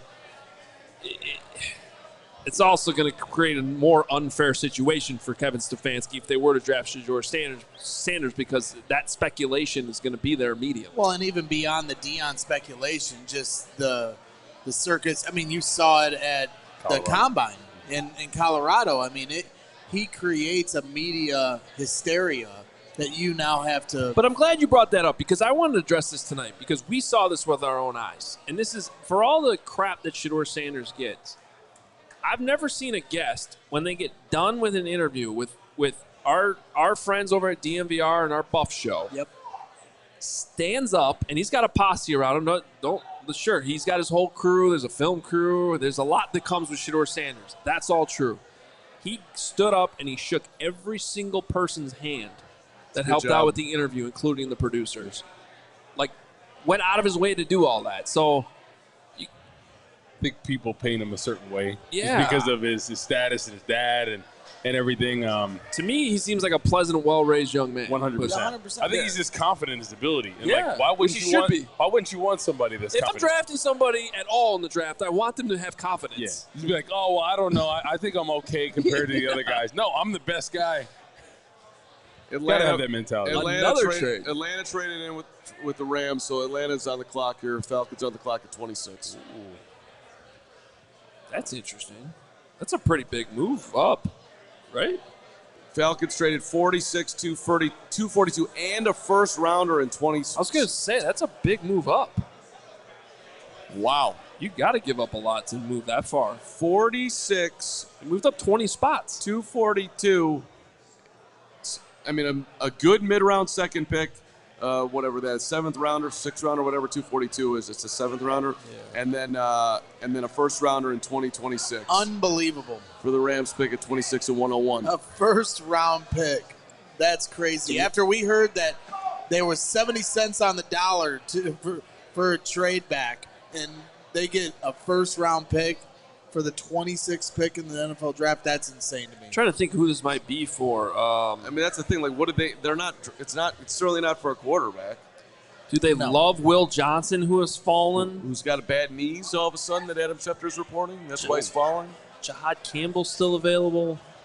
I'm just trying to think of who's worth going that far for. They're doing it for a linebacker. Well, I'm about to find out. Best available on our board, by the way, Malachi Starks. Doing it for safety? Nick Emenwari's still there. Ariante Ursery, Josh Connerly, Will Johnson. The pass rushers I mentioned earlier, JT Tuimoloau, Landon Jackson. I mean, shout out to the great Ryan Pace. He feels like he's behind this move right here. This feels very pacey. Let me trade. Trade that pick. Let me trade 8,000 picks to get up there and get Mitchell Trubisky. Well, what if this is for Shedeur? Just kidding. Yeah. Kirk Cousins to Michael Penix to. They're looking for a compliment for Darnell Mooney. Let's go. James Pierce? This is the worst move of the draft, easily. Are you kidding me? You just moved up 20 spots for James Pierce, who I have a third-round grade on. That's a second to third. Well, hey, that's good for the Bears. Let's keep that energy up, everyone else, and keep knocking these players back to. It's crazy in the draft 39. how one staff will fall in love with one player. That the Raiders did that for years. Darius Hayward-Bay, right? A guy that most people had third, fourth round. They picked him top 10. That's an amazing. You just used 2 first-round picks on James Pierce. Yeah, is what that was. Oh, yeah. That is Phillip Rivers. There's so many good pass rushers that I would have ranked ahead of him. The crowd saying Ryan Pace got his fingerprints all over this one again. Wow. Yeah. Interesting. It kind of makes you scratch your head a little bit. A little bit, yeah. Pulling some hair out. It's been an odd night, and at least we didn't do Are that. you still texting Reetma about how bad the Bears pick Are was? you going to text him that I said to stick it? Text him. You want me to? Say Bragg says go stick ahead. it. Here, I'll give you my phone. You can text him back as you please. Yeah. Go ahead. Just send him whatever you want to send him. You tell Reetma to stick it where the sun don't shine, Braggsy. You tell that Detroit Lions fan that he doesn't know anything. It is unbelievable how many beer bottles that table's got. I'll just say this. We are going to remember this night. It was tremendous energy walking in here. I see you, Carbondale. Like there was all the fun was walking in here. People, taking special trips and everything. And then they picked Colston Loveland, and nobody went crazy. But I think maybe it's just a measured Bear fan right now. Maybe it's a measured. We're taking to wait and see, and then it's all gonna. Braggs, stick it. Jordan still owns you. Got him. Got him. Wow. Okay. It's a good point. It's a good point, though. That's valid. Look at that. Thank you. Second round pick. I mean, 7th round pick. 1st round pick. They did get a third back in that whole deal. Yeah. But I'm sure that. Shout out to everybody here in the chat. I know we've been giving a lot of shout outs here. And shout out to everybody here at 115 Bourbon Street. Still sticking it out. Sticking it out. And make sure you're tipping our bartenders here at 115 Bourbon Street. They did a great job with all the food. Food is still rolling over here. They continue to reload that. So they've been keeping up with everything. Bartender's been killing it. We'll be back here tomorrow night as well. So shout out to everybody that's going to make it for the back-to-back nights. And, once again, everybody watching on YouTube, we really appreciate you guys sticking with us this whole time as we react through the draft. And hit that like button while you're hanging out. Yeah, before we get to our final foray of love here, we should let's take a minute. But first, Steven, we good? My man. Hey, shout out to you, Ray Scarpelli, with spring cleaning at Ray Chevrolet in Fox Lake. Come in and get fresh savings during the spring clearance sales event. 0% financing for 60 months, $0 down, 0 payments for 90 days, 0 hidden fees on a select new Chevy models. Or check their selection of 125 vehicles priced under $20,000. Just go in there and get yourself a Chevy Trax. Say you want to be like me, get a Trax. Ray will take you. Get it done. The Raise Price Promise lets you shop confidently. It's a guarantee of no add-ons, no hidden fees, no gimmicks. The price you see is the price you pay, baby. Go see it for yourself. Visit our partner at their convenient location right on Route 12 in Fox Lake. And don't miss out on their spring clearance sales event going on all month long. 0% financing on select new Chevy models. Shop Ray Chevrolet in Fox Lake or at raychevrolet.com. They've been serving the community since 1963. Together, let's drive. If you don't have a car, by the way, and you're looking to get a car, it's a great place to go because you get on the Metro. The Metro literally drops you off right there. You walk into Ray, you walk out of a car, you drive home. That's the move. Is that right? Is what right? You're right. No. It's not. It's not right. Okay. You're not right. It's not right, but it's okay. I'm gonna make it anyway. Okay. Braggs, you be knowing, man. See? That's what I'm saying. You a singer. I got culture. Oh, Indiana, baby. Briggsy will tell me I don't know anything about good music. He from the Bay Area where they go dumb, you know? Tell me when to go. Ghost ride the whip. El Boogie. What is happening? None of your business. I don't know. Did your brain stall? Like, what's happening? Well, I'm just very confused about. We'll move on to the next. Yeah, we'll move along. So, all right, moving along. Colston Loveland's a Bear. How do you have tennis stuff up? The You're always talking tennis. Well, those man. are targeted ads, or what those are. I think you should buy those $170 purple shoes. Listen, don't look at my screen and the brilliance that's there. Tennis Express Does a tennis racket really cost $209? It's a good racket, buddy. Shopping shoes right now. Just relax. You think it's going to make a difference in your game? All right, let me go to one of my other websites. Let's go over here. What size Thank you shoe very is much. he looking for? 9.5. 11 wide. Let's go. All right. 7. Okay. Size Little 6 baby kids. Hogue, get us back on track. Your winners tonight. Biggest winner of the night is. Jesus, put me on the spot. The Cleveland Browns. You like the Browns? Yeah. I like the Browns. I'll tell you one pick we haven't talked about that I really like. I like the Arizona Cardinals taking Walter Nolan. They wanted help on their defense. They wanted help on their defensive line. I think they got a really good pick with a lot of value there at 16. I think the Colts getting Tyler Warren at 14. They really needed a tight end. They're probably sitting there right now. I think they would have been happy with Loveland too. Maybe they thought it was more likely they would end up with Loveland, but they had to be nervous that they wouldn't get either. So they end up with Tyler Warren. I think that's a good pick for them. I like the Saints taking Calvin Banks. I think, you can never have too many offensive linemen, too many good tackles, and I think he's going to be a plug-and-play starter there for a long time. So I like that pick as well. Will Campbell, I feel like, was born to play for Mike Vrabel. I don't know if there's a better fit in terms of player and head coach in this draft than those two.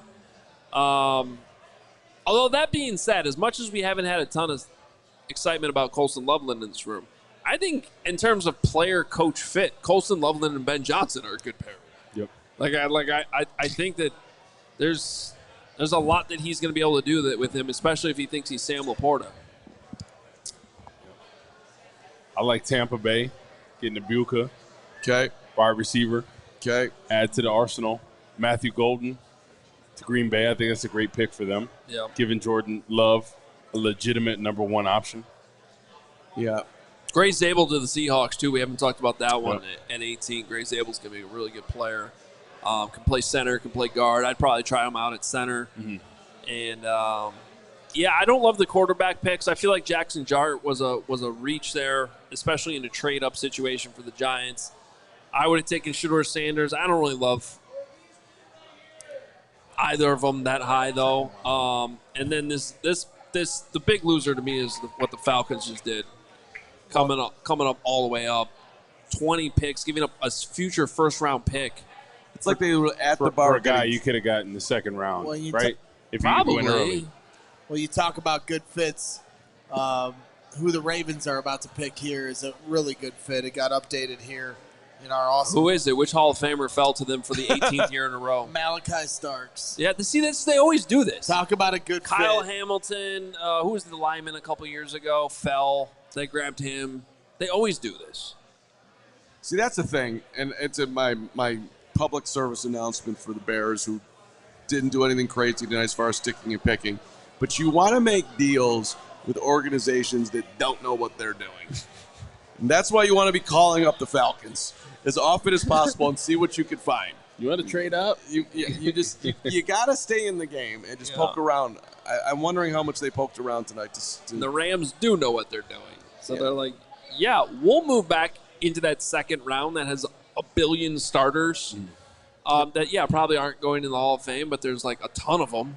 So we might as well get a couple back there, and we'll add next year's first-round pick, which will be a stronger draft. And that puts the Lions on the clock. Obviously, the NFC North, champs, and going to be a tough foe next year. Who do you think they're going to be targeting here? That's going to be an interesting pick here at the back end of the first round. Well, I can tell you who our friend Fran Duffy had going to the Detroit Lions here at number 28 in his mock that he drafted this morning. And that would be edge rusher Donovan Ezeraku from Boston College, who a lot of people think will go here at the end of the first round. Yep. I look at the Lions and Aiden Hutchinson, right? There's a lot of uncertainty with him coming back this year and how he's going to fare. You can always add someone opposite him, too, especially if he's back to full strength. So I can see them going edge here. Detroit has a lot of depth, Hogue. A lot of depth. I'm just trying to think, like, what's I'm worried that you're like. I think defensive line. That's what's that's the Lions' number one need? Edge rusher. Okay. Especially Aiden Hutchinson. You don't know how he's going to be. Like, You know what their number one need is? It's offensive coordinator. That's what their number one need is. They lost Ben Johnson. Yeah. That's what they need. Detroit Commanders, the Bills, and Chiefs, and then the Eagles will wrap it up here. So we're down to 5 picks to go. I think we're going to get to meet Colston Loveland. San Francisco is going to be pretty dangerous with Bosa and Williams. It's going to be a pretty good tandem right there. It seems like every year they always add somebody to the arsenal from the defensive line. Yeah. The Malachi starts to the Ravens, man. That is it's a Ravens pick, man.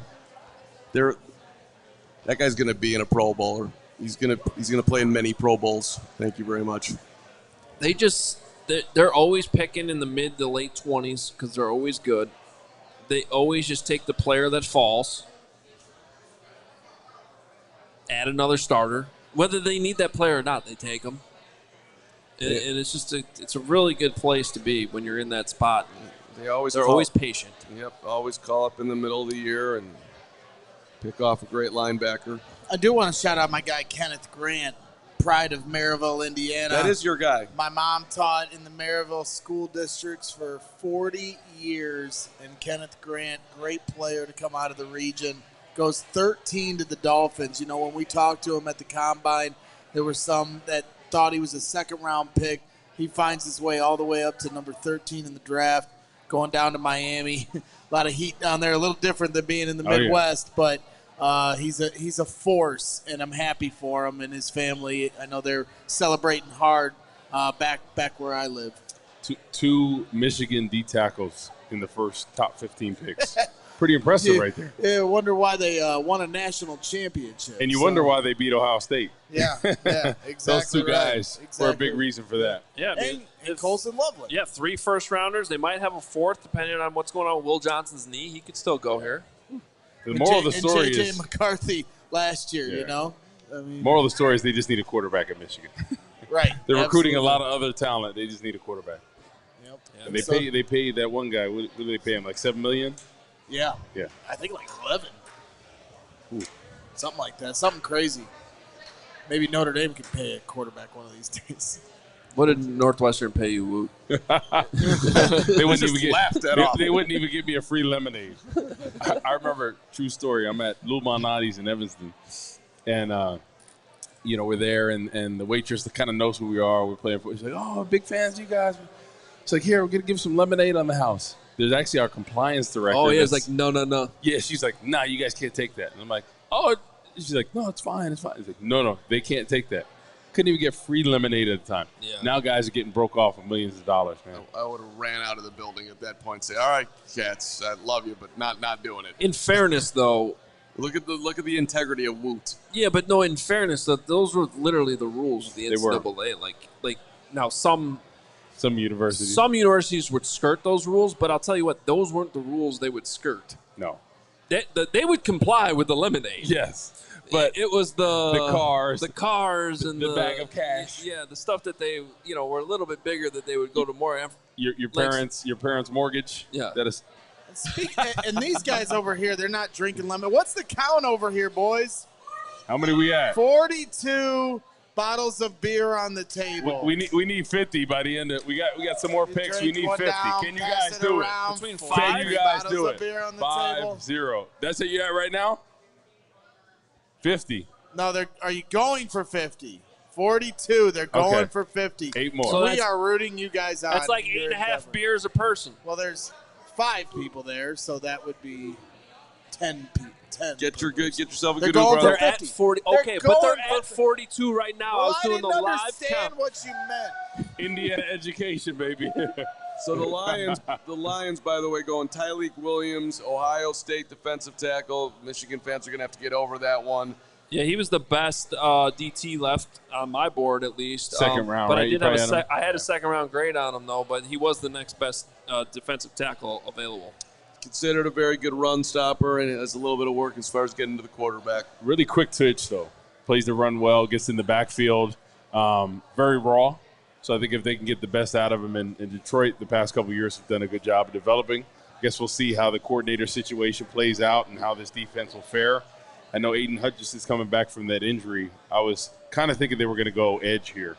Well, you want to troll Rietma, Braggs. This guy's been banged up all over the place. He missed 3 games with a lower body injury. He's got ankle issues. He's had battled shoulder, elbow, knee injuries back in 2022. They just picked a complete this guy's been through 3 car accidents. No chance he's getting successful. I'm not going to say, text Rietma. Yeah. Tell him now who doesn't love the game. No, I'm kidding.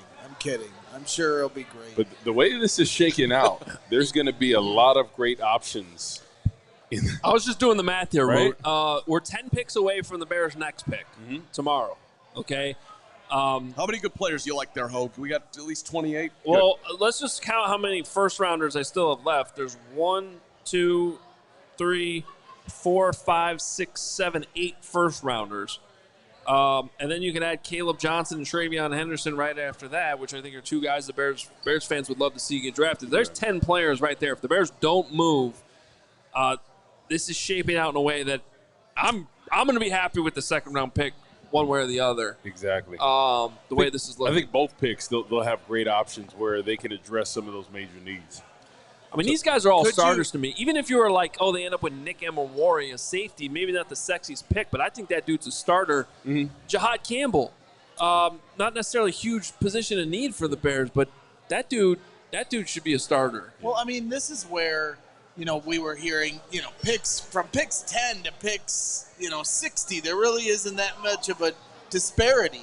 And so maybe one of my questions is for one of the 2 second-round picks, is there an opportunity to potentially move back a little bit and ascertain an additional pick in the 3rd round or the 4th round? That's certainly on the table when you look at some of the talent that's there. And if somebody's like, hey, we need this guy, you move up and you're the Bears and you're trying to bolster that depth. Yep. I'll tell you what, when you have 2 picks like the Bears do within 3 slots, I would say it's more likely than not that the Bears end up trading one of those picks, whether it's up or down. Exactly. Like if they actually pick at 39 and 41, I'll be surprised. I think there'll be some maneuvering there. And Brian Poles has shown that ability and willingness to move around all the time, where it's trading up, which he's done. He did that for Tyree Campbell. Let me ask you this, Colby Stevenson. Let me ask you this, Campbell. You just carmed. I just you hit the carm wall. I hit the carm wall. Let me ask you this. Colby Stevenson in the chat says Josh Simmons falls to 41 or even 39. Would you take him with the injury concern? And then I guess there has been some speculation behind the scenes of how much he actually loves the game of football. Yeah, there are some character questions there. But I think there at 41, the talent is too good to pass up on. It would at least be very defensible because there is a chance, there is a world where the knee is fine and the character concerns are overblown, which both of those things you can do your homework on. So if you have legitimate concerns either one, you're probably not going to take them. So if they do take them, you're saying, okay, well, we believe it's overblown. It's going to be okay. Now, to be more specific, if Ariante Ursery or Josh Connerly are there, I would rather take those 2 guys over Josh Simmons. But Simmons would be my next tackle available at that spot, and I would defend it if it gets to that point. Well, I mean, we're, 3-4 picks away here, and I'm still a little bit on the edge of my seat like, could somebody trade back in to take one of those tackles?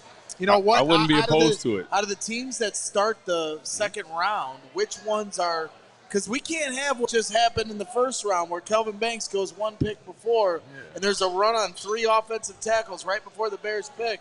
If that's what they're identifying, and all Ryan Poles and Ben Johnson, especially Ryan Poles, talked about was competition at that position. So unless he was just flat out lying to us, why would you go to that length to talk about the competition and then not bring it in? I mean, you could potentially be patient and then somebody does fall to you, but I don't know. I'm getting a little impatient when it comes to that because I'd really like to bring in competition there. Slight left turn. The Bears have released a video of when they called Colston Loveland. And Ben Johnson is not Matt Eberflus. Let me just say it like that. He's jumping up and down basically, and even though he's just rocking back and forth in his chair, and he said, "We're cooking with hot grease now, man."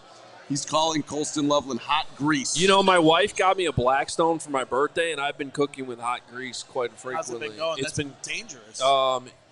It's been going great. I screwed up the first one pretty bad. But then once we got the heat regulated, we realized what we were doing there. We've had 2 really good meals the last 2 nights. Nice. What meals? We went with steak frites 2 nights ago. Oh. And then last night, a little bit more simple, but an outstanding smash burger. So I feel big. Ben Johnson with the cooking with grease. Colston Loveland back to Ben Johnson. Tough, explosive. You don't know what you're getting. Johnson back at him. I mean, well, yeah, I know exactly what we're getting, man. Come on. So what if he was? What if? I hope they know what they're getting. Well, I thought Colston they picked it. You don't. He's still trying to sell himself. You didn't have to sell yourself. You got it done. There you go. Josh Connerly goes off the board here. So now you're trimming down. I apologize for just completely leaving. No, I think it's great. I'm looking at you just to see if you're going to be okay. This is not. But it's just where when picks like this happen, that's where the trickle-down effect starts to take place, and there'll be a run on Ursery will be next. Right. So now you got to start to think about, hey, what's going on, Kansas City? We've already made one deal this offseason. You mind sticking one out for us here? What would you like? Yeah. We'll give you next year's 4th round pick. Something little. All right, I need a ruling because Adam Johns put Josh Connerly to the Bears at 10. I put Josh Connerly to the Bears at 41. We argued about that. David Kaplan took Johns' side. Who wins this? He ended up right in the middle. You win it. It was closer for you. Okay. You win it. Saying to pick him at 10 and he went at 29 is embarrassing. It's a bad job by Johns. Yeah. And Cap. I'm mainly trying to troll Cap. No, but I mean, he's a talented guy. He could have went a lot higher than this. He was kind of one of those weird ones that you just didn't know where he was going to shake out. That was that's what I responded to both of them. I go, look, there's 30 guys that could either go 15 or 45. He's one of those 30 guys. And then so yeah, you're right. I mean his feet. Yes, his feet. You were right. His feet are some of the best in the draft. I mean, just his quickness, his sets, how he handled speed rushers, how he handled both. I mean, he was up there with some of the top. So I wouldn't have been opposed to if we saw the Bears trade into the first round and maybe get someone like him. Yeah. So I thought he could be a day one starter and be a force out there. Hey, I was kind of hoping he'd fall. One more, Steven, I want to just shout out one more of our people that made it possible tonight. I got you. You just let me know when I'm ready. I'm actually watching the Buffalo Bills around the clock here. Travis Hunter is a Jaguar. But first, shout out to our friends at Four Seasons Heating, Air Conditioning, Plumbing, and Electric. They've been serving Chicagoland for over 50 years. And now is the time to get your air conditioning checked out. And Four Season experts, they're ready to help you with the AC installation, the maintenance, and repair. 2024, that was Chicago's hottest year on record. The heat index reaching 114 degrees last summer at O'Hare. It was brutal. Four Seasons expert technicians can ensure you always have reliable service. And Four Seasons doesn't charge more for service during nights, weekends, holidays. That's super sweet, right? You need it. You don't have to pay extra for it if it's on the weekend. They don't do that for you. They're not going to charge you extra. They're coming Saturday, Sunday, nighttime. They're right there for you. Schedule your Four Seasons AC tune-up today. Save $50 and enjoy a 1-year no-breakdown guarantee. Save up to $4,000 on new comfort systems with Four Seasons new AC units from $39 a month and AC furnace combos for $57 a month. Your trusted local experts are Four Seasons Heating, Air Conditioning, Plumbing, and Electric. Visit FourSeasonsHeatingCooling.com. FourSeasonsHeatingCooling.com for all their special offers and money-saving coupons. It's FourSeasonsHeatingCooling.com. And by the way, Brian Daboll apparently already doing a press conference. What did he say? He said that Russ is our starter. Well, yeah. Thanks, Brian. Well, the Bears did. They said Caleb our starter. Slightly different there, Adam. Number one overall You pick. traded up for a first-round quarterback, man. Well, right, but they went out and signed a vet. They're going to let Jackson figure it out. Look. They are going to – what week does Jackson Dart start for the Giants? Well, Week 4. Gary says week 4. I was going to say more like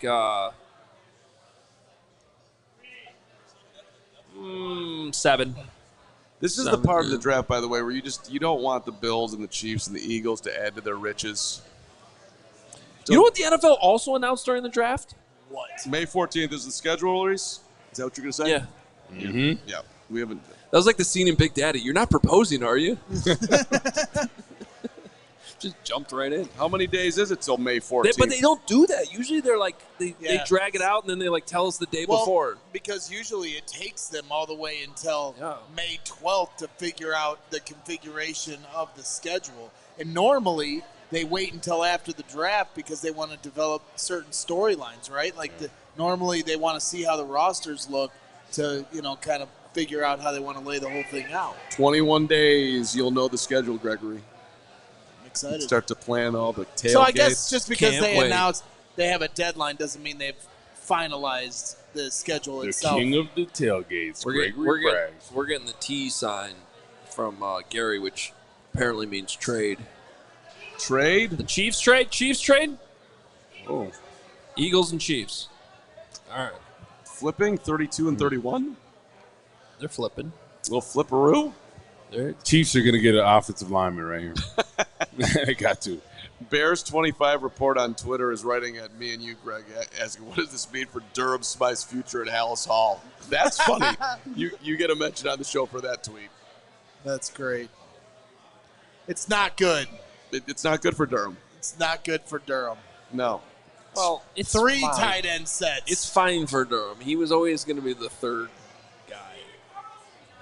Yeah, Stephen Carlson, All right. you're on the clock. Yeah, Steve Carlson's in Anybody deep else trouble. on the tight end depth chart you guys want to name? Start yelling them out, Gary. What about Big Dog? Is he coming back for one more year? That guy was Probably not now. What do you want? That guy.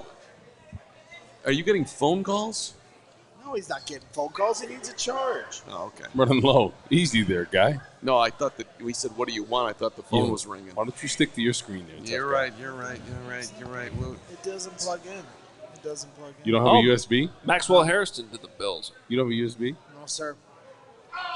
You have a USB? Wait a minute. No. I got you. You guys know we're still doing the show, right? The show is going on.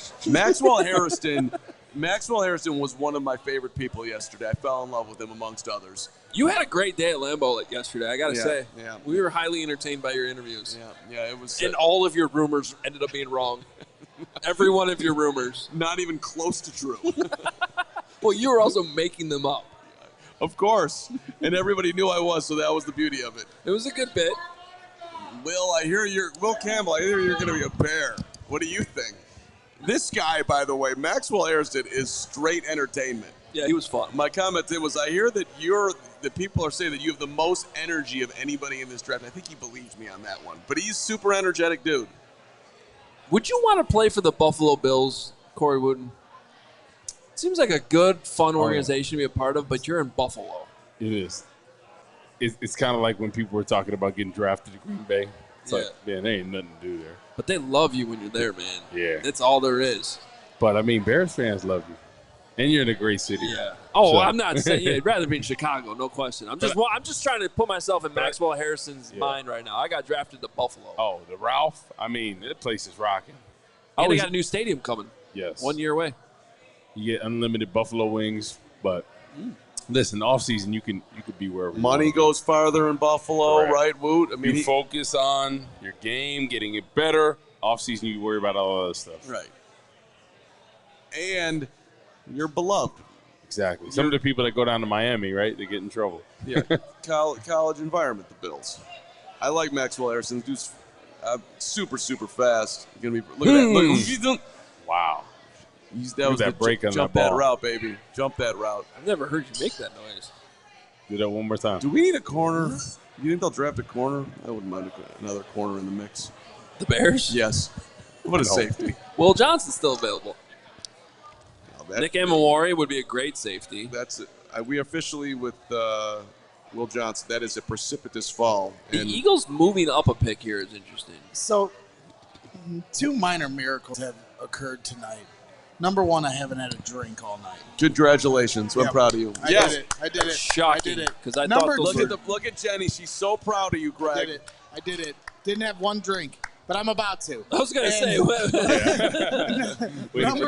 Number 2, I haven't checked Twitter all night because I've been doing this thing. And so I just went in on my phone and checked, and someone has been tagging me and alerting me of every single pick the entire draft. And it's not Gary. I was going to say, was it Gary? No, it's not Gary. It's somebody else. Like, thank you, person. Like, I'm watching right along with you. Gary's off-season conditioning program is paying off. The guy looks phenomenal. Looks like he's ready to do Gary something. Rappaport, baby. Got the Forte jersey rocking. Let's see the Forte guns. Saw Come him on. at the hotel checking in. Gary's sexy and he knows it.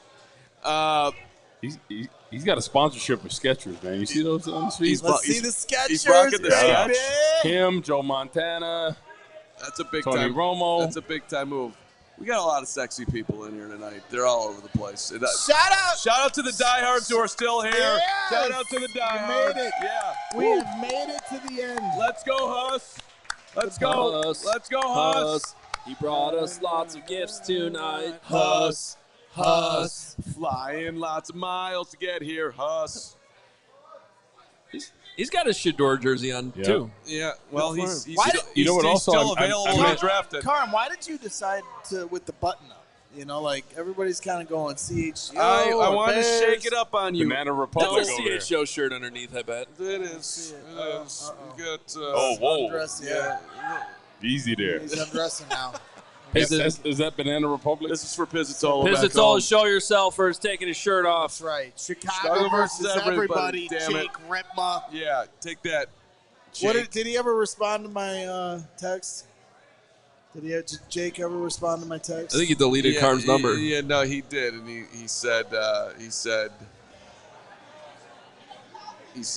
LMAO, which I believe stands for laugh my ass up. That does, Old Man River. At least we're still playing as he's rocking the Pistons on your Bulls there, buddy.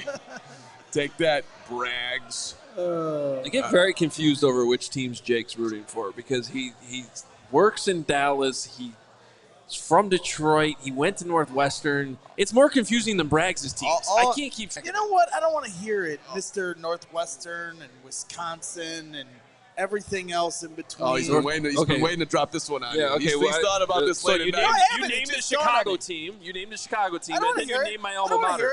I don't want to hear it. Wow. By the way, I think you know somebody. Just for the record, who's got the 50? Wait, what? 5-0. 5-0. Wow. Can we get the camera back on these guys? It's an amazing accomplishment. 50 beers on the table.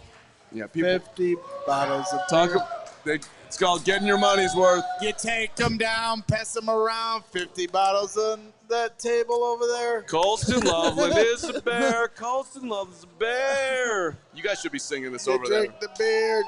That's pass such a it hot around. Campbell. 50 bottles of beer on the table. We love Colston Loveland. He's a bear. Colston Loveland's a bear. Super Bowl. Jahad Campbell was the pick to the Eagles. Jahad Campbell off the board. One pick left. They traded up one spot. They gave up a 5th-round pick to get Jahad Campbell.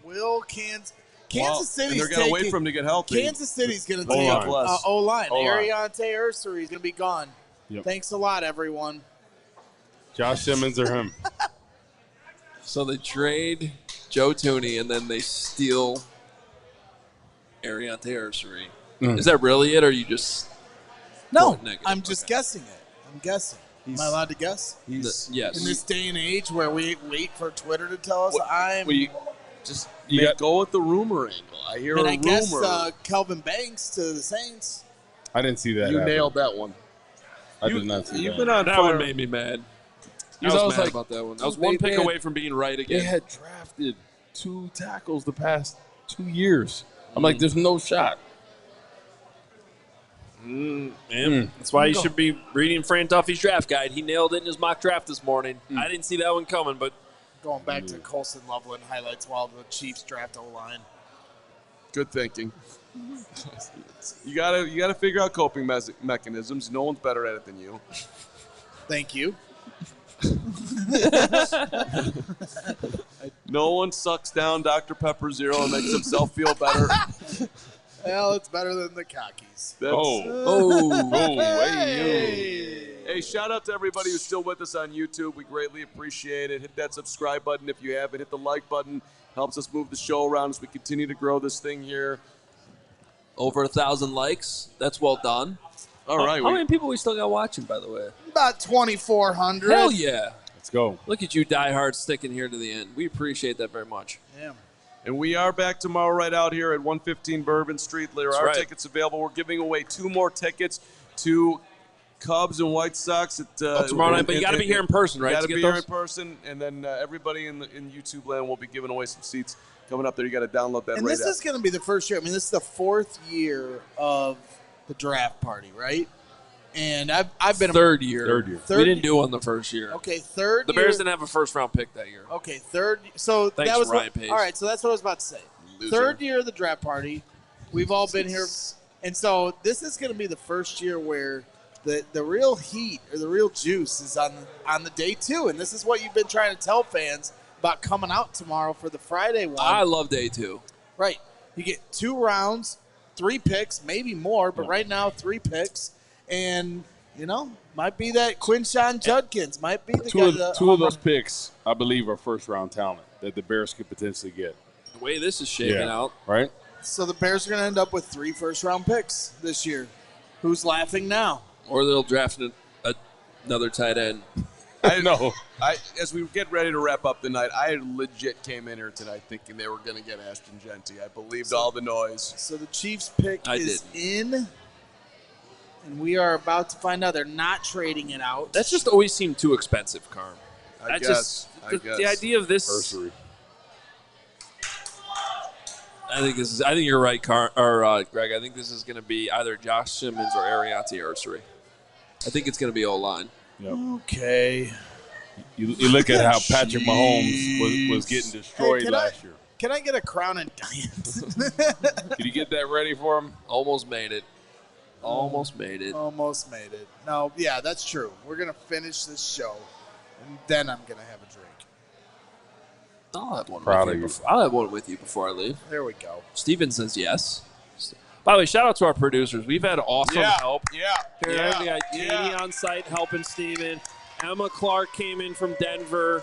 These guys are awesome. You don't see them on camera. You should, because the amount of work that goes into these draft shows. Our sales team was here. Sarah's been killing it in the merch back there. Sarah! Checking everybody in with their tickets. Joey. Jake, obviously, our fearless Lori. leader. He hates when I call him our fearless leader, but he is. And if you're following along. And Lance Briggs, of course. Lance! And Jerry Azuma. Jerry Azuma, too. Jerry Azuma coming out. Zoom is the man, so... It's been a great night. It's been a great night. We got a bunch of people helping out at home too, including our draft headquarters. If you're following along online, Kevin Cado's been handling all that throughout the night. We have Pat and Emma are up in Green Bay tonight.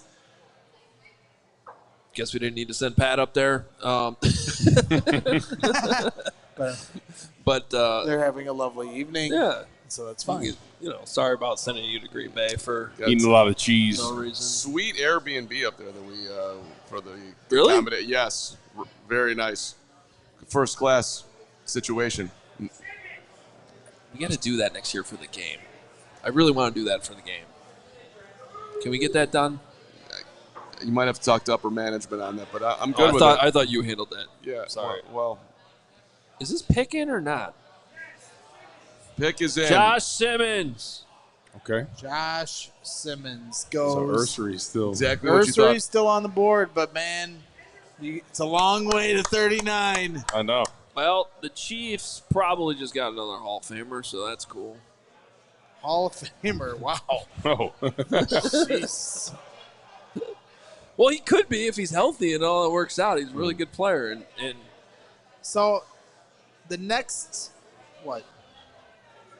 So who are the teams here that I'm trying to look at that are going to be in the market for an offensive lineman? The Raiders? Raiders could be. The Patriots? Well, they just drafted Will Campbell. But they need everything. What's their other tackle? Well, they need every position. They need everybody. Except for quarterback, obviously. They got Drake May. Let's not overthink it right now. Let's say thank you to everybody here at 115 Bourbon Street. I'll give you guys an opportunity for final thoughts here. Let's remind everybody once again that we're back out here tomorrow. If you're looking for something to do Friday night, all you can eat, all you can drink, hang out, have a good time. We'd love to see you. Hogue, it is time for your final thoughts of the evening. Well, I just want to look ahead to tomorrow before we get out of here. Yeah, absolutely. Yeah. Does the Cleveland Browns draft Shedeur Sanders with the first pick in the second round? I mean, it's very possible. Yes. Very possible. Do the Chicago Bears make a trade here through the night to move up to the top of this second round to make sure they get an offensive tackle? Well, let's look at who's ahead of the Bears, right? So we have 6 picks that need to be made ahead of the Bears. Cleveland now owns 2 of those because they got Jacksonville's number 36 overall pick. So they're sitting there at 33 and 36. The Houston Texans are there, the Tennessee Titans at 35, the Raiders, Patriots, and then Bears. So they have the 7th pick in the second round.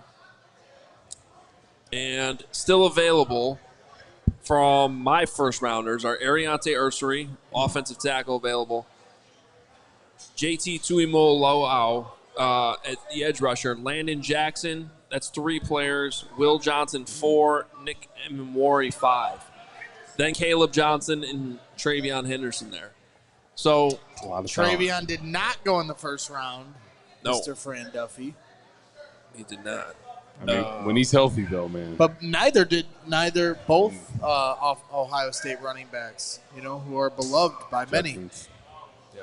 Well, so the point is there are at least 7 players I like a lot. I would throw Xavier Watson there, the safety from Notre Dame as well.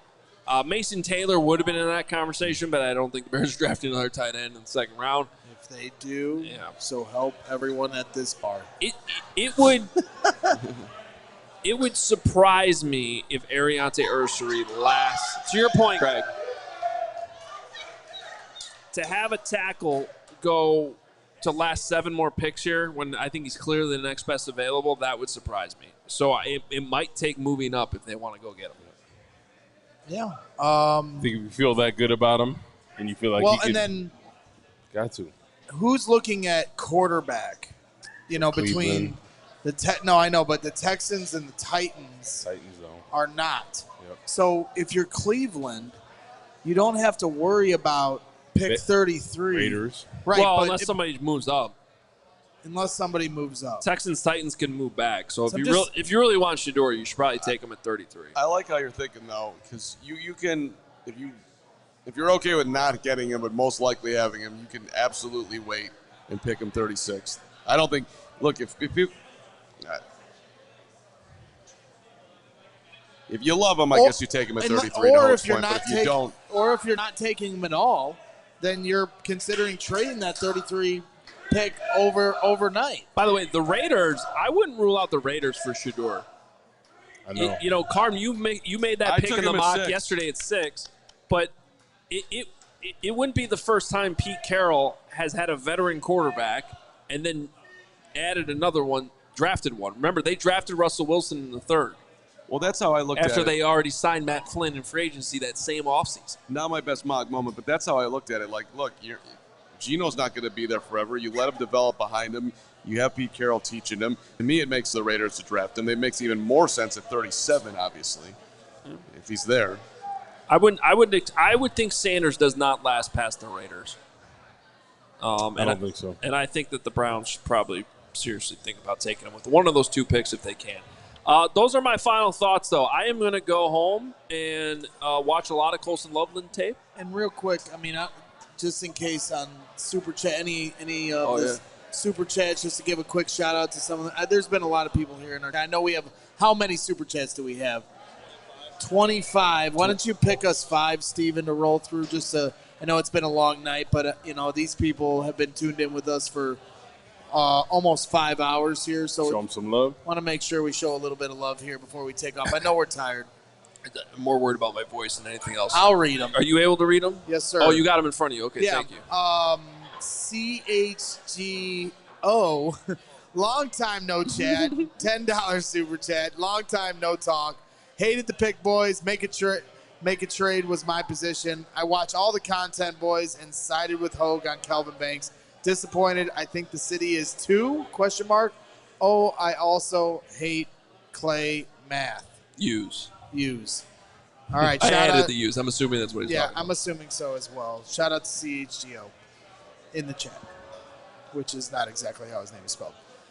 Bringing on the next one here, Steven. I know we got a little bit of delay on my side here, but once again, thank you to everybody. David. Yeah, how about Steven does these? Yeah, Steven. Steven. All right, Give the people what they want. Yeah, Let's that's go, right. Mr. Steven, I got to meet your parents today. How was that? It was awesome. Okay. How was Great that? news. You never know. You never know. Let's go, Mr. Biceps. All right, somebody has to be. Am I right, Corey? Yeah, 'cause this guy over here, Get away those from little me. pea Get away shooters. from me. David Galvez, $5 super chat. Shout out to David Galvez, Robert, Matt, Frank, and Eric for the 50 beers. Oh, Right over there. yeah. Those are the guys you want to party with right That's there. right. Apologies for the slow computer here. We got over 2,000 people still watching.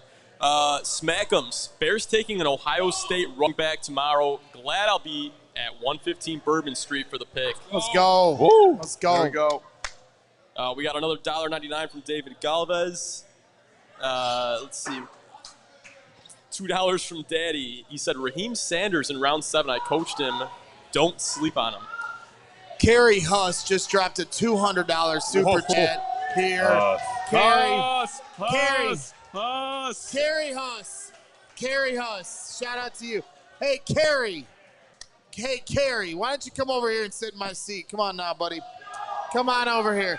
Get your butt over here. It's not a request. You must do it. Counting to 3. $200 super chat. He says, thank you all. Had an amazing time. Hate the pick, but love you all. Made a ton of new friends and met Crystal. See you tomorrow night. Look at they're chanting for us. That's what this is about. Few more, Damn it. Steven. And then we'll call it. He said I shy. He's shy. It's okay. Maybe he's in the witness protection program. Did we read that one already? I couldn't hear what. Yeah, okay. Hey, don't put him on blast. We love Haas. All right. Was that it? Or are we doing? Yeah, I think that's it. We thank you, everybody that submitted super chats. We can't get to all of them, obviously, given the magnitude of the show. But trust me, they were all on the screen at one point. And always appreciate your support. Steven's computer's about to blow up if we don't end the show. That's not good. It's overheating right now. We mentioned that we're back tomorrow. We're back tomorrow at 6. 6. We're live at 6. Live at 6. 2 quick picks. Here comes Could Huss. be coming. Here comes really Huss. fast.